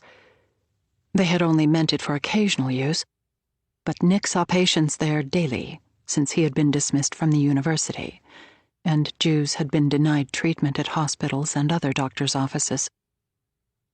Lily opened the door to the clinic. Between them, Matteo and Hannah held a man who was nearly unconscious. The front of his shirt was torn open and stained red from a gunshot wound to his stomach. They managed to get him into the clinic, and with Nick's help, onto the examining table. Blood seeped from his clothing onto the white sheet. "What happened?" Nick asked. Matteo shook his head. "Best that you don't know too much. But we were to meet him at a safe house, and someone followed him there. He was shot." "When I saw you go down, I thought you were hit as well," Hannah interjected, her voice still heavy with worry.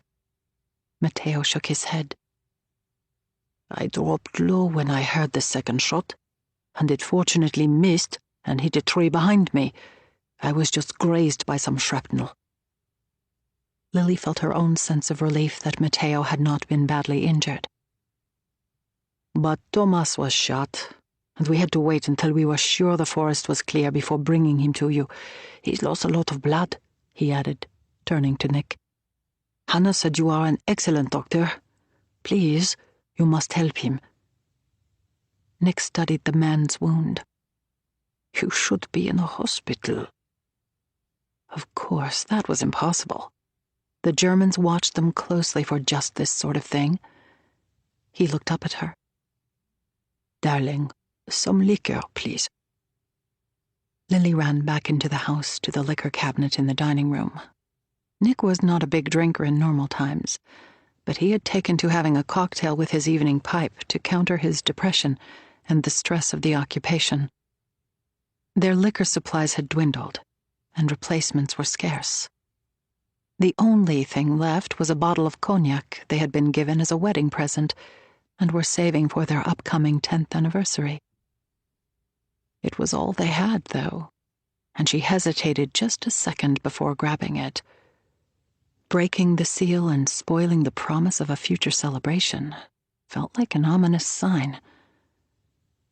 Lily returned to the clinic and handed Nick the bottle. "I'd need more antibiotics," he said. The very thing the clinic had run out of the day before.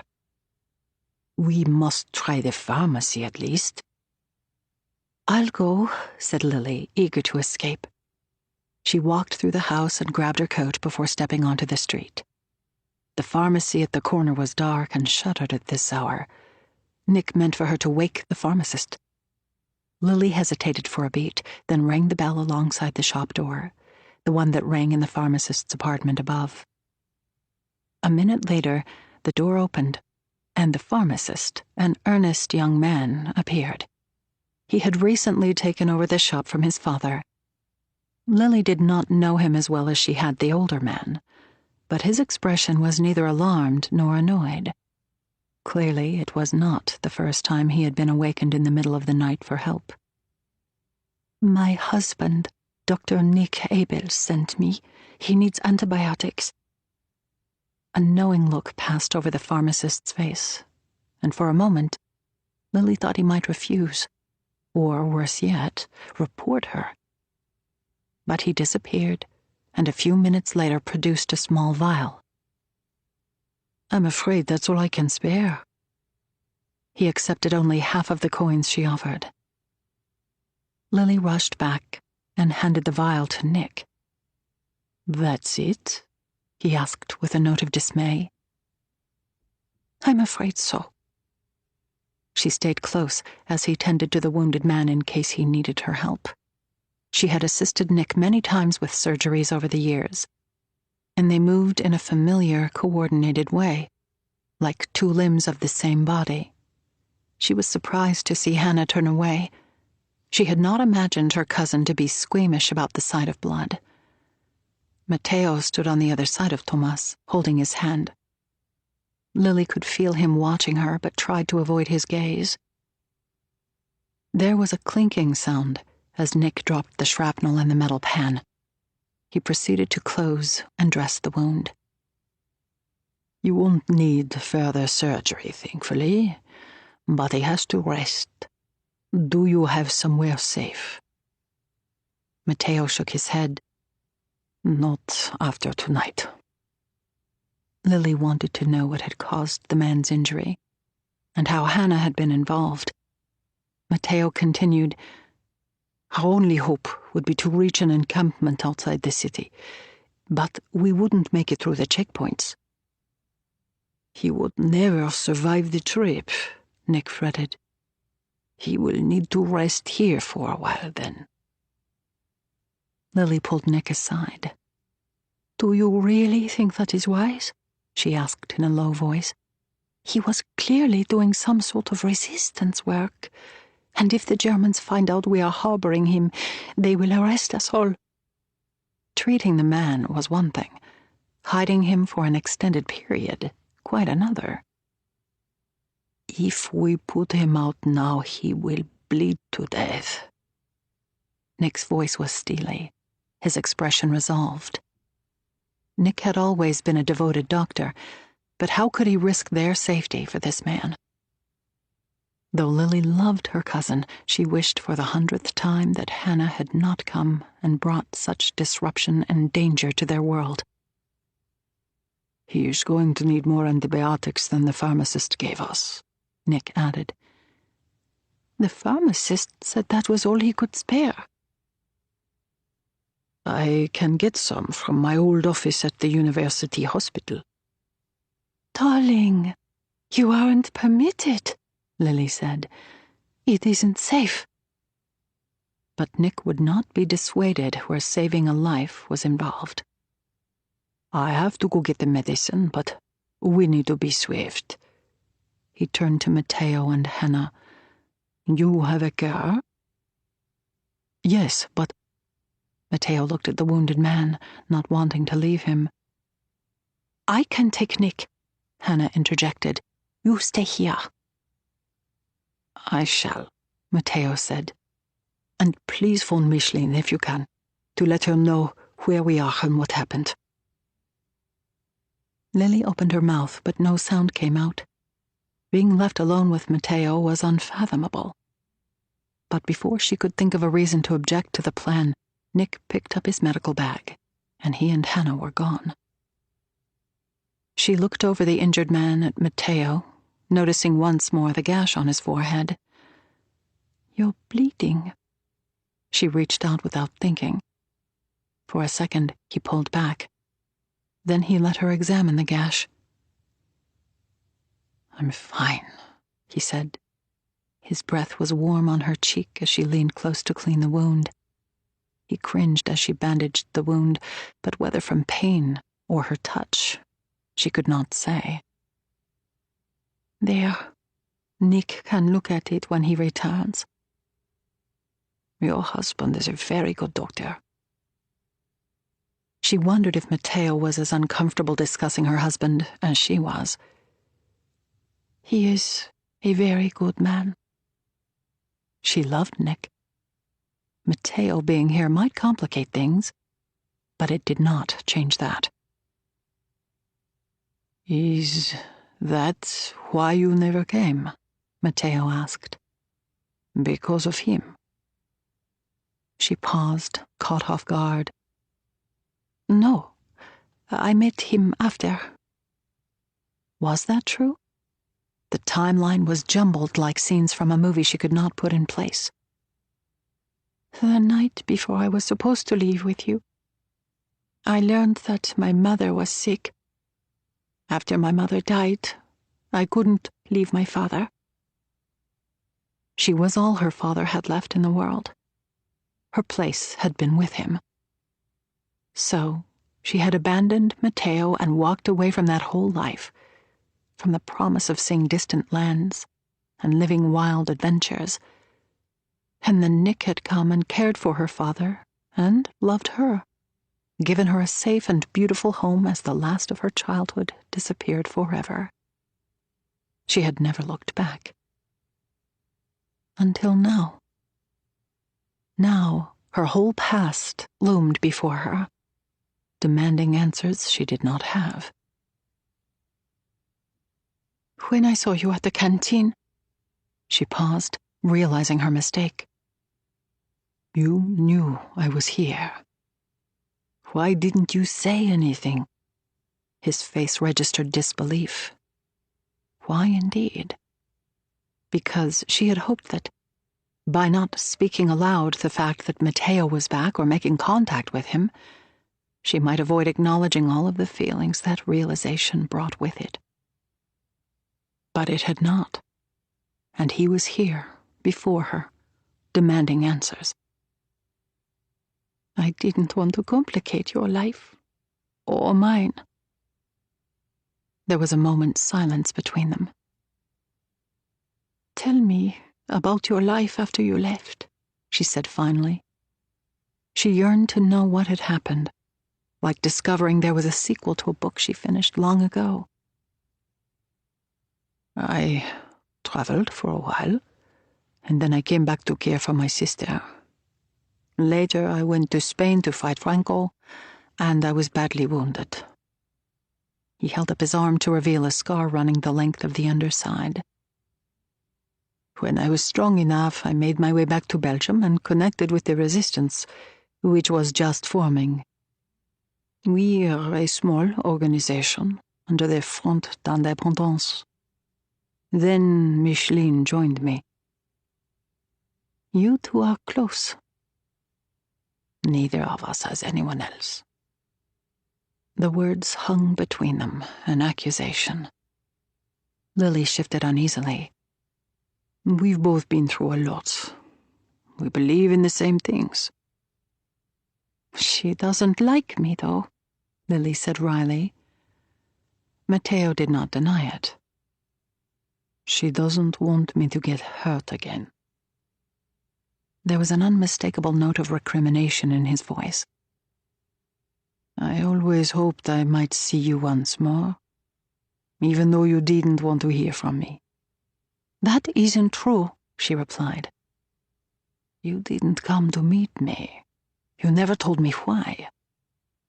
"I always thought that you would come for me." She was unable to finish the sentence. "But I did. I sent letters, more than one, telling you that I would come back if you still wanted me. I never received them. They stared at one another, genuinely puzzled. Had her father, wanting someone else for her, kept the letters from Lily? He made no secret of his dislike for Matteo. He thought she deserved someone traditional, more successful. She had always wanted to know what had happened. She saw it clearly now. Matteo thinking she had abandoned him, Lily having no idea. What might the other life have looked like if they had found one another? Then she looked around the clinic, through the door to her home on the other side. Guilt rose, eclipsing the possibilities. She had Nick and Georgie now, a family that loved and counted on her. That was more than enough. Between them, the wounded man stirred. Matteo turned toward him, the lines in his brow deepening with consternation. He reached for the bottle of liquor Lily had brought Nick earlier and poured some onto a cloth, holding it up to the man's lips. The man gagged and spat. But then, as the strong liquid went down, he seemed to ease into a bit of sleep. I never expected to see you again, Matteo said. Especially not here of all places with Hannah. You didn't know? How could I? He shook his head, his eyes sincere. I had left you in Antwerp, and I had no idea you'd moved to Brussels. Hannah said that her cousin was named Lily. There was so much else going on, though, that I didn't give it much thought. And then I walked in tonight and saw you. He, too, was as perplexed by the odd twist of fate. Anyway, I met your cousin. And here we are. Yes. Far more than a casual meeting, their lives were now inextricably intertwined. I think she cares for you. The words slipped out too easily, a betrayal of Hannah she had not intended. Do you have feelings for her as well? Lily hated how jealous her question sounded. Of course, she did not mean it that way. She had no claim or hold on a man she had not seen for nearly a decade. Rather, she wanted to know that his feelings for her cousin were real, and that he would not hurt her. I like her, he admitted. A lot.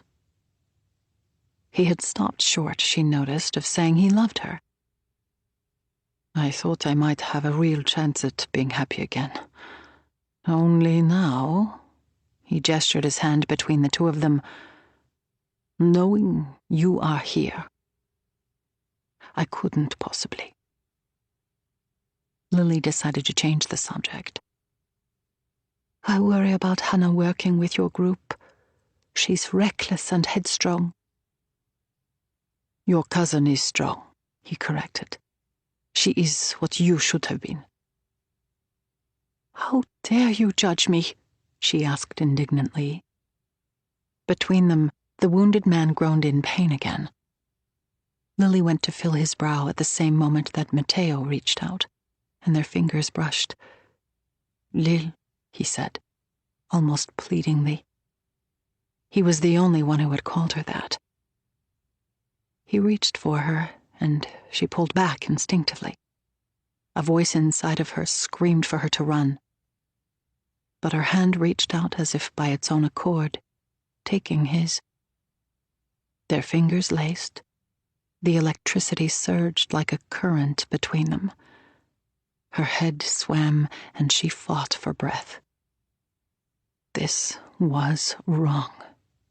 She was in the very house she shared with her husband and son, and holding hands was a betrayal. Not just because of where it could lead, but also because of all that it represented. Matteo, please, she said, begging him to be strong where she could not. But he took her plea as something else entirely, and leaned in closer, lips nearing hers. She was frozen, unable to move away. Just then, there was a creaking noise outside the door. "They're back," she said, pulling away, equal parts regretful and relieved. Though just over an hour had passed, it felt like much longer. "Meet me," he said, his voice urgent. "What?" Lily prayed that she had heard him wrong. "Tomorrow, meet me, just to talk," he added. "I can't.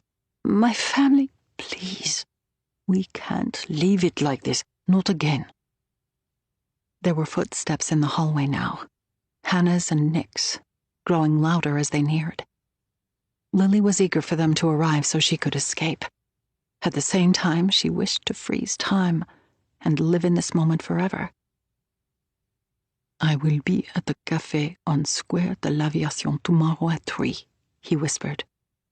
She knew the place, public but out of the way, discreet. "Come if you can." Before she could reply, the door opened and Hannah rushed in, followed by Nick. "How is he?" she asked. "The same." Nick rushed to check the wounded man. A moment later, Lily heard more footsteps outside the doorway. Lily started, worrying that the police had somehow found them or followed them here. A young woman appeared, pushing past Hannah and into the clinic. Though she had never met her during her relationship with Matteo so many years ago, Lily knew instantly by the resemblance that it was his younger sister, Micheline.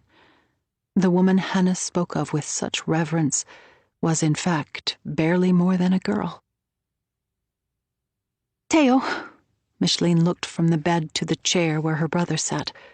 Her body relaxed with relief. "Oh, thank God! I heard someone was injured, and I thought it was you. What happened?" "I wasn't able to leave the message in the alms box because there was a German officer near the church," Hannah explained. "So Matteo and I tried to complete the errand ourselves and meet Thomas. Someone must have followed him." Lily could tell that Hannah was being purposefully vague about what she had been doing, because she was speaking in front of her and Nick. But she could glean enough to know that it was something for the resistance, and that it was dangerous enough to get a man shot. What in God's name had Hannah been thinking? Micheline started forward, her concern now focused on the man on the bed. "Thomas is one of our best men. What happened? Will he be all right?" Her questions were rapid fire. "Still sleeping, but his heartbeat is strong," Nick replied. "He'll make it." "He's getting the best care," Lily interjected. Of course, this was untrue. The best care would have been in a hospital, with sterile equipment and good technology, but that was impossible. "Lily's right," Matteo added. "The doctor is doing everything he can." Hearing Lily's name, a light of recognition dawned in Micheline's eyes. Her head turned in Lily's direction, her eyes locked with Lily's for a fleeting second, and Lily hoped she would not realize who she was. But the daggers she stared indicated that she knew, and remembered everything. "Lily from Antwerp!" "Michou," Matteo said pleadingly, begging her to leave it alone. "Not now." Micheline seemed to blink back her anger. "The message. Give it to me." She held out her hand low to Matteo, and he passed her a slip of paper. "We have to go," Micheline said. "There are police looking for us. I've secured a safe house on the outskirts of the city and arranged a car to take Thomas there." "I'll help you get him to the car," Nick offered. "Thank you." Matteo shook Nick's hand. Lily's worlds collided, and her breath stopped. Together, Matteo and Nick lifted the wounded man and carried him with effort from the room, Micheline and Hannah following behind. Lily did not look up as Matteo turned back to her one last time, silently entreating her to meet him. And then he was gone. she sat alone in the empty clinic for several minutes.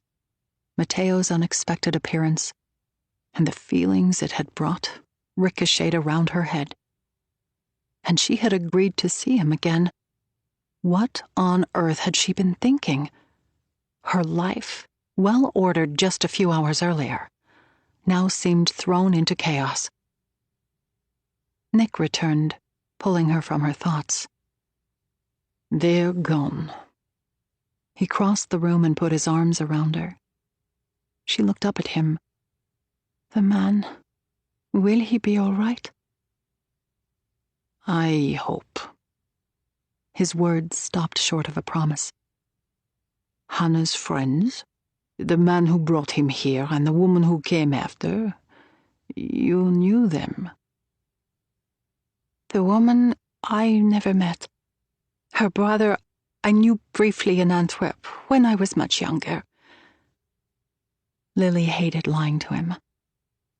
But it would be too hard to explain to her husband what had been between her and Matteo. Seemingly satisfied with the explanation, he started to clean up the instruments he had used to treat Thomas. I'll do that, Lily offered. You must be exhausted. I am, he admitted. Are you certain? Lily nodded. It wasn't as though she could sleep anyway. You go to bed. I'll finish and join you shortly. He kissed her on the cheek and then started for the stairs. After Nick left, Lily began to clean up the soiled sheets and towels. When she had finished, she left the clinic and returned to the house.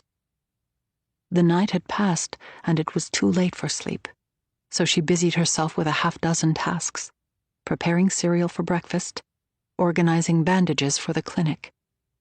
All the while, she tried to push thoughts of seeing Matteo again from her mind.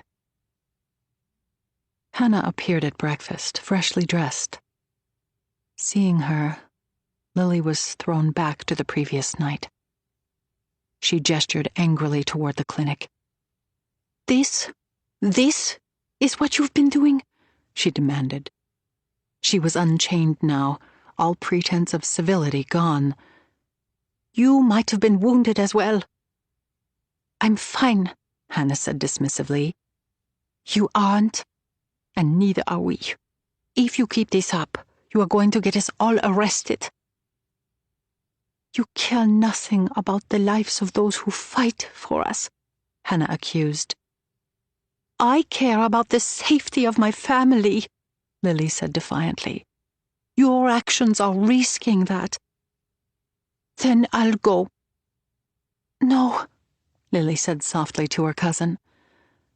The truth was, Lily loved having Hannah in her life again. With Hannah here, she somehow felt stronger and less alone. It was the one thing she needed, though she hadn't known it at all. Despite everything, she did not want her cousin to leave. Stay, but please be careful. The two spoke no more about it over breakfast. Georgie came down late. His hair was tousled and his eyes still thick with sleep. There were people in the clinic last night, he said, his brow wrinkled with confusion. Lily had not realized that her son had woken during the night. How much had he heard? Just a patient who needed urgent care from Papa, she explained. But Papa wasn't there.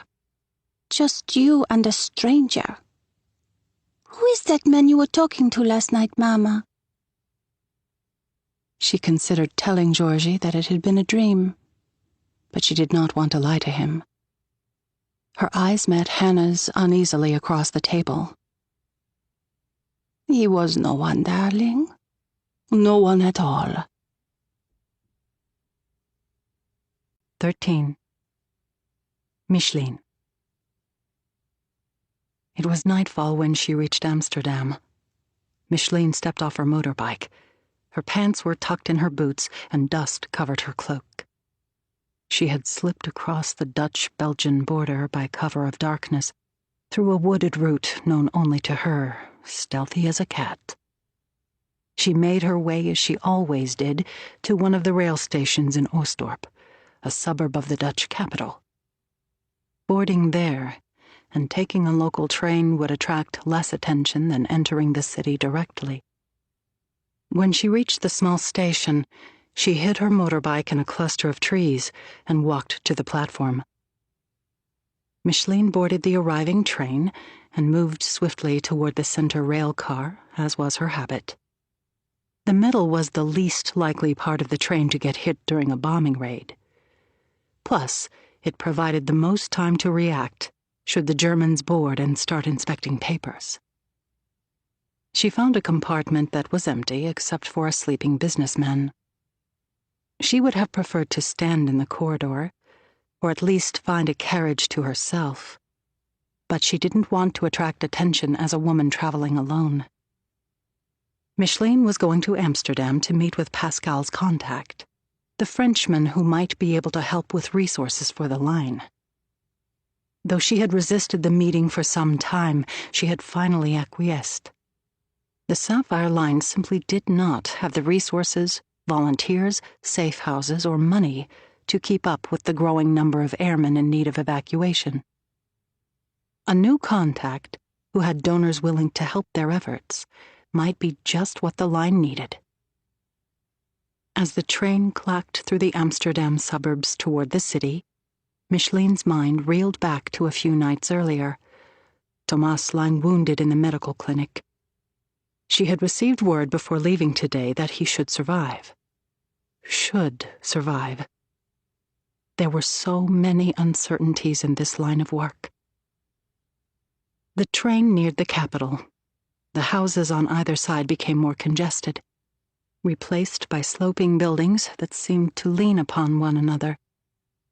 Micheline did not ride the train all the way to Amsterdam Central, but got off a few stops early and made her way to the city center by foot, navigating through the throngs of pedestrians, taking advantage of the warm summer evening. She passed a park that had a public toilet, and checking to make sure no one noticed, she slipped inside to change. Micheline was like a chameleon, Matteo had joked more than once. Normally, she wore school-girlish clothes in order to pass on the street without suspicion. But today, her look was designed to blend in with the other women in the cafe, a sophisticated but understated dress, high heels and stockings with a seam up the back. She walked to the entrance of the Café Grande, a modest establishment along one of the canals in the tightly packed Jourdan district. From the doorway, live music blared. The cafe harkened back to happier times, with a small band playing in the corner and a case of mouth-watering cakes in the front. Of course, it was all for show.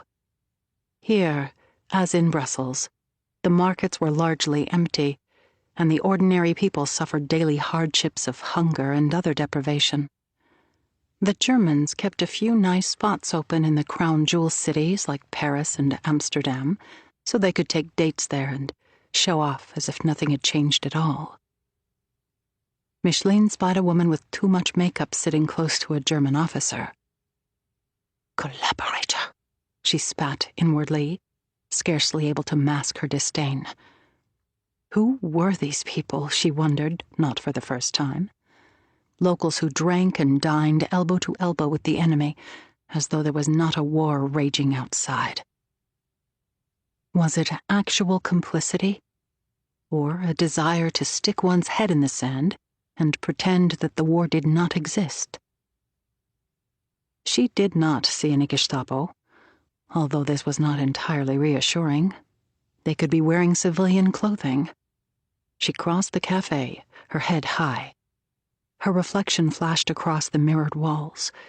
Her normally wild red hair was swept up into a sophisticated knot, and her dress was the latest style. It was as if she was someone else entirely. Across the cafe, she spied a familiar figure at a table. Pascal. The former seminarian seemed out of place in the chic space, and she suspected that the choice of location was not his, but his contact's. Men often wanted to meet in restaurants and bars, amid the wine and food. Micheline found it too visible, the bill of their meal easy to trace. But she had learned that giving people a little bit of control made it easier for her to take charge of the overall situation, and so she acquiesced. She started toward Pascal's table, then stopped short.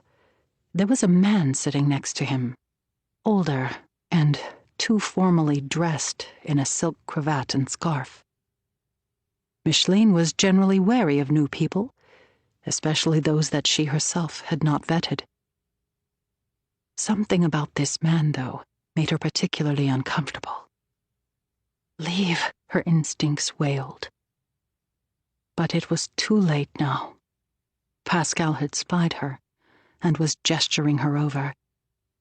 The other man had clearly seen her as well. He was slight and sinewy, with a mustache and pale blonde hair. He stood as she approached and gave a slight bow. Pascal remained seated. "Micheline, may I introduce Monsieur Anton Labeau from Paris?" The name was not familiar to Micheline. The stranger held out his hand, and she took it reluctantly. His fingers were cool and limp to the touch. He raised her hand to his mouth, but she pulled back before he could kiss it. She noticed that his front teeth were capped in gold. Micheline tried not to recoil further as the man pulled out her chair and put his hand on the small of her back with a too familiar gesture, urging her to sit. This was the business, though. Smile, and get them to do what you needed them to do, to tell you what you needed to know. She sat down and looked at Monsieur Labeau squarely. "There is a group of airmen in need of rescue," he announced without pleasantries. Micheline was caught off guard. Matteo had said that Pascal's contact might be able to help them. Instead, he was asking for her to take on a mission. "Why did I not receive the request directly?" she demanded. Usually, news of downed airmen came from the British government through the radio or other established channels. "The request came from Bellwether." Micheline's eyes narrowed. Bellwether was a separate network in France. Why were they asking Sapphire to take this on? "I don't like it." Accepting airmen from insecure sources was one of their greatest vulnerabilities. "Who's the contact?" "Marceau Benoit." Micheline had never heard the name, but that was not unusual. At least a half dozen or so separate networks running escape routes out of Europe had sprung up since the start of the war, and outside of her own, there were many people that even she did not know. "You said a group of airmen. How many?" 6. Micheline tried to conceal her surprise. She had rescued 2 or 3 before, and it had been much harder than transporting a single airman because it was so hard to blend in. 6 was more than they had ever attempted at once. "How is that possible?" "A single downed aircraft near Leiden. They've been brought across the border at Maastricht and are hiding in a deserted barn in the woods near Lafeld. You know it?" Micheline nodded. "So we have to get them over the Pyrenees?" 5 of them, yes. But one is wounded, too sick to go that far. He would never make it." She nodded. The Pyrenees crossing was treacherous under normal conditions, and it would be impossible for one who was ill or wounded. "I will arrange for those who are able to be brought to Brussels and escorted to Gare du Midi." "Not Gare Centrale?" She was puzzled by the change from their usual point of embarkation. "Not this time." "Why the switch?" Monsieur Labeau shrugged. "Why anything? I don't set the plans, I just relay them. She wanted to press further, but could tell from his brusque tone that he would offer nothing more. The changed location was odd, but not so odd that she would balk and compromise the extraction. I will personally escort the 5 from there to Paris. I need you to get the other one who is recuperating close to the German border. Micheline understood then why he needed her to help. The border region between Belgium and Germany had gone back and forth between the two countries throughout the centuries.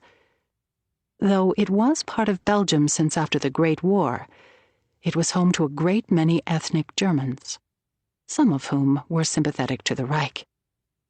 This made it one of the most dangerous areas from which to extract airmen. The Sapphire Line was the best established in the region and most capable of taking on the dangerous plan. What do you want me to do with him once I have him? Hide him until he is well enough for us to evacuate from Europe. Depending on the extent of his injuries, that could take months. You could take him to the encampment, Pascal offered. Micheline hated that he spoke of the camp, the heart of their covert operations, in front of this stranger. At least he had not mentioned its location. These airmen, have they been screened? She demanded. The network required downed airmen to be vetted for authenticity before being evacuated. Each one had to go through a thorough background check.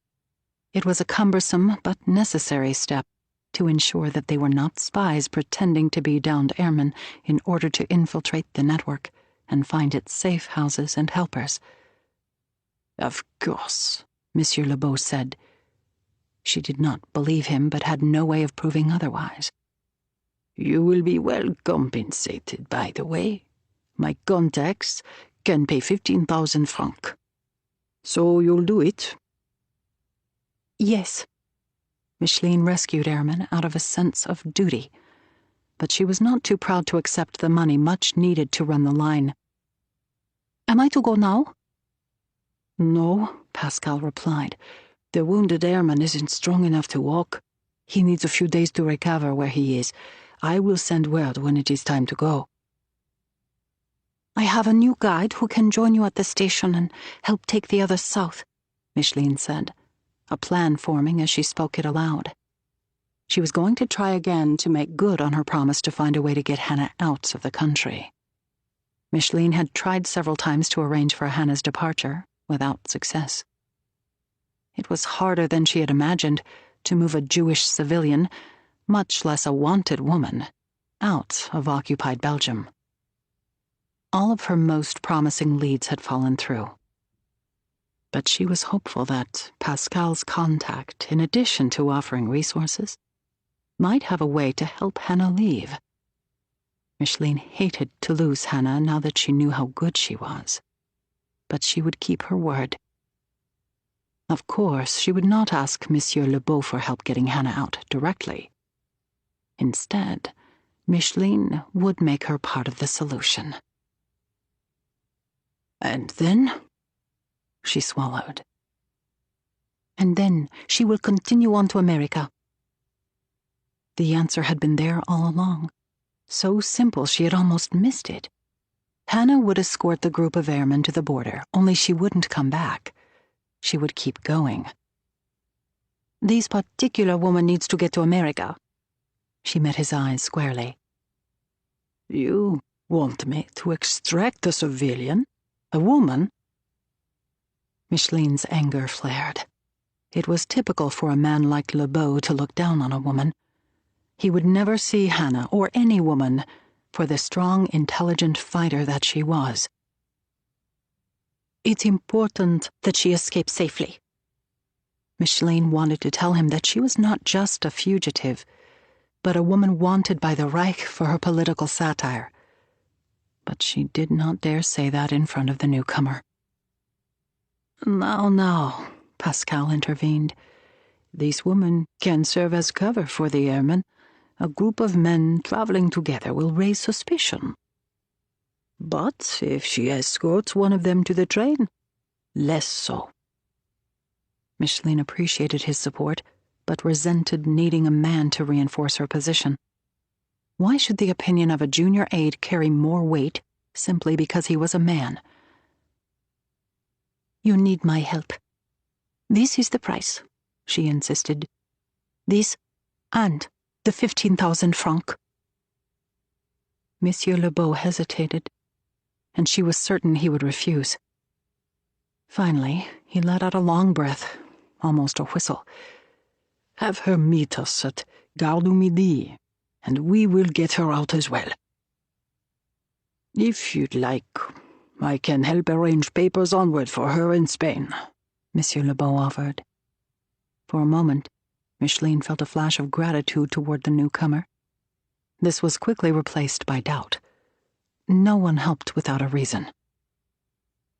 I will be well paid by the British for the extraction, Lebeau said, seeming to read her thoughts and making the scope of his interest clear.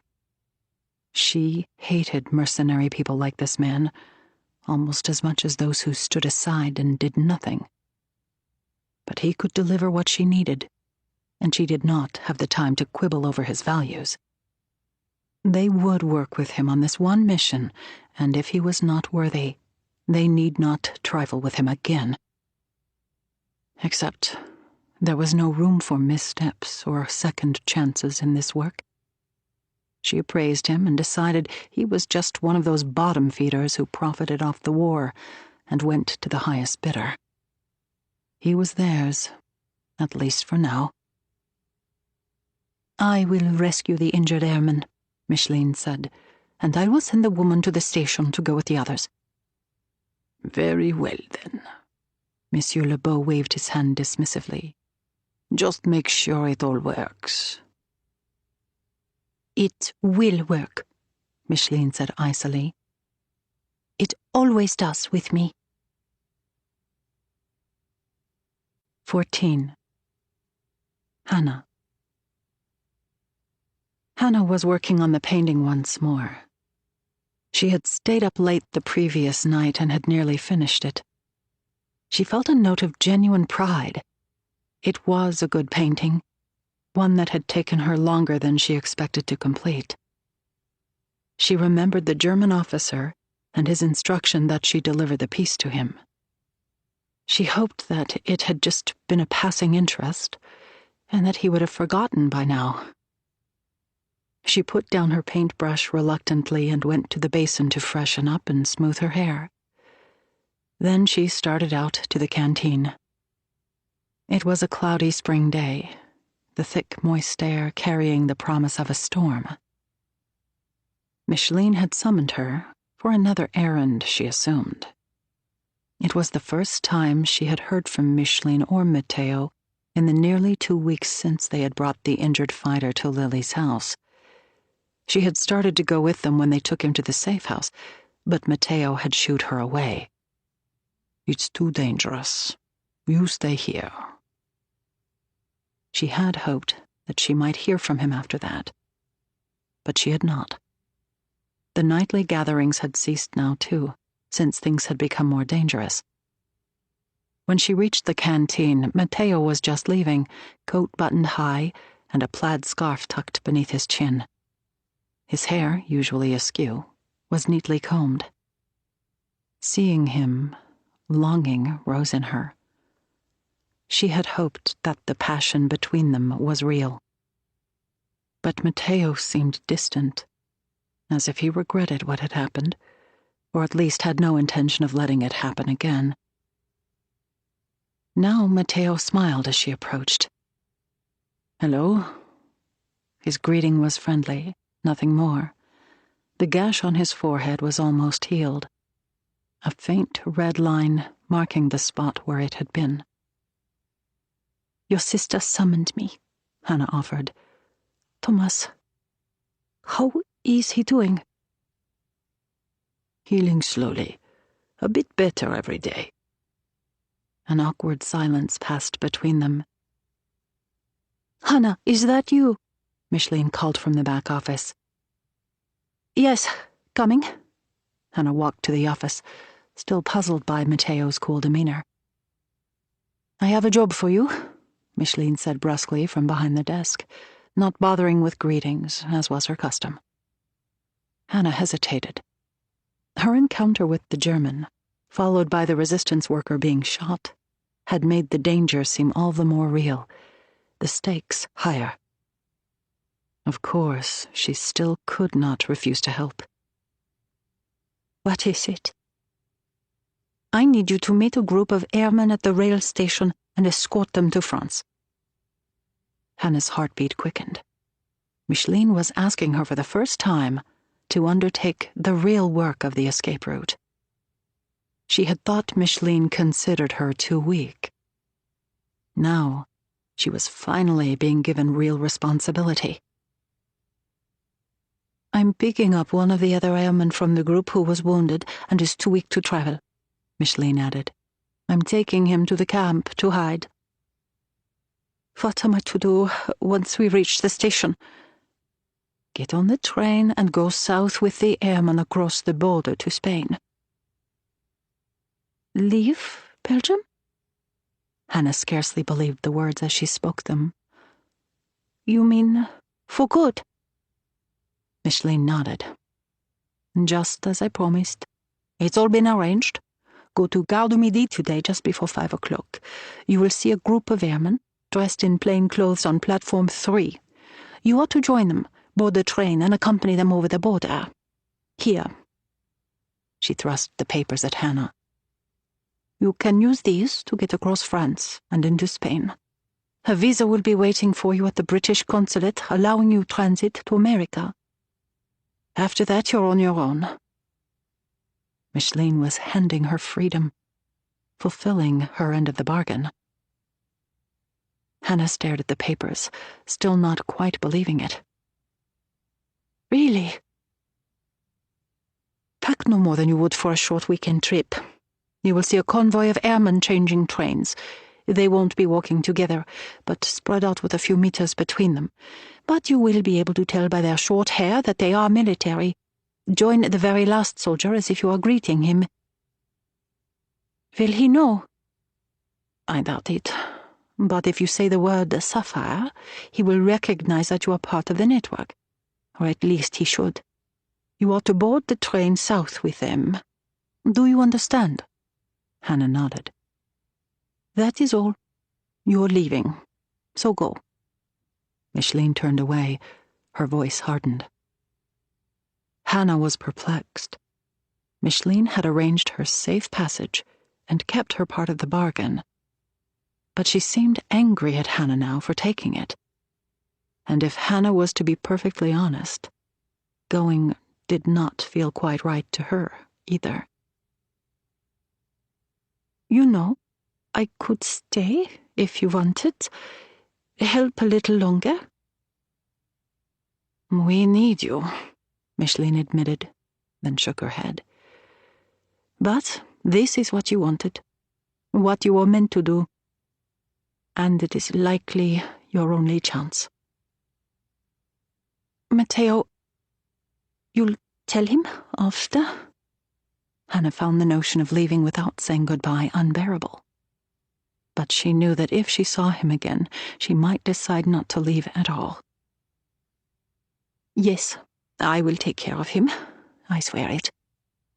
Micheline took her cloak from the coat stand in the corner and put it on. She held out some coins. For the train ticket. Thank you, Hannah said. The words, which seemed inadequate, were all she could manage. Micheline nodded. Godspeed. Hannah wanted to stay longer, but she knew there was nothing more to say. With a confusing mix of sadness and excitement, Hannah left the canteen and started in the direction of Lily's house. She dreaded saying goodbye to her cousin, and not just because of the many questions Lily would ask about her departure. The two women had become close in the time since Hannah had arrived, recapturing their childhood bond that Hannah had thought was gone forever. She did not want to lose that again. When Hannah reached the house, it was still, except for Georgie's high-pitched voice from the study. She pushed the door open, and the tutor looked up from their lesson. "Lily?" Hannah asked. The tutor shook her head. "Sorry, ma'am. She's gone out." Again. Lily had been away from the house more often than usual lately. Hannah reclosed the library door and went upstairs to pack her few things.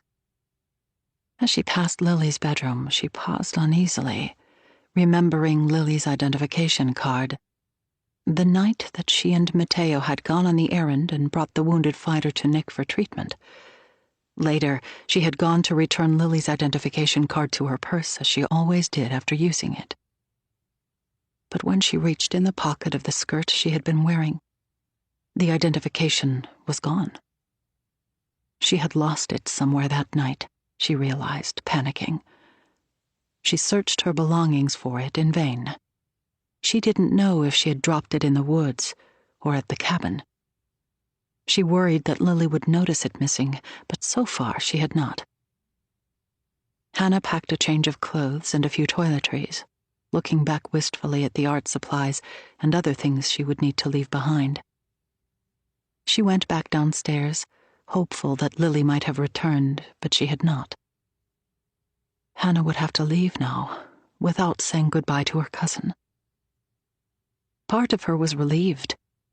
Lily would have asked a dozen questions about where she was going and how she would manage. Questions to which Hannah did not have all the answers. She would have argued that it was too dangerous. It was for the best that Hannah could not tell her. But she could at least leave a note. She walked to the notepad on the table in the foyer and picked up the pen beside it.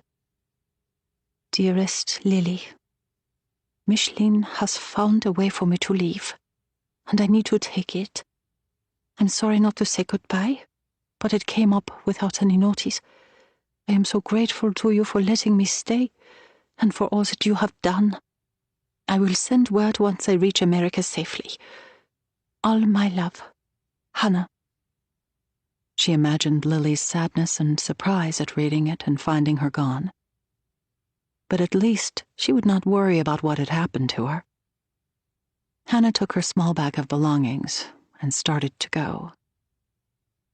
At the door to the study, she paused, wanting to go to Georgie and sweep him up in her arms one last time. But interrupting his lesson would raise questions. Instead, she peered fondly through the crack in the door at his dark curls bowed over a book, then turned and started from the house. Hannah began walking in the direction of Gare du Midi. A light rain, almost a mist, had begun to fall. The station was on the western edge of the city center, farther and in a different direction than Hannah had normally ventured on her walks. As she crossed the Square de l'Aviation, she spied a familiar figure on the far side. Matteo. She thought fleetingly that he had learned of her departure and was coming to see her. He was not headed toward the station, though, but in a different direction, his steps purposeful. Hannah watched him, puzzled. She had not expected to find him in this part of town, but thinking about it, what did she know, really, about how he spent his time when he was not with her? She wanted to call out to him, but did not want to draw attention to herself. He was striding away from her now, with a determined gait. She found herself following urgently, distracted from her need to get to the station. Matteo stopped in front of a cafe and stood expectantly, as though waiting for someone. Then his eyes seemed to light up. For a moment, Hannah thought he might have spotted her and been pleasantly surprised. But he was looking past her to the right. Hannah followed his gaze. A woman was approaching in the distance, her face shielded by a parasol. A pang of jealousy shot through her. Relax, Hannah thought. She could just be an associate, someone who helped the network. She could tell from Matteo's expression of unmasked affection, however, that the woman meant so much more. Matteo had claimed to be alone since losing his heart to a woman years earlier. He had told Hannah that he could not possibly love again. Yet here he was with someone else.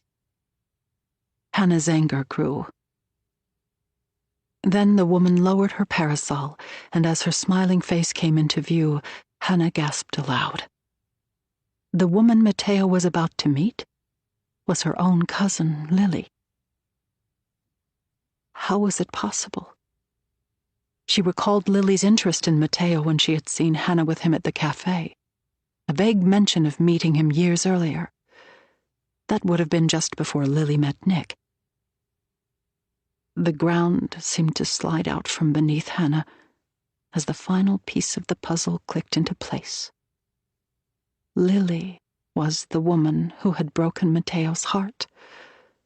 Lily and Matteo had been, and possibly were now, lovers. Hannah stepped back, cheeks hot despite the cool rain that fell upon them.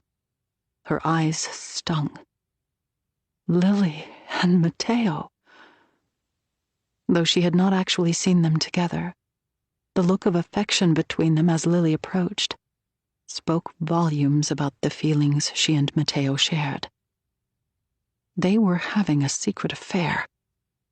What other explanation could there possibly be? Her cousin already had absolutely everything. Must she take him as well? But of course, she had not taken him. Lily and Matteo had been together long before Hannah came to Belgium, and it was just a terrible twist of fate that Hannah had seen him in the park and had fallen in love with him herself. Still, Lily had kept it from her. That was what hurt the most about it. Not Matteo's feelings for Lily, but the fact that Lily had lied. She had betrayed her. Hannah wanted to storm across the square and confront them as they met. But something, pride perhaps, kept her from doing it. A church bell chimed, signaling 1:15. Hannah looked at the clock above one of the shops. 4:45. She had less than 15 minutes to reach the station and connect with the departing airman. Her future was in America, not here. So much the easier to leave now, knowing that Matteo was not really hers. She squared her shoulders and, heedless of the rain, started for the station without looking back. Inside Gare du Midi, Hannah looked around, trying to get her bearings in the unfamiliar station. Platform 3, Micheline had said. She located the platform and started toward it. From the opposite direction, she saw a group of men walking toward the train. Though they wore the simple clothes of Belgian laborers, their too short haircuts threatened to give them away as military. There was a man in front of them, French-looking, with thin sandy hair, who seemed to be leading the group.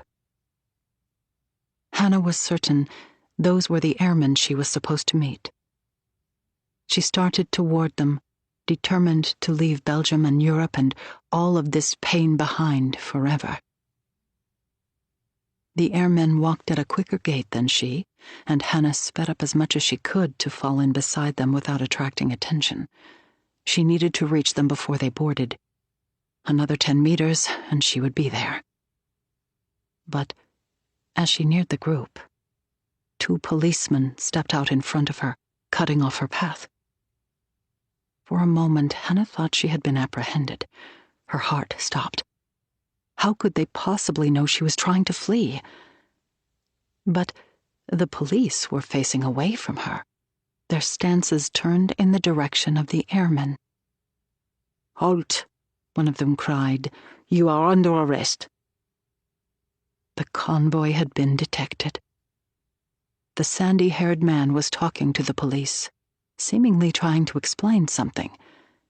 He had gold teeth, which seemed to glint as he spoke. One of the policemen handcuffed him roughly. There were police behind the group of airmen now, too, blocking their escape. but there were none behind Hannah. Slowly, she turned and started walking away, certain that at any moment she would be apprehended as well. The police seemed not to notice her, though, and a moment later she stepped outside the station. She hurried down the steps, eager to get as far away as she could. Around the corner, she stopped, gulping great gasps of air. Her lungs burned. The airmen had been captured. Someone knew that they were coming and had intercepted them. They had been taken, and with them, her chance to escape this wretched place was gone as well. What now? She needed to tell Micheline that the convoy had been arrested, but Micheline had left to save the injured airmen, Hannah presumed, though Micheline had not said as much. And as for Matteo, well, Hannah could not possibly face or trust him again. She raced back to the canteen, which was now deserted, and left a quick note for Micheline. Flight cancelled. Planes grounded. It was the only way she could think of conveying, without saying outright, that the men had been taken. Hannah stepped outside, trying to figure out where to go next. Though the rain had stopped, her hair was still damp. She was exhausted from all that had happened, but she did not want to return to Lily's house, not after seeing her with Matteo. Hannah began to walk away from the station toward the park, trying to process all that had happened and figure out what to do next. As she wove her way through the commuters and other late-day pedestrians, Hannah's mind reeled. Lily had betrayed her, and the convoy, her best and only chance of leaving Belgium, had been apprehended. She was trapped, caught in a dead end as surely as she had been the night that the MS Brittany sat docked at Havana Harbor. After nearly an hour of walking the city, Hannah slowed. Her feet ached. It was nearly dark now, and the streets nearly empty, with most of the people who had been out having made their way home. She couldn't remain outside forever. She needed to return to Lily's house, the closest thing she had in Belgium to a home. After what had happened, though, she could not stay there. She would find another place to live and continue to help Micheline until she could devise a different escape route. But first, she decided, she would confront Lily about Matteo. Lily would deny it at first, of course, but then, when faced with the truth, she would have no choice but to explain herself. With grim determination, Hannah started for the house, her mind reeling. Within minutes, her entire world as she knew it had been upended. She reached the house and hesitated, steeling herself to confront her cousin. It had been a few hours since she had seen Lily with Matteo, and she should be home by now. Then she stepped inside. The foyer was still. She listened for the usual sounds of the house at that time of day. Lily in the kitchen, talking to Georgie about his day as she made tea. Stillness. She walked into the study. The tutor had gone, and Georgie sat alone on the floor, drawing with crayons. "Darling, is Mama here?" Georgie shook his head. "She hasn't come back yet." Hannah was puzzled. Lily had not returned home. Was she still with Matteo? She likely would not have remained out with him that long into the evening, though, and risked arousing suspicion. She should have been back by now, Hannah realized, suddenly uneasy. Despite her anger at her cousin, she was also concerned. Where could Lily possibly be? "Who is minding you?" Hannah asked. Georgie pointed in the direction of the dining room. "Papa." Nick was home early, Hannah noted with surprise. Hannah had hoped to catch Lily before Nick got home so that she could confront her about Matteo without her husband hearing. Now she would have to wait until the next time they were alone. Hannah walked into the dining room where Nick sat at the table, his head buried in his hands. "Have you heard from Lily?" she asked. "I thought she'd be home by now." Nick looked up. His eyes were bloodshot and rimmed with red as if he had been crying. For a second, Hannah thought that perhaps Nick too had learned of his wife's betrayal. But something about his dire expression told her it was even worse than that. "What happened?" she asked, her concern growing to panic. "What's wrong?" Lily. She's been arrested. 15. Lily. Today was to be the last time. It had been nearly 2 weeks since Hannah had brought Matteo and the wounded fighter to the house, and since Matteo had asked Lily to meet him. At first, she had thought that she might not go at all. But she had stood him up once in Antwerp all of those years ago. She could not do it again. She would meet him just once. She told herself it would put things to rest between them. She dressed for the meeting without too much care, though going out in the middle of the day in Brussels, one still had to look proper, she told herself, as she fastened her pearl earrings with shaking hands.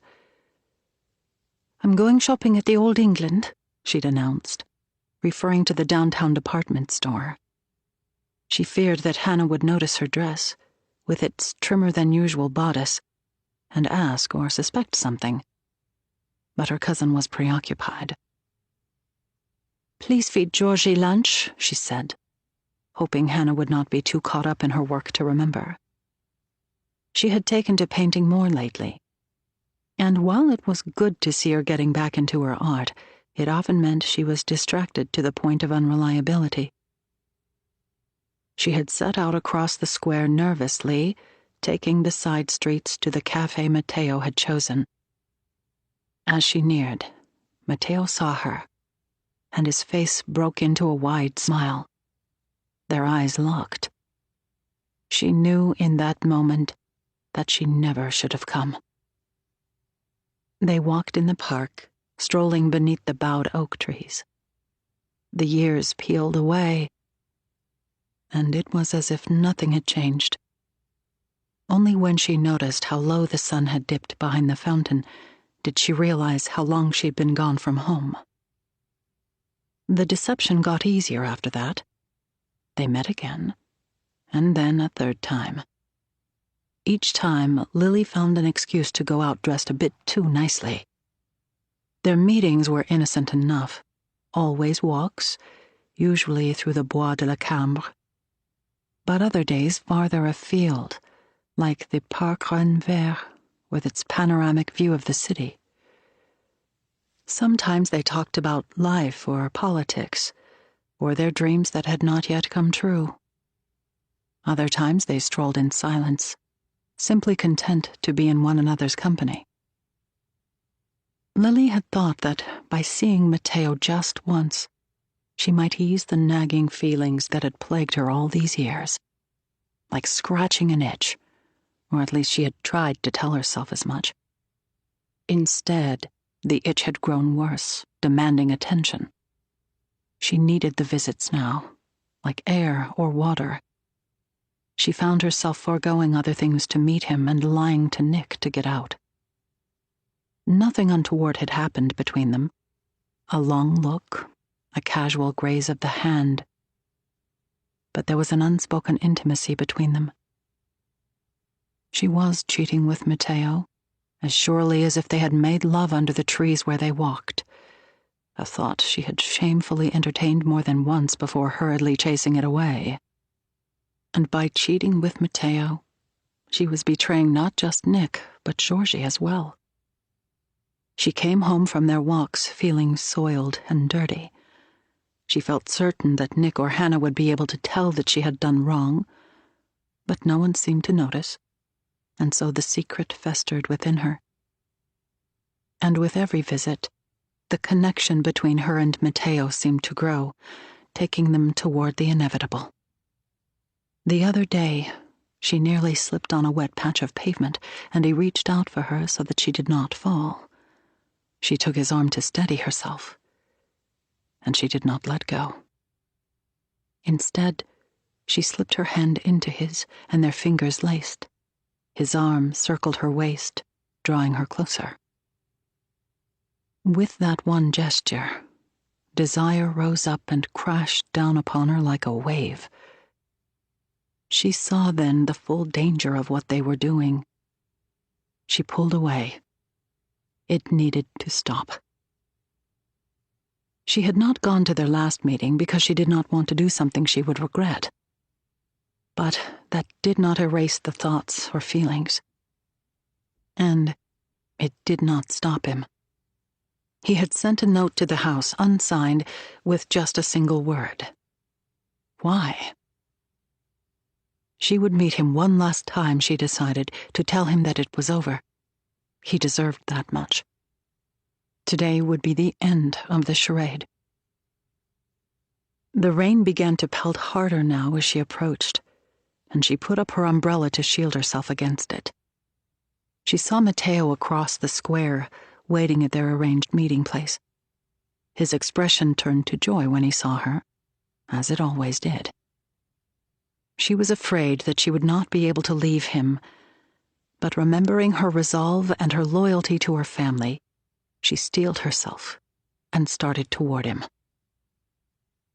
Matteo's smile faded as she neared, and she thought that perhaps he somehow knew the grim message she was coming to deliver. But then she saw it, and she knew that his concern had nothing to do with her feelings. There were 2 policemen standing between them, and they were looking right at her. Lily's breath caught. The police were everywhere these days, and there was no reason to think they were looking for her. Then one of the policemen started in her direction, his focus unmistakable, and the other quickly followed. What could she have done to draw their attention? She turned sideways abruptly, looking in vain for an alternate destination. But the market stalls were too far, seemingly kilometers instead of meters away, and the shops were closing. Her sudden gesture had drawn the attention of the police, who continued toward her. "Papers," one of the officers commanded. It was a perfunctory check, a formality, she told herself. The targeted way in which they had approached her, though, told her it was something more. She calmly reached into her clutch purse for her identification card and passed it over. "Lily Abels?" one of the men asked. The second man scanned a list that he carried and nodded, as if confirming what they already knew. She was stunned. For the first time in her life, she was seized with the impulse to deny her own name. How did they know her? She was quite certain that she had never seen these men before in her life. Yet something had drawn their attention to her. "You are under arrest. You must come with us." "But this is preposterous. I'm a Belgian." Until now, only the foreign Jews had been taken. Why was she being treated like one of them? "There must be some kind of mistake. I'm sure if you call my husband—" Although she had come here to see Matteo, it was Nick's status in which she sought protection. "He's a professor at the university." Was, she reminded herself silently. Nick had been stripped of his title, and with it, any influence or import that might have helped in the situation. "You're being charged with sedition," the first officer said. There had to be a mistake.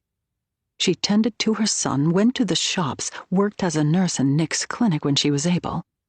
She had not engaged in any sort of treason, or anything at all beyond caring for her family. Across the square, Matteo watched with shock and horror. He took a step toward her as if planning to intervene. Her eyes met his, and she shook her head slightly, willing him not to. Matteo was impetuous and probably known to the police himself for his work with the resistance. His involvement in this would only make things worse and get them both arrested. The policeman reached for her arm. "One moment, please," she begged. Tears formed in the corners of her eyes. Needing a handkerchief, Lily reached into her purse. It fell to the ground, contents spilling. She was too petrified to bend down and get it. In other circumstances, she felt certain a passerby might have stopped to help. But no one did, and her personal belongings remained splayed on the pavement for all to see.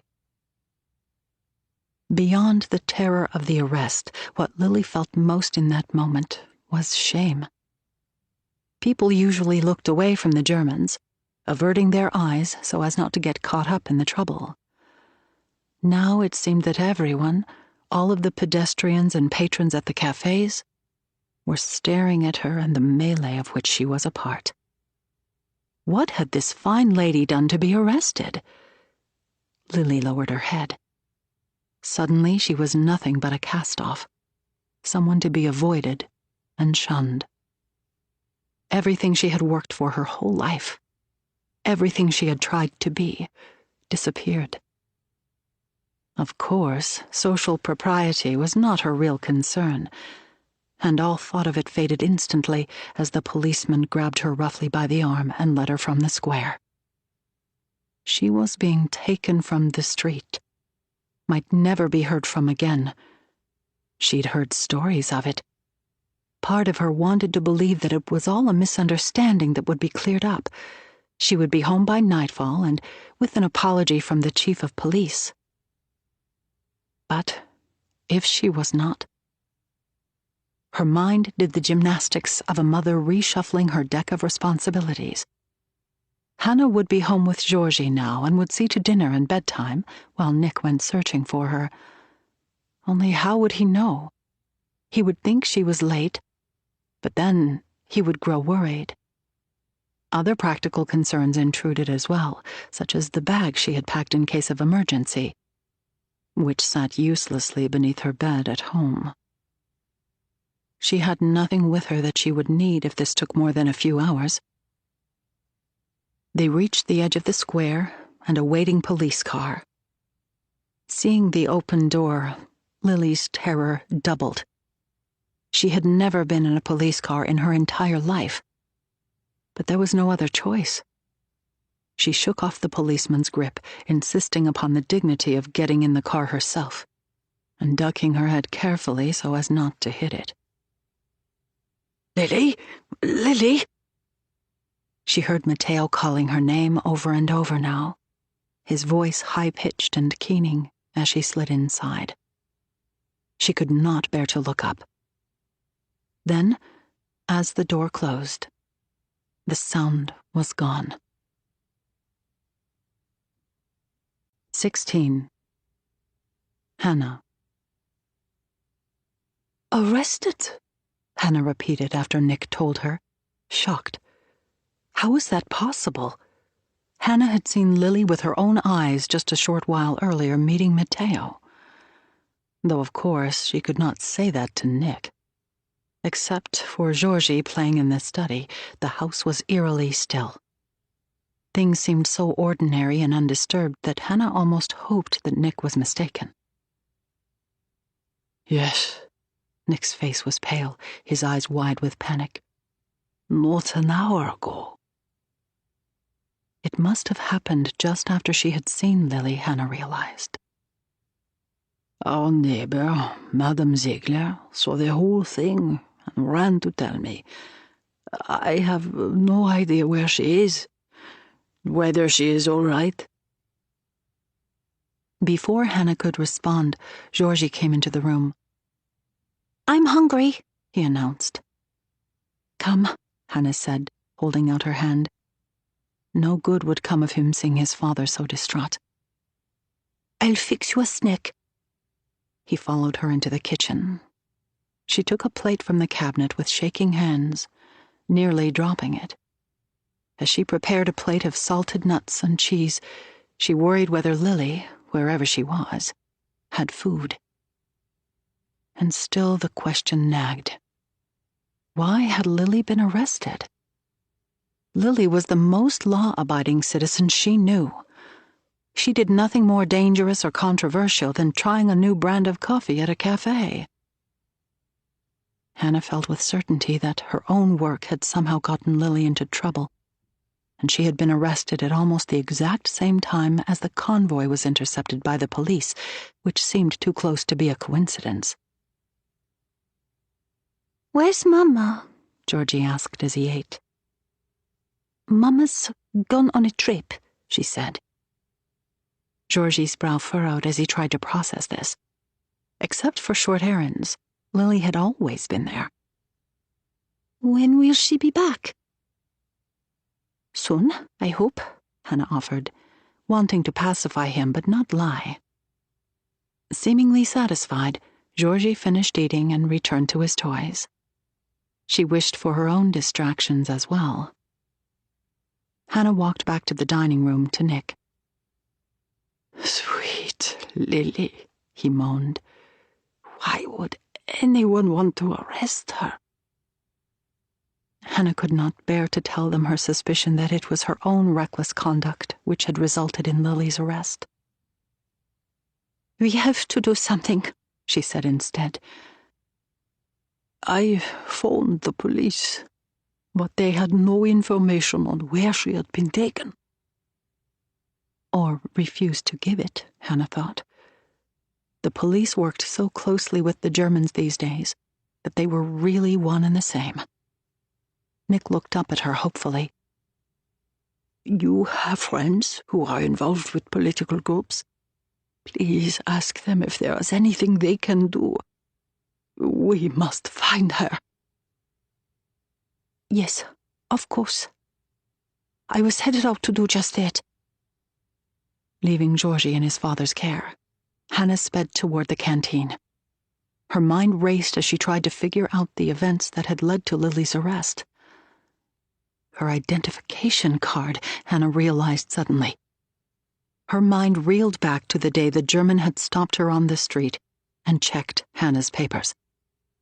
By impersonating Lily, Hannah had put her cousin on the German's radar. And then she had lost it somehow that night with Matteo. Someone could have found it and seen Lily's name, thought she was working with the resistance. She stopped in her tracks, overcome with remorse. Hannah needed to find Micheline, but it was Matteo at the canteen when she arrived, seated at the desk with his head low. Remembering what she had witnessed between him and Lily, a wave of anger and pain rose within her. Part of her wanted to run from the room, but none of that mattered now. She would have to push her feelings aside. "My cousin. She's been arrested." He lifted his head sadly. "I saw it happen on the square. We were—" He paused before the confession could leave his lips. "I know," Hannah said bluntly. He lowered his head. "About you and Lily." She thought he might deny it, but he did not. "Why didn't you tell me?" "I never meant to keep it a secret. At first, I was just stunned to find her in Brussels after so many years. I hadn't seen her in almost a decade. I thought she was gone forever. And, well, I just couldn't. I was too embarrassed, and I didn't want to hurt you. Nothing happened between us. Still, I'm so sorry." "It doesn't matter anymore. We have to help Lily. Do you know where they took her?" "Yes, I followed them. She was taken to the Sipo ST building on Avenue Louise." Hannah shuddered. The security police headquarters, was the very heart of German operations in Brussels, a place notorious for its brutal interrogations.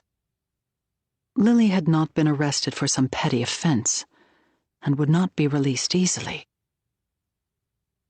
I tried to see her, but it was impossible. Matteo pulled out a chair. Hannah did not sit, though. She paced the floor, thinking. She was taken at nearly the same time as the convoy, so... The convoy? Matteo interrupted. Hannah could tell from his puzzled expression that he had no idea what she was talking about. Micheline had arranged for me to leave Belgium with a convoy of airmen, but they were arrested at the station before I reached them. I left a note earlier to tell Micheline. You didn't get it? I didn't see any note. Somehow, inexplicably, it had disappeared. But I don't see how the two could be linked. Lily has nothing to do with our work. Hannah paused, flooded with guilt. But she does. And it's all my fault. What do you mean? She had to tell him what she had done. I took her identification card to use in my errands for the Sapphire line. Surprise, then anger crossed his face. Hannah, how could you? I was stopped by a German officer a few weeks back, and I showed him her nurse's card. That must have put her name on their radar. And then, when we were fleeing the cabin, I must have dropped the card in the woods. I know it was foolish and wrong, and I couldn't regret it more. If I hadn't done it, none of this would have happened. That was too reckless, risking Lily's life. I know that now. I'm sorry. She watched his face as he wrestled with his anger. You were doing what you thought you had to for the network, he said finally. But his words were no comfort. Blame will not help Lily, he added. We have to find her. His voice was grim with determination. Hannah started for the door. I have to go to her. Hannah, wait. Matteo caught her arm. The building is heavily guarded. You'll be arrested if you go there. And what good will you be to Lily then? He had a point, Hannah conceded inwardly. Perhaps if we ask the Association des Juifs en Belgique for help, she suggested tentatively. She knew little of the organization, other than it was comprised of Jewish leaders and had undertaken ministerial work related to the community since the start of the occupation. The Judenrat, Matteo spat with revulsion. They are nothing but collaborators who turn over their own people to the Germans. He paused, thinking. Has Lily's family been taken yet? Yet. Hannah's throat tightened. That Lily had been arrested was bad enough. The notion that sweet Georgie might be taken as well was simply unfathomable. She was seized with the urge to return home. No, but I need to get back to them. Go home. The best thing you can do is to take care of her family. Be there for your cousin's child. He needs you more than ever now. Matteo was right. Nick loved his son, but he simply didn't have the capacity to fill the void left by Lily's absence. I will find a way to reach Lily, and I will let you know as soon as I learn something. Hannah wanted to protest. She had to do more.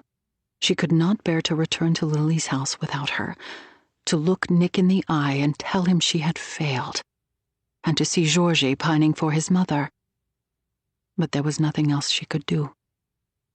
Hannah could see in Mateo's eyes the depths of his feelings for her cousin, and she knew he would stop at nothing to save her. Hannah turned and started for home, hoping that it was not too late. 17.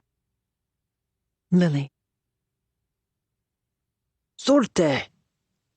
The barking order to exit the barracks shattered Lily's sleep. Kommen Sie schnell! Lily clambered to her feet. She had been at Breendonk for 2 days, and she was still not used to waking up here, the moldy dampness like a slap in her face, reminding her how very far she was from home. Lily had not been taken straight away to the Breendonk prison camp. Instead, the police had brought her to an improbably elegant house in the heart of Brussels. SIPO SD, Security Police Headquarters, was on Avenue Louise, a street lined with chestnut trees less than a half a mile from her own home, which Lily walked any number of times during her years of living in the city.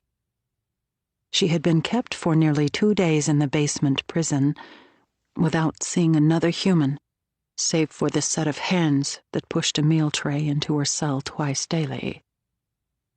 During that time, she peered through the barred windows at the feet of passers-by above, desperately wishing that someone might realize she was there.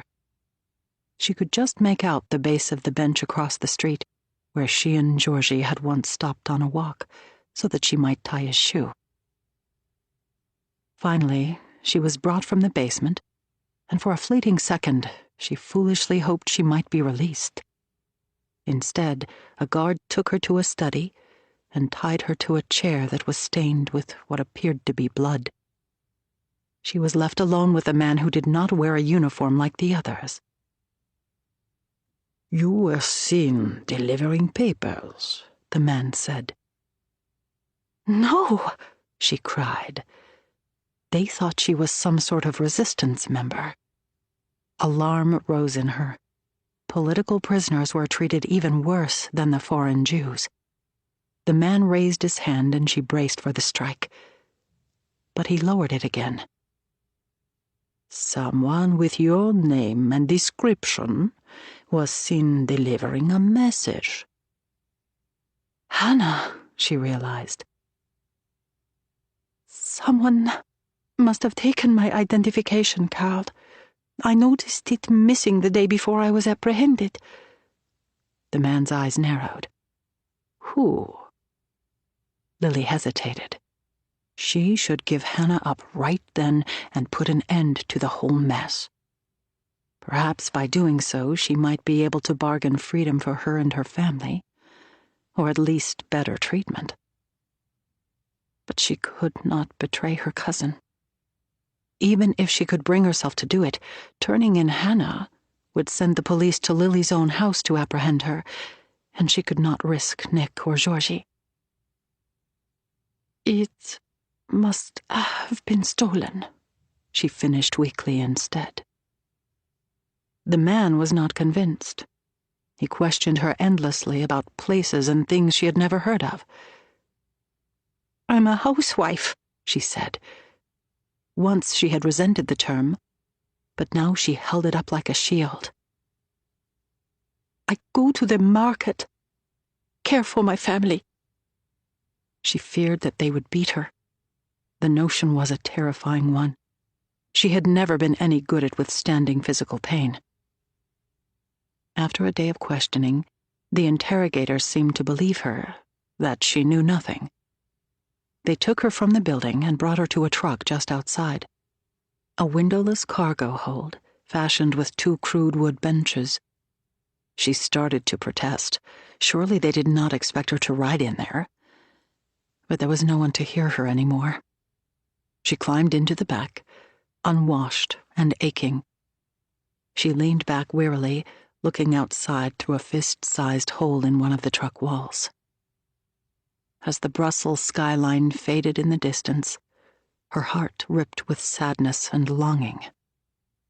She was being taken from her family and home, and no one who loved her knew where she was going.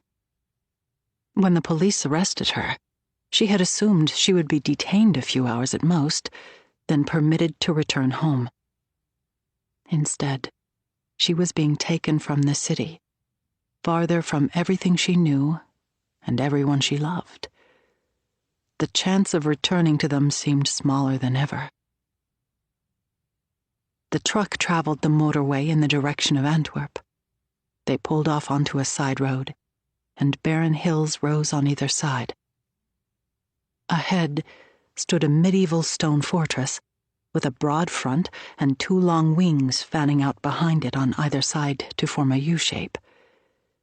Though not more than a few kilometers from the main road, the camp felt as though it was worlds away from anywhere. A deep moat surrounded the fortress. Men in striped uniforms worked at a quarry alongside it, removing some sort of red clay with shovels and wheelbarrows. Their heads were shaved bald, and their uniforms hung limply on their skeletal bodies. Lily shuddered at the condition of these poor souls who lived in such misery so close to modern, civilized Brussels. Was she to live like this as well? The driver did not escort her inside the camp. Instead, he let her out on the side of the road. A worn bridge with low stone walls crossed over the murky brown moat, leading to the arched entrance of the fortress on the other side. Brindonk read a sign on the structure. Lily recalled hearing of the former military base, but she hadn't known exactly where it was, or that it was being used by the Germans as a prison camp. Schnell, a guard barked at her from the entrance to the fort. Another guard with a machine gun stood in a tower high above, watching her. She had no choice but to go inside. Taking a last long look around, she walked into the camp. The arched entranceway led into a poorly lit tunnel with curved, roughly hewn walls. The guard who had ordered her inside led her down the tunnel. It ran about 100 meters before opening to a wide courtyard with a makeshift reception area at the center. She stood in a line of several dozen new arrivals. The others seemed to be working-class folk from Brussels and the surrounding towns, she guessed, although a few carried large suitcases, suggesting they had come from farther away. Guards stood on either side of the queue. One held back a German shepherd who strained at its leash, mouth frothing, ready to lunge at anyone who stepped out of line. Lily waited her turn fearfully, then stepped forward when summoned. At the first table, she had given her information and been registered. She moved to the second station, where she was meant to turn in her possessions. Lily hesitated. She had been taken from the street with only her purse, and that had been confiscated at SIPO headquarters in the city. "I have nothing," she said. The guard checking her in, a woman, looked at her with disbelief, and Lily hoped she would not be searched.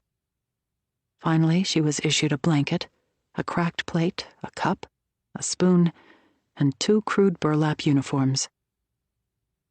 That had been 2 days ago. 3 nights, including the one she'd spent in the prison cell at German headquarters, of not tucking Georgie at bedtime, and as many of not being there in the morning when he woke. That was how she marked the passing of time. She was reminded of it now, as a young child walked past her between his parents, exiting the barracks as quietly and somberly as a grown-up. The Belgian Jews were able to lodge as families, and she could not see a small child without thinking of Georgie. As she imagined his warm little body still swathed in sleep, her arms ached. She hoped that Nick or Hannah had remembered to tuck his stuffed bear in beside him, and went to him if he woke in his dreams. What had they told him about his mother's disappearance? Lily had not been apart from him a single night in his entire life until now. She rose and made her bed. The inside of the barracks were more dreadful than Lily could have imagined. foul-smelling from too many bodies, with walls so damp they seemed to ooze. Then she dressed hurriedly into the second of her 2 prison uniforms, turning away from modesty. She was not sure she would ever get used to the lack of privacy, but there was really no other choice. The dormitory for Belgian Jews, which was housed in the eastern wing of the stone fortress, was about 20 meters long and half as wide, with wooden bunk beds, crammed into rows so close together, only one person could squeeze between them at a time. The room had an arched ceiling, so the top bunks had a bit of air. There was a small stove at the end, too small to provide enough heat if it had been winter. Each of the barracks had a capo, or leader, a Jew who had been put in charge. Lily walked outside. The dirt beneath her feet had been soaked by spring rains, and the mud seeped into her shoes. She made her way to the latrine, a separate building with a dozen toilets crammed inside. The air was choked with the overwhelming stench of human filth. They had no dividers for privacy, just one of 1,000 little things that were intended to degrade the prisoners. There was one large shower room with several dozen heads. The room was empty, and Lily was seized with the urge to wash. Their turns to bathe might have been spread out through the week, but instead, the prisoners were all made to rush through in the same hour on Sundays. Outside, it was still dark, but harsh floodlights illuminated the courtyard. Instructions blared over and over across the loudspeakers. There were wood gallows that had been constructed at the top of the square, a warning for anyone who might think about disobeying. She hurried to her place in line. Each morning was the appel, the roll call in which prisoners were forced to stand like statues for hours in the cold or heat, while every person was accounted for and their barracks inspected. Lily stood motionless, keeping her eyes down. The slightest infraction, moving or making a sound or having a poorly made bed, would bring swift punishment. In the short time she had been there, she had already witnessed men forced to face the stone wall of the courtyard for extended periods of time, sometimes in a painful squatting position, or holding a pickaxe or a boulder above their heads. They might be slammed into a wall for no reason, or beaten with a whip. When the roll call ended after what seemed like forever, Lily followed the other inmates to the mess hall, a room that was identical to the one in which they slept, except it was filled with long wooden tables instead of beds. She waited in line and claimed her portion, an ounce of stale bread and some watery cabbage soup, then found a seat in the middle of a bench where she was less likely to be noticed. Looking at the revolting contents of the bowl, Lily marveled. Was it really only weeks earlier that she had dined on salmon tartine? Making the delicacy with coarse, rationed flour had seemed an inconvenience, but now she would have given anything for a morsel of real food. Around her, the others ate, used to starvation, accepting of it.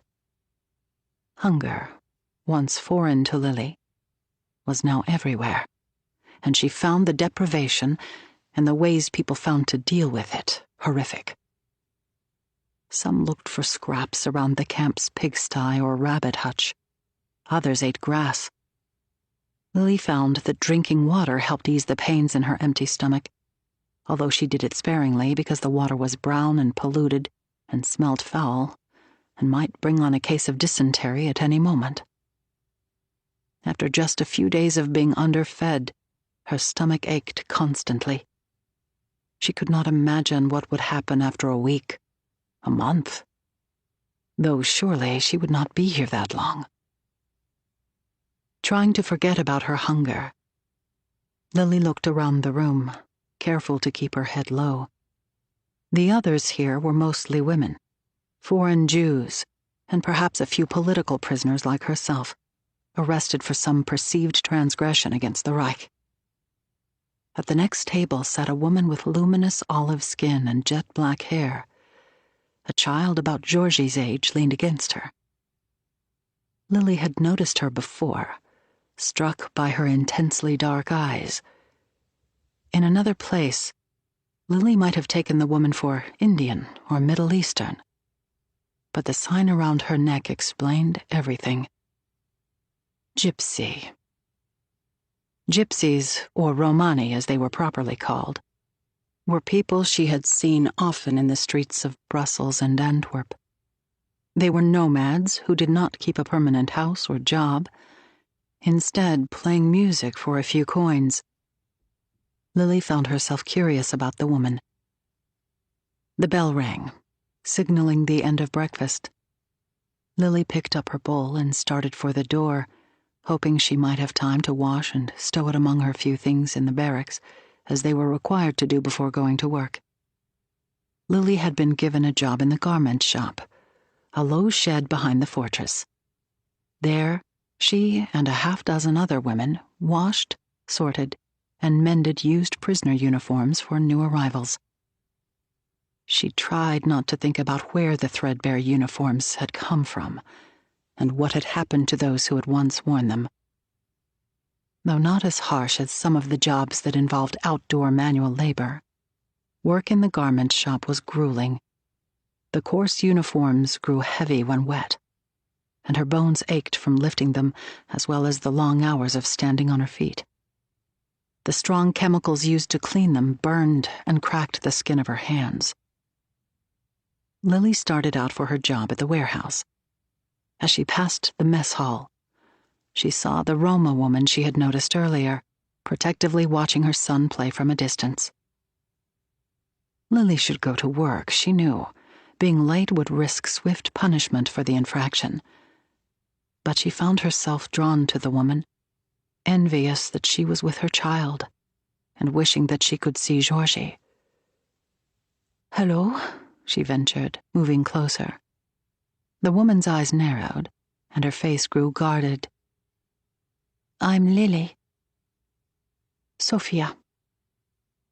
"And that's your son?" "Yes. He's called Dorin. He's 8. "The same age as my son," Lily remarked. "Only he isn't here with me." "That must be difficult," Sophia said sympathetically.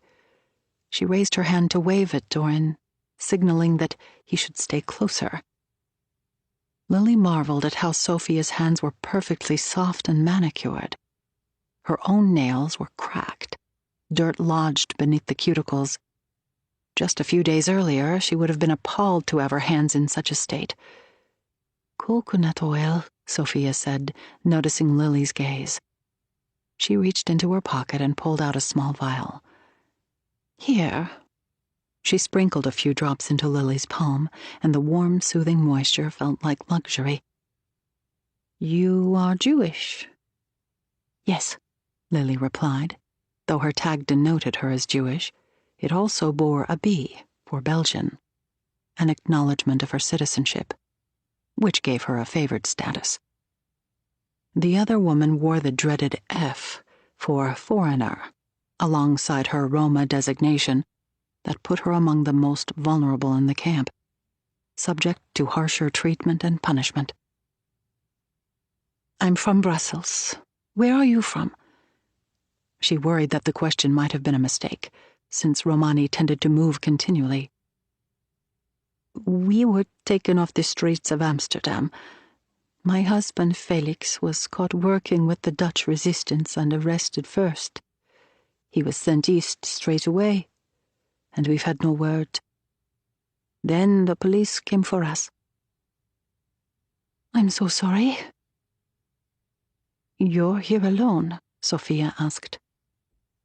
"Yes. My family was not arrested." Lily longed to be with her family, but even as she did, she thanked God that she knew where they were, and that they were at home and safe. "I have to go to work," Lily said, nodding in the direction of the warehouse. Me too, Sophia replied. I will walk with you. They crossed the courtyard, Doran following.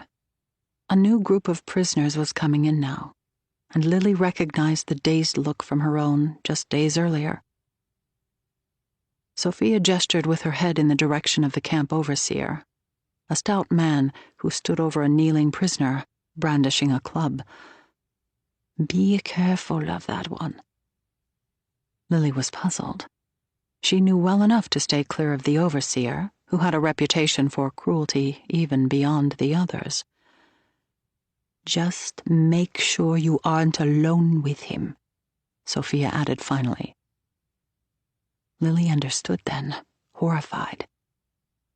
Did he? She could not bring herself to finish the sentence. Rape me? Sophia asked bluntly.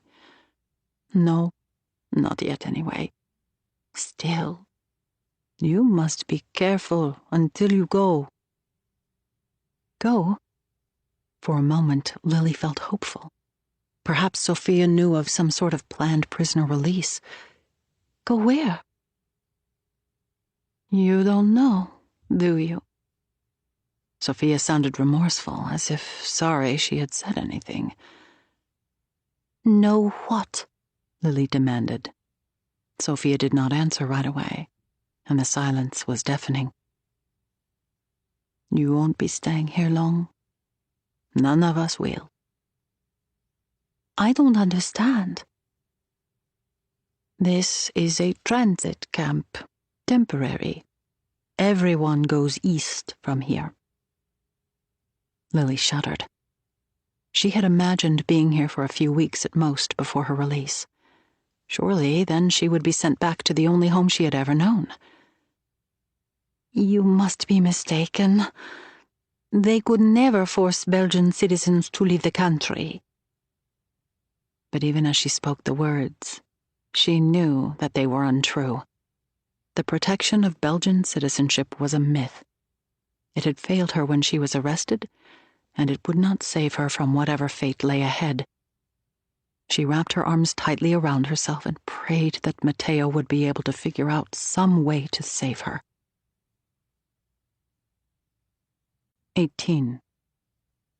Micheline. Micheline sat alone in the rear office going over paperwork. She had returned from her errand, meeting with a contact near the French border about a possible new safe house, to find the canteen empty. Hannah had left with the convoy 3 days earlier. Matteo was nowhere to be found.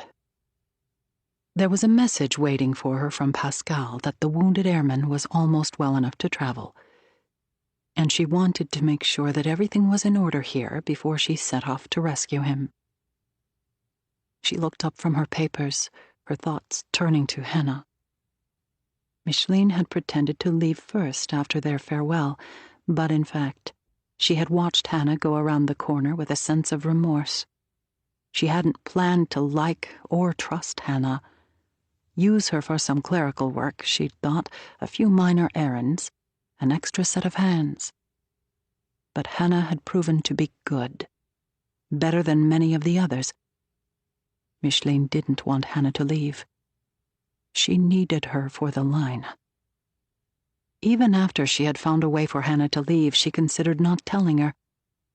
But that would have been unfair. They had made an agreement. Hannah's assistance in exchange for Micheline helping her to get out. The decision, if Hannah had chosen to stay, would have had to be her own. It was no matter now. Micheline would find other assets to cover the work.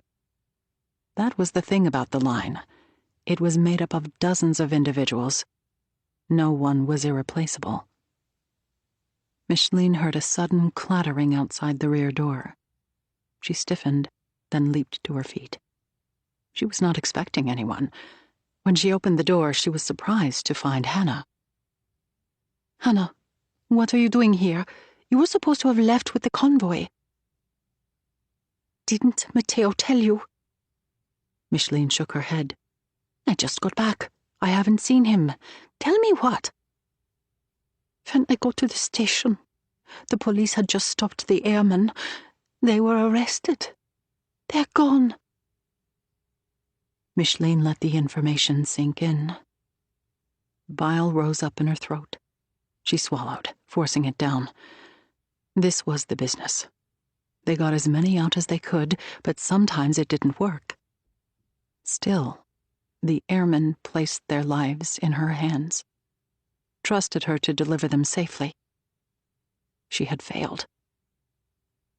Get inside, she ordered, taking Hannah by the arm and pulling her through the doorway roughly. What happened? Hannah pulled away. I don't know. For a moment, Micheline thought she might be lying, but Hannah's eyes were wide, and it was clear from her expression that she was just as puzzled as Micheline herself. The police, how many? 4 or 5. What color were their uniforms? Light brown? Sipo SD. Her alarm grew. This was not a happenstance arrest by an officer on patrol. A group of Germans had known the airmen were coming. Someone knew about the convoy, and they betrayed us. How did you manage not to be taken with them? I was a minute or 2 late, and when I got to the station, the police had already started toward them. But I had not joined them yet, so I was able to slip away. Micheline let out a long breath like a whistle. That was lucky. You would have been arrested as well. I'm glad you weren't with them. Hannah pressed her lips together, the grim truth sinking in. Not lucky. I have more bad news, I'm afraid. My cousin has been arrested as well. Micheline was caught off guard by this unexpected development. What happened? She was arrested on the Square de l'Aviation. Arrested? But why? Hannah shrugged. I don't know. I think it was because I had used her identification card. Matteo was there meeting her and saw the whole thing. This last bit confirmed what Micheline had suspected. Her brother had become entangled once again with the woman who had broken his heart. She was initially taken to Sipo headquarters. This, Micheline reflected, was very, very bad. Matteo went to see her and said he would let me know. But it has been 3 days, and I have had no word. That's why I came here. Because he hasn't found her, Micheline thought. I'm sure he will come back soon, she offered, but her concern for her brother grew.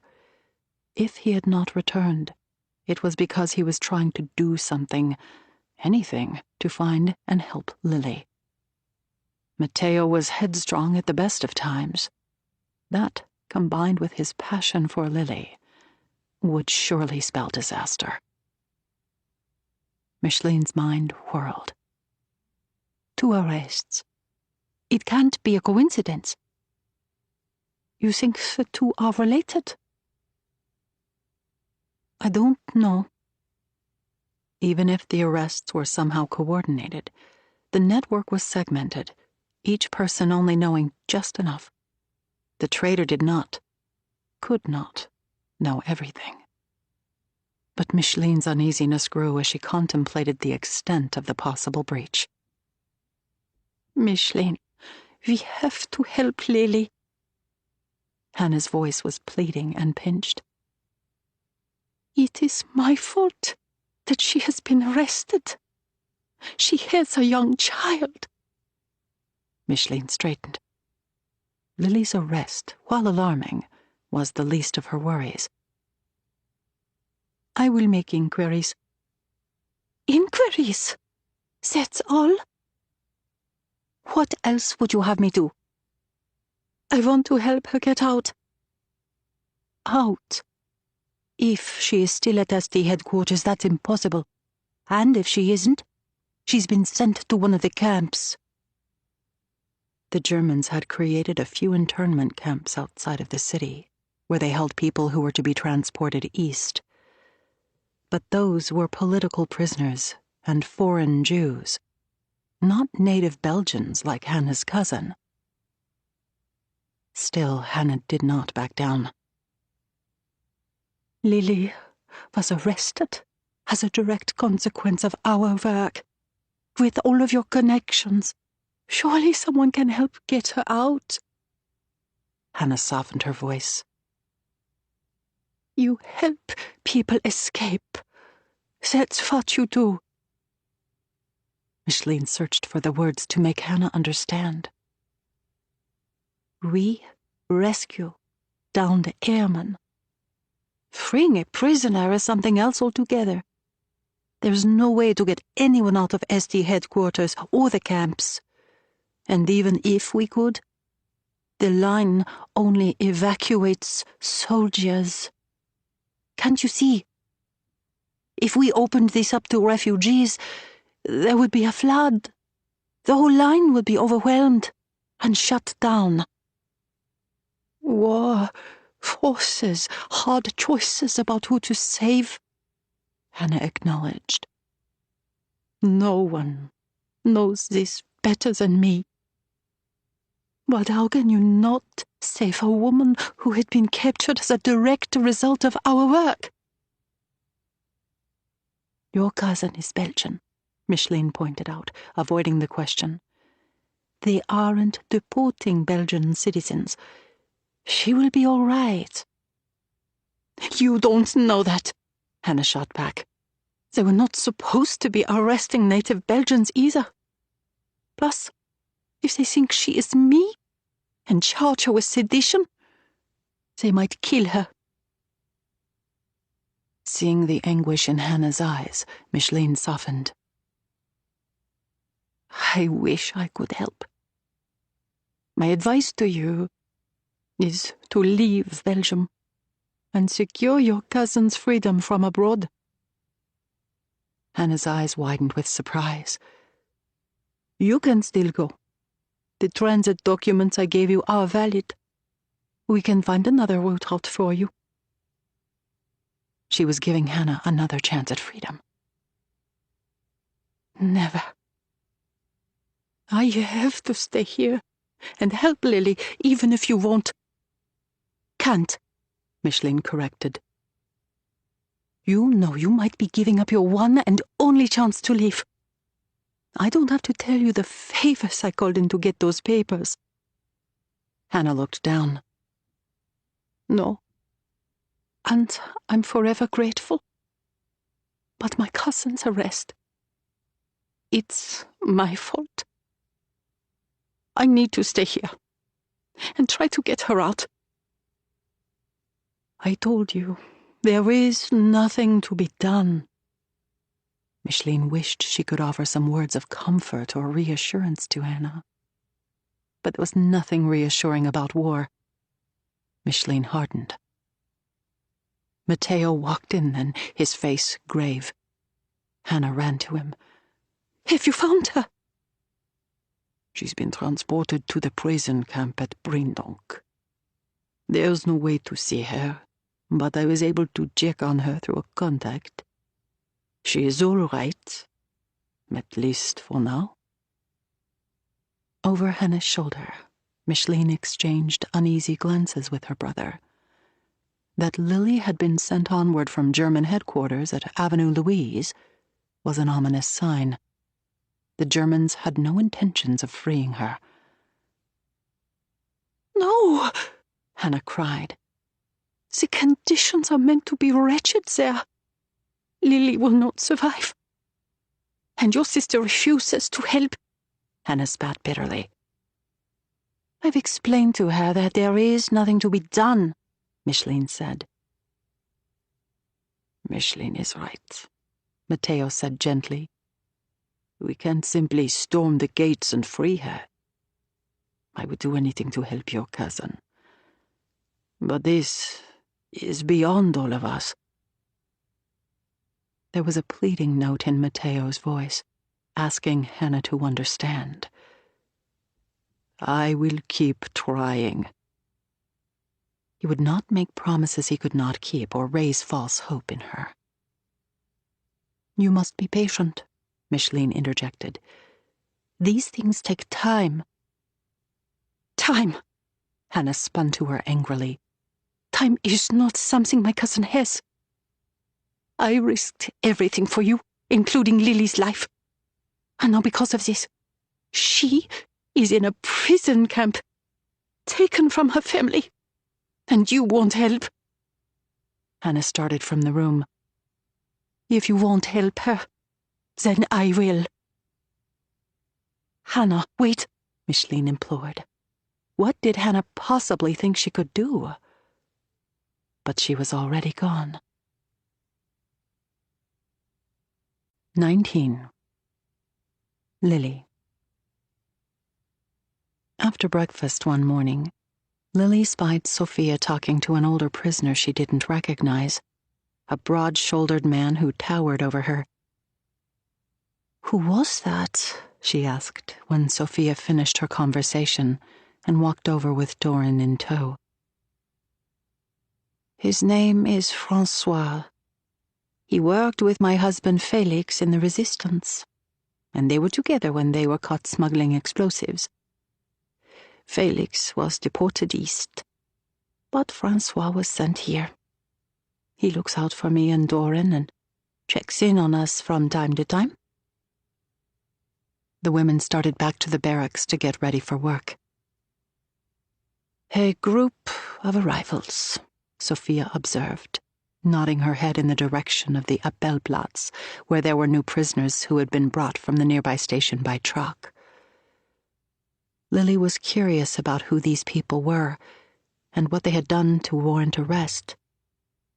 She wanted to know, too, where they were going to stay. The barracks were filled beyond capacity, with some people sleeping 2 and 3 to a berth. There simply wasn't room. Lily's thoughts were interrupted by a yelp from Doran. Sophia turned toward her son, who was pointing in the direction of the new prisoners.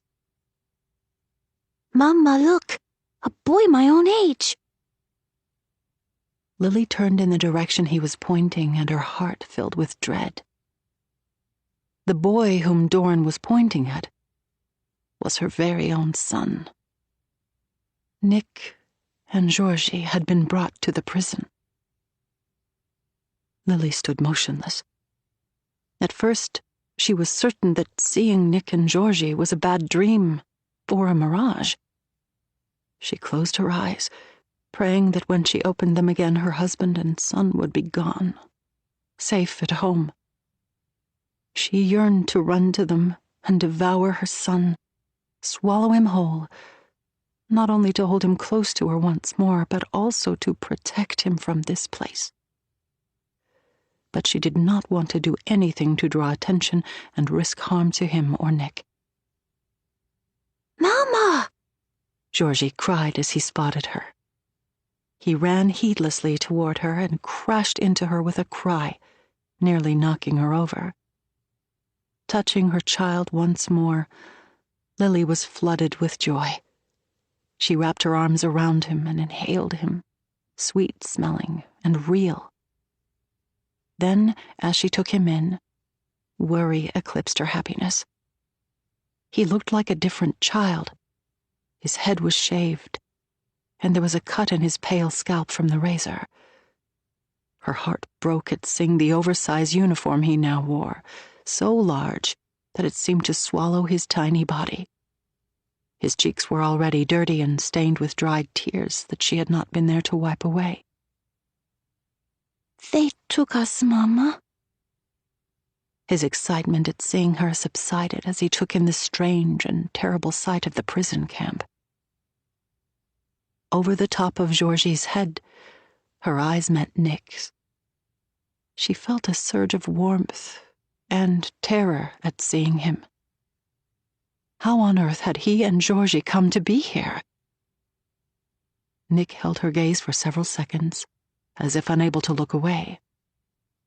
She wanted to run to him and throw her arms around him. But the line shuffled forward, and he turned from her reluctantly and continued in line toward the registration desk. Once finished, he made his way through the crowd to meet her and set down the small suitcase he had been carrying. He gently took her in his arms and he kissed her. She pressed herself against him, soaking in the chance to be close and together once more. When she looked up, she saw him taking in the horrors of the camp. How, his expression seemed to ask, could they possibly be expected to live here? "What happened?" she asked. "The police took us from the house," Nick said in a low voice. "No warning. I didn't dare resist and bring danger to Georgie." She understood. Fighting back would have meant certain death for both of them. "There was no time to make arrangements or hide." She tried to imagine how confusing and upsetting it had been for Georgie. After the initial excitement of seeing her, he stood dazed and glassy-eyed, as though awakened suddenly from a bad dream. "This is all Hannah's fault." Lily's own voice sounded harsh, unfamiliar. "If she hadn't stolen my identification card, none of this would have happened." Nick's face registered surprise. "I had no idea. I'm sure that your cousin feels terrible." It was not in Nick's nature to get angry or to blame, and she was sure he was right, that Hannah regretted what she had done. Still, she could not help but be furious about her cousin's carelessness. They stood together, alone despite the workers and activity that swirled around them. "Darling." Nick raised his hand to her cheek, caressing it. She could feel the dirt on her face, no matter how much she tried to wash. Her lips were cracked and bleeding, and her hair had begun to gray at the roots prematurely from the hardship and stress. She was a ghost of what she had been just a few weeks ago. But she could tell that Nick did not see that. To him, she was still beautiful. Then she remembered her secret meetings with Matteo. It had been nothing more than coffee and a stroll on a few occasions. But being here, with her husband, she felt now the magnitude of her betrayal. Nick really was the sweetest man, and he had always loved her unconditionally. She loved him too, which made her betrayal all the worse.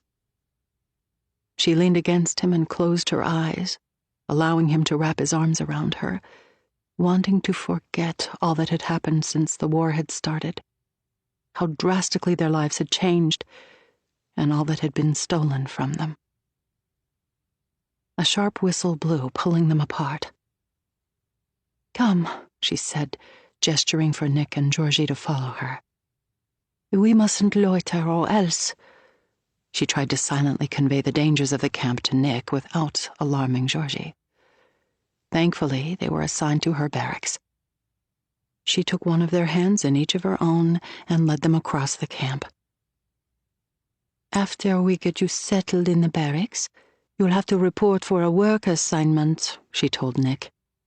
"I'm in the garment shop." They passed a wall where there was a prisoner in a squatting position, holding a cinder block over his head as a punishment for some sort of infraction. A German guard hovered over him, screaming orders. Lily put her arm around Georgie to shield his view. "Look," she said, pointing upward to some geese that flew overhead, to distract him from seeing. A pained look crossed Nick's face. Though this was not the first time Lily had seen a prisoner punished, she felt the horror anew in witnessing it with her family. It could all too easily happen to one of them if they were not careful. As they neared the barracks, they met up with Sophia and her son. "Nick, this is Sophia." Nick smiled. "A pleasure to meet you." We're off to get Nick's work assignment, Lily explained to Sophia. What do we do with Georgie while we are at work? Nick asked. Lily hesitated, considering the question for the first time. There's a woman, Tante Sarah, whose job it is to mind the children while we are at work. Sophia pointed across the field to an elderly woman, holding a baby carelessly with one hand and smoking some sort of hand-rolled cigarette with the other. Prisoners scarcely had access to food, much less cigarettes, and Lily thought perhaps she had gotten it as a special privilege, or made it from something she'd found. She used to be a midwife, Sophia added, as if that detail rendered the woman qualified to watch children. Lily was flooded with doubt. How could she possibly entrust him to this stranger? I'll take him over and get him settled, Lily said. You report to the main administrative office for your assignment. You don't want to be late. There was so much she needed to tell Nick about the camp. How to keep your head low and stay out of trouble. She could not bear it if anything happened to him. Very well, he said, touching her cheek. I hate to leave you again so soon. I know. Me too. They had only just been reunited and did not want to part again, even for a while. But you have to go. I'll see you later. When Nick had gone, Lily approached the elderly woman. I'm Lily, and this is my son Georgie. He just arrived and he needs minding while I'm at work. She hated letting Georgie out of her sight again so soon, but there was no other choice. Can you do it? I suppose, Tante Sarah said slowly, as though watching children was a choice and not her assigned camp job. Lily thought perhaps the woman wanted something extra in exchange for watching her son, but she had nothing to give. Tante Sarah took a long drag from her cigarette, then exhaled, sending a sour plume into the air. Lily fought the urge to swat it away. Tobacco was not available in the camp, and Lily couldn't imagine what ersatz substance she was burning instead. He won't be any trouble, will he? Tante Sarah asked, eyeing Georgie critically. No, none whatsoever, Lily answered quickly, giving his hand a squeeze. He is never any trouble. She bent down to talk to her son. Georgie, stay here and be good. But Mama, he said too loudly. She looks like a witch. Shh, mind your manners, she scolded, hoping Tante Sarah had not heard. I want to stay with you, Georgie protested. I do too, but Mama has to work. Georgie looked puzzled at the notion. I can't take you with me. You must stay here. I will be back as soon as I can, and then we will play. Before he could argue further, Lily kissed his cheek and hurried away. The day stretched long as Lily worked in the tailoring shop, ripping apart old uniforms so the fabric could be repurposed. She wished that she could slip away to check on Georgie, but the workers were not given a lunch break. Instead, they were expected to eat whatever they had saved from breakfast. Georgie, who had arrived after breakfast, did not have anything to eat, Lily realized with alarm. If only she had some way to get the small piece of bread she'd saved in her pocket to him. She did not eat it, but kept it for him for later. Her stomach gnawed painfully for the rest of the day. When the whistle sounded, signaling the end of the workday, Lily hurried back toward the barracks. Tante Sarah and the children in her charge were nowhere to be found. Lily hurried into the barracks, but neither Nick nor Georgie were there. Where had they gone? She raced outside once more. Around the corner, she saw Sophia, who raised a finger to her lips and then pointed across the field to where Georgie and her son Doran played. Lily walked to her. They found each other so quickly. Sophia nodded. Lily was relieved to have found him safe. Making friends had not been easy for Georgie, even before the war, and Lily could see how happy he was. The boys played, overjoyed at having found one another under such harsh circumstances. And Nick? Lily asked. Have you seen him? Not since this morning. The two women watched in silence as the boys played. They tossed an old shoe back and forth, using it as a ball. For a moment, it seemed that they might have been anywhere, without barbed wire or fences. Sophia had a calming presence, and Lily felt a warm connection with the woman. It was odd to think that, if not for the camp, they would never have met. Nick appeared then across the field, and Lily started toward him with relief. Are you all right? She asked, putting her arm around him.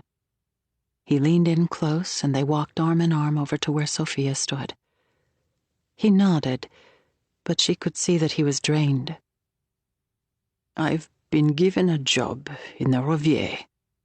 There was a complex case. He had been here less than a day and was already being called upon to tend to the most gravely ill patients in the sick bay. Lily was grateful her husband had been given an inside position. She doubted he could have withstood heavy labor. Still, she worried about all of the viruses he might be exposed to there. Were you able to help? Sophia asked. Nick shook his head. I'm afraid it's starvation edema. Very dangerous, and nothing to be done about it. She felt his frustration. Nick had always been good at fixing people. It was what he loved to do, but some illnesses just couldn't be healed, and pain was sometimes inevitable. They gathered the boys and walked to the mess hall and joined the queue of prisoners shuffling forward with bowls in hand. Lily watched as Nick took in the vat of gray liquid that passed as dinner every single night. Is that all there is? He whispered.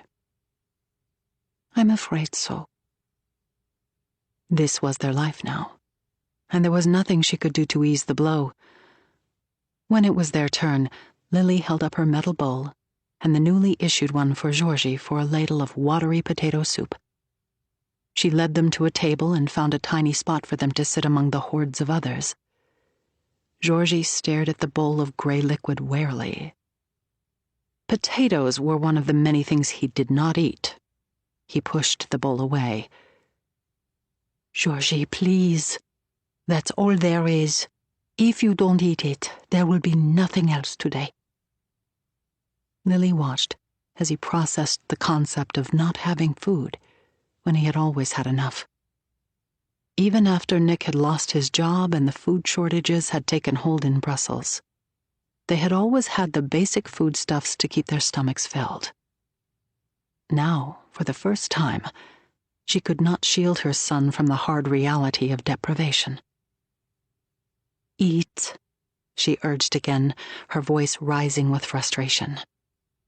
He shook his head, unwilling to try. Nick put his hand on her forearm. This isn't easy for him either, he reminded her gently. Of course. Their entire world had been taken in an instant, which must feel even more horrific from the perspective of a child. Lily remembered then the piece of bread she had kept from breakfast, and had not had the chance to give her son earlier. She pulled it from her pocket and handed it to him, exhaling silently when he ate the single mouthful without complaint. How would she possibly protect a sensitive child in a world where sensitivities no longer mattered? That night, Lily, Nick, and Georgie started for the barracks. Do you need the toilet? She asked Georgie. He shook his head. Worried that he might have to go during the night, she considered insisting. But why make him go to the dreadful latrine any more often than he needed? Please take him inside for bed, she said to Nick. I will be there in just a moment. She walked to the latrine, breathing as shallowly as she could to avoid inhaling the stench that invariably made her gag.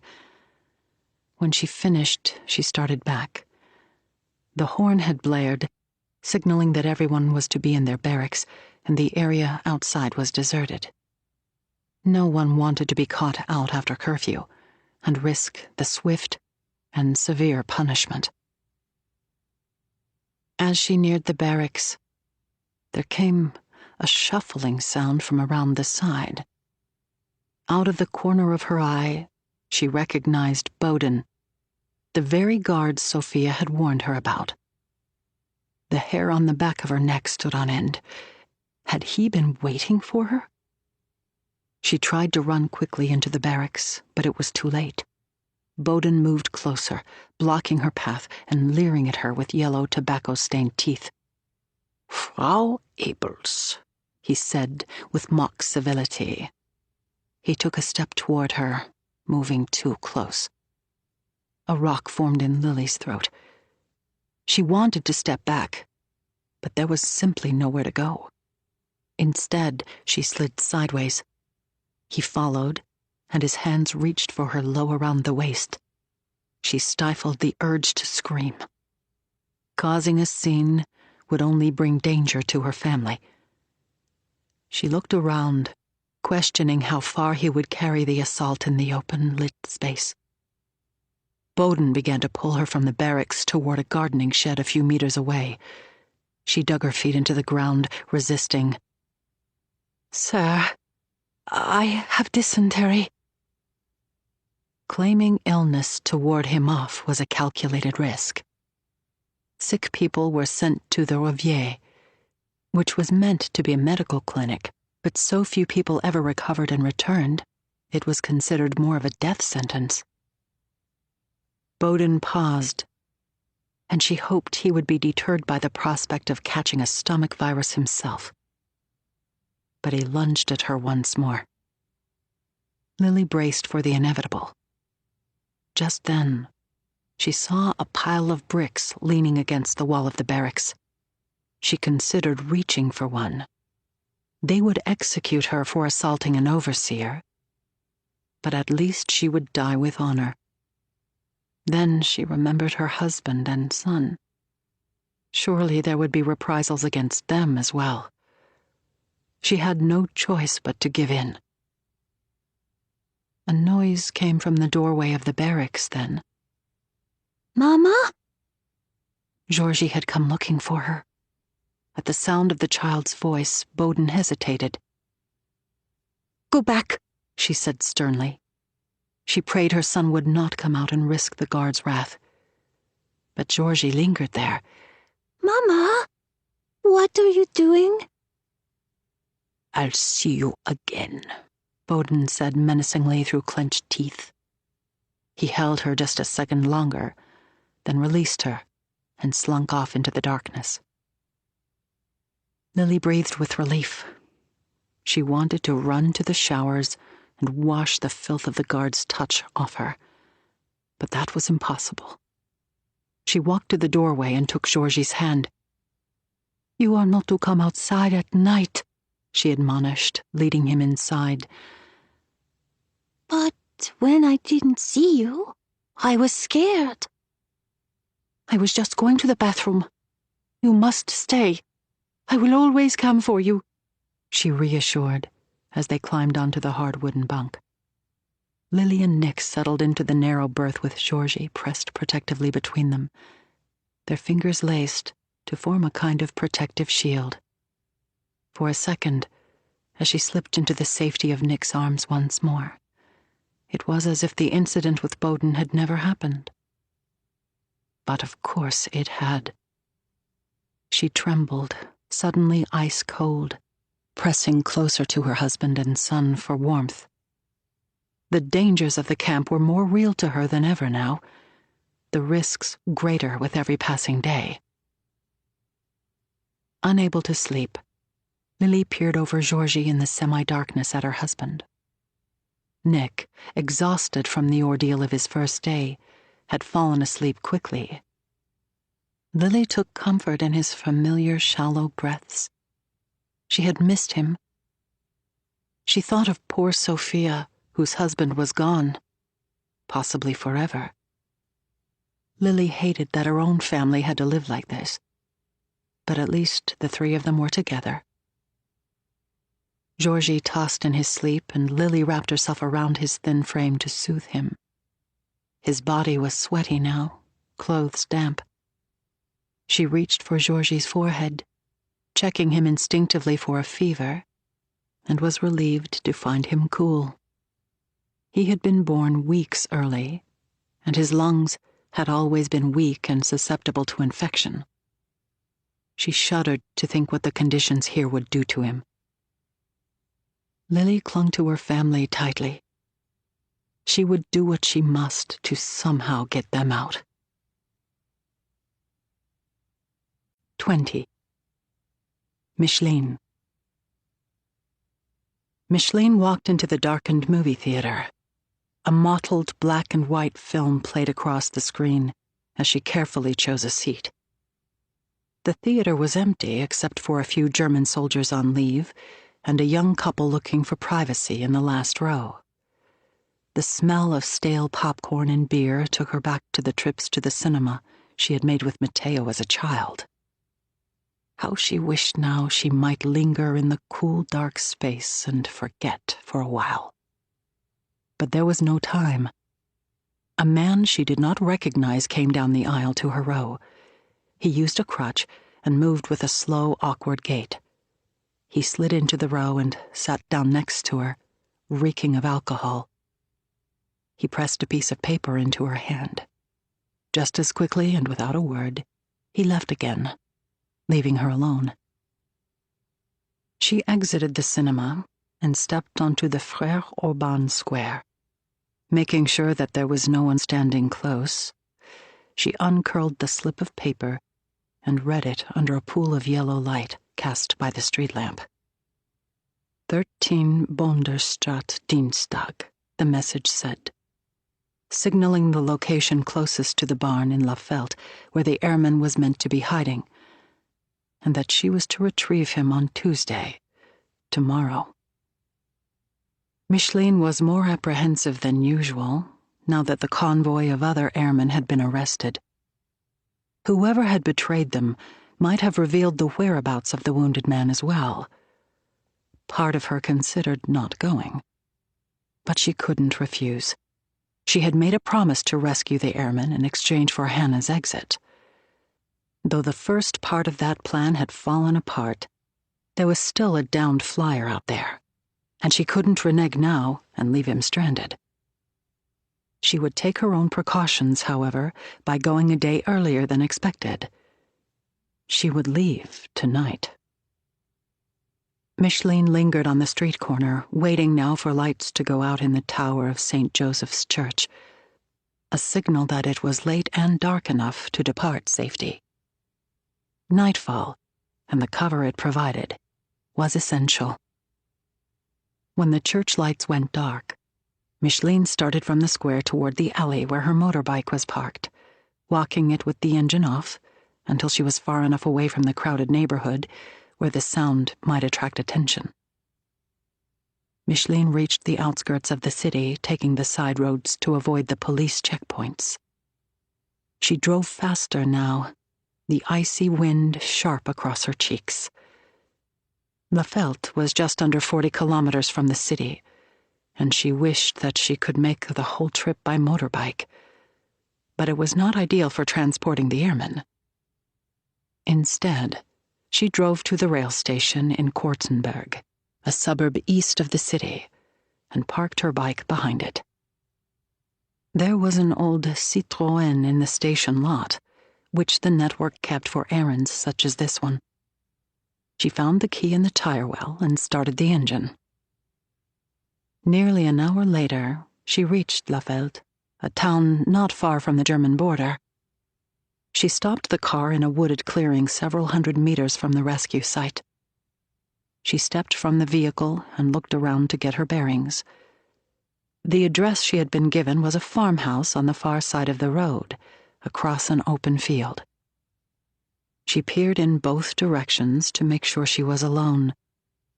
Then she started across the field, which was too brightly lit in the moonlight. At the far end, the farmhouse was nestled in a bowl-like valley, a gentle plume of smoke curling from its chimney. A square 2-story barn stood behind it. Micheline debated whether the farmer was working with the resistance and had given permission for the airman to be hidden in his barn, or whether he knew the fugitive was there at all. Micheline neared the barn and crept around the back. She gave 3 low whistles, the known signal, and waited for the sound to come back, indicating that all was clear. Silence. Micheline considered whistling a second time and decided against it. Instead, she crept closer to the barn and pushed against the door. It opened with a loud creak. The barn was empty. The airman was not there. Micheline's spine tingled. Something was not right. Had Pascal's contact, Monsieur Lebeau, been mistaken about the rescue site? Perhaps something had changed. Unnerved, she moved swiftly away from the barn. She paused in the barren, exposed field, uncertain where to go. Nearby, there was an irrigation ditch running parallel to the side of the road. Crouching low, she moved toward it for shelter. Then, as she neared the ditch, she stopped short. Something lay protruding from the edge of it. It was a man's arm, she realized. Moving closer, she saw the man lying face down. He had a cropped military haircut and was clad only in long underwear. Micheline's concern grew. Pascal had said the airman was convalescing and that he would be well enough to travel by now. What had happened? Micheline moved closer and touched the man's shoulder to rouse him. When he did not move, she rolled him over with effort and let out a gasp as his eyes stared blankly at the sky. Blood pooled beneath his head, seeping into the earth. Micheline froze. The airman whom she was supposed to rescue had been shot execution style in the head. Micheline did a cursory search of the area surrounding the ditch, but there was no sign of anyone else or of any sort of struggle. She looked back toward the barn, seeing for the first time 2 sets of footprints in the mud, one made by large military boots, and the other smaller but still clearly a man's. The footsteps were straight and orderly, giving no indication of a fight. The airman had voluntarily left the barn, most likely lured by the person who had killed him. Perhaps, she realized, they had impersonated someone from the network and promised to take him to safety. Micheline reached down and touched the airman's cheek. His body was still partly warm. The killing had taken place within the hour, which meant that whoever had done it might still be nearby. She leaped up and studied the ground. A lone set of footprints, the smaller of the 2 sets of boots she had seen, led toward the forest that lay on the far side of the farmhouse. Micheline sprinted toward the woods, determined to catch the killer. Inside the cover of the trees, the footprints grew muddy, and she strained to see which way the killer had gone. Her foot caught on a tree root and twisted. She lunged forward, hitting the ground. She tried to get up, but could not. Her ankle throbbed. She heard something in the distance then. Footsteps. Growing closer. The killer was searching for her. She rolled into the brush as far as she could to stay out of sight. Then she ran her hand silently over the ground, feeling for a rock or anything else that she might use as a weapon, but finding none. The killer drew closer in the darkness. She lay trapped like a defenseless animal. Her trail was unmistakable. Any second, she would be found. The footsteps were crisper now as they neared, purposeful. Why, she wondered, did she assume a man? Knew exactly where she was, and in another minute he would be upon her. She held her breath. She would fight for her life if she must. Micheline looked around desperately. In the city or a rail station with other people around, she might have been able to fake a distraction, but here she was isolated and completely alone. In her haste, she had not heeded the warning signs about this mission, or her gut instinct when she'd met with Pascal and his contact that something was wrong. It was a trap. And now it was too late. As Micheline lay motionless, her heart thudded. She thought of the dead airman in the ditch just meters away. Her eyes burned with a mix of grief and shock and rage.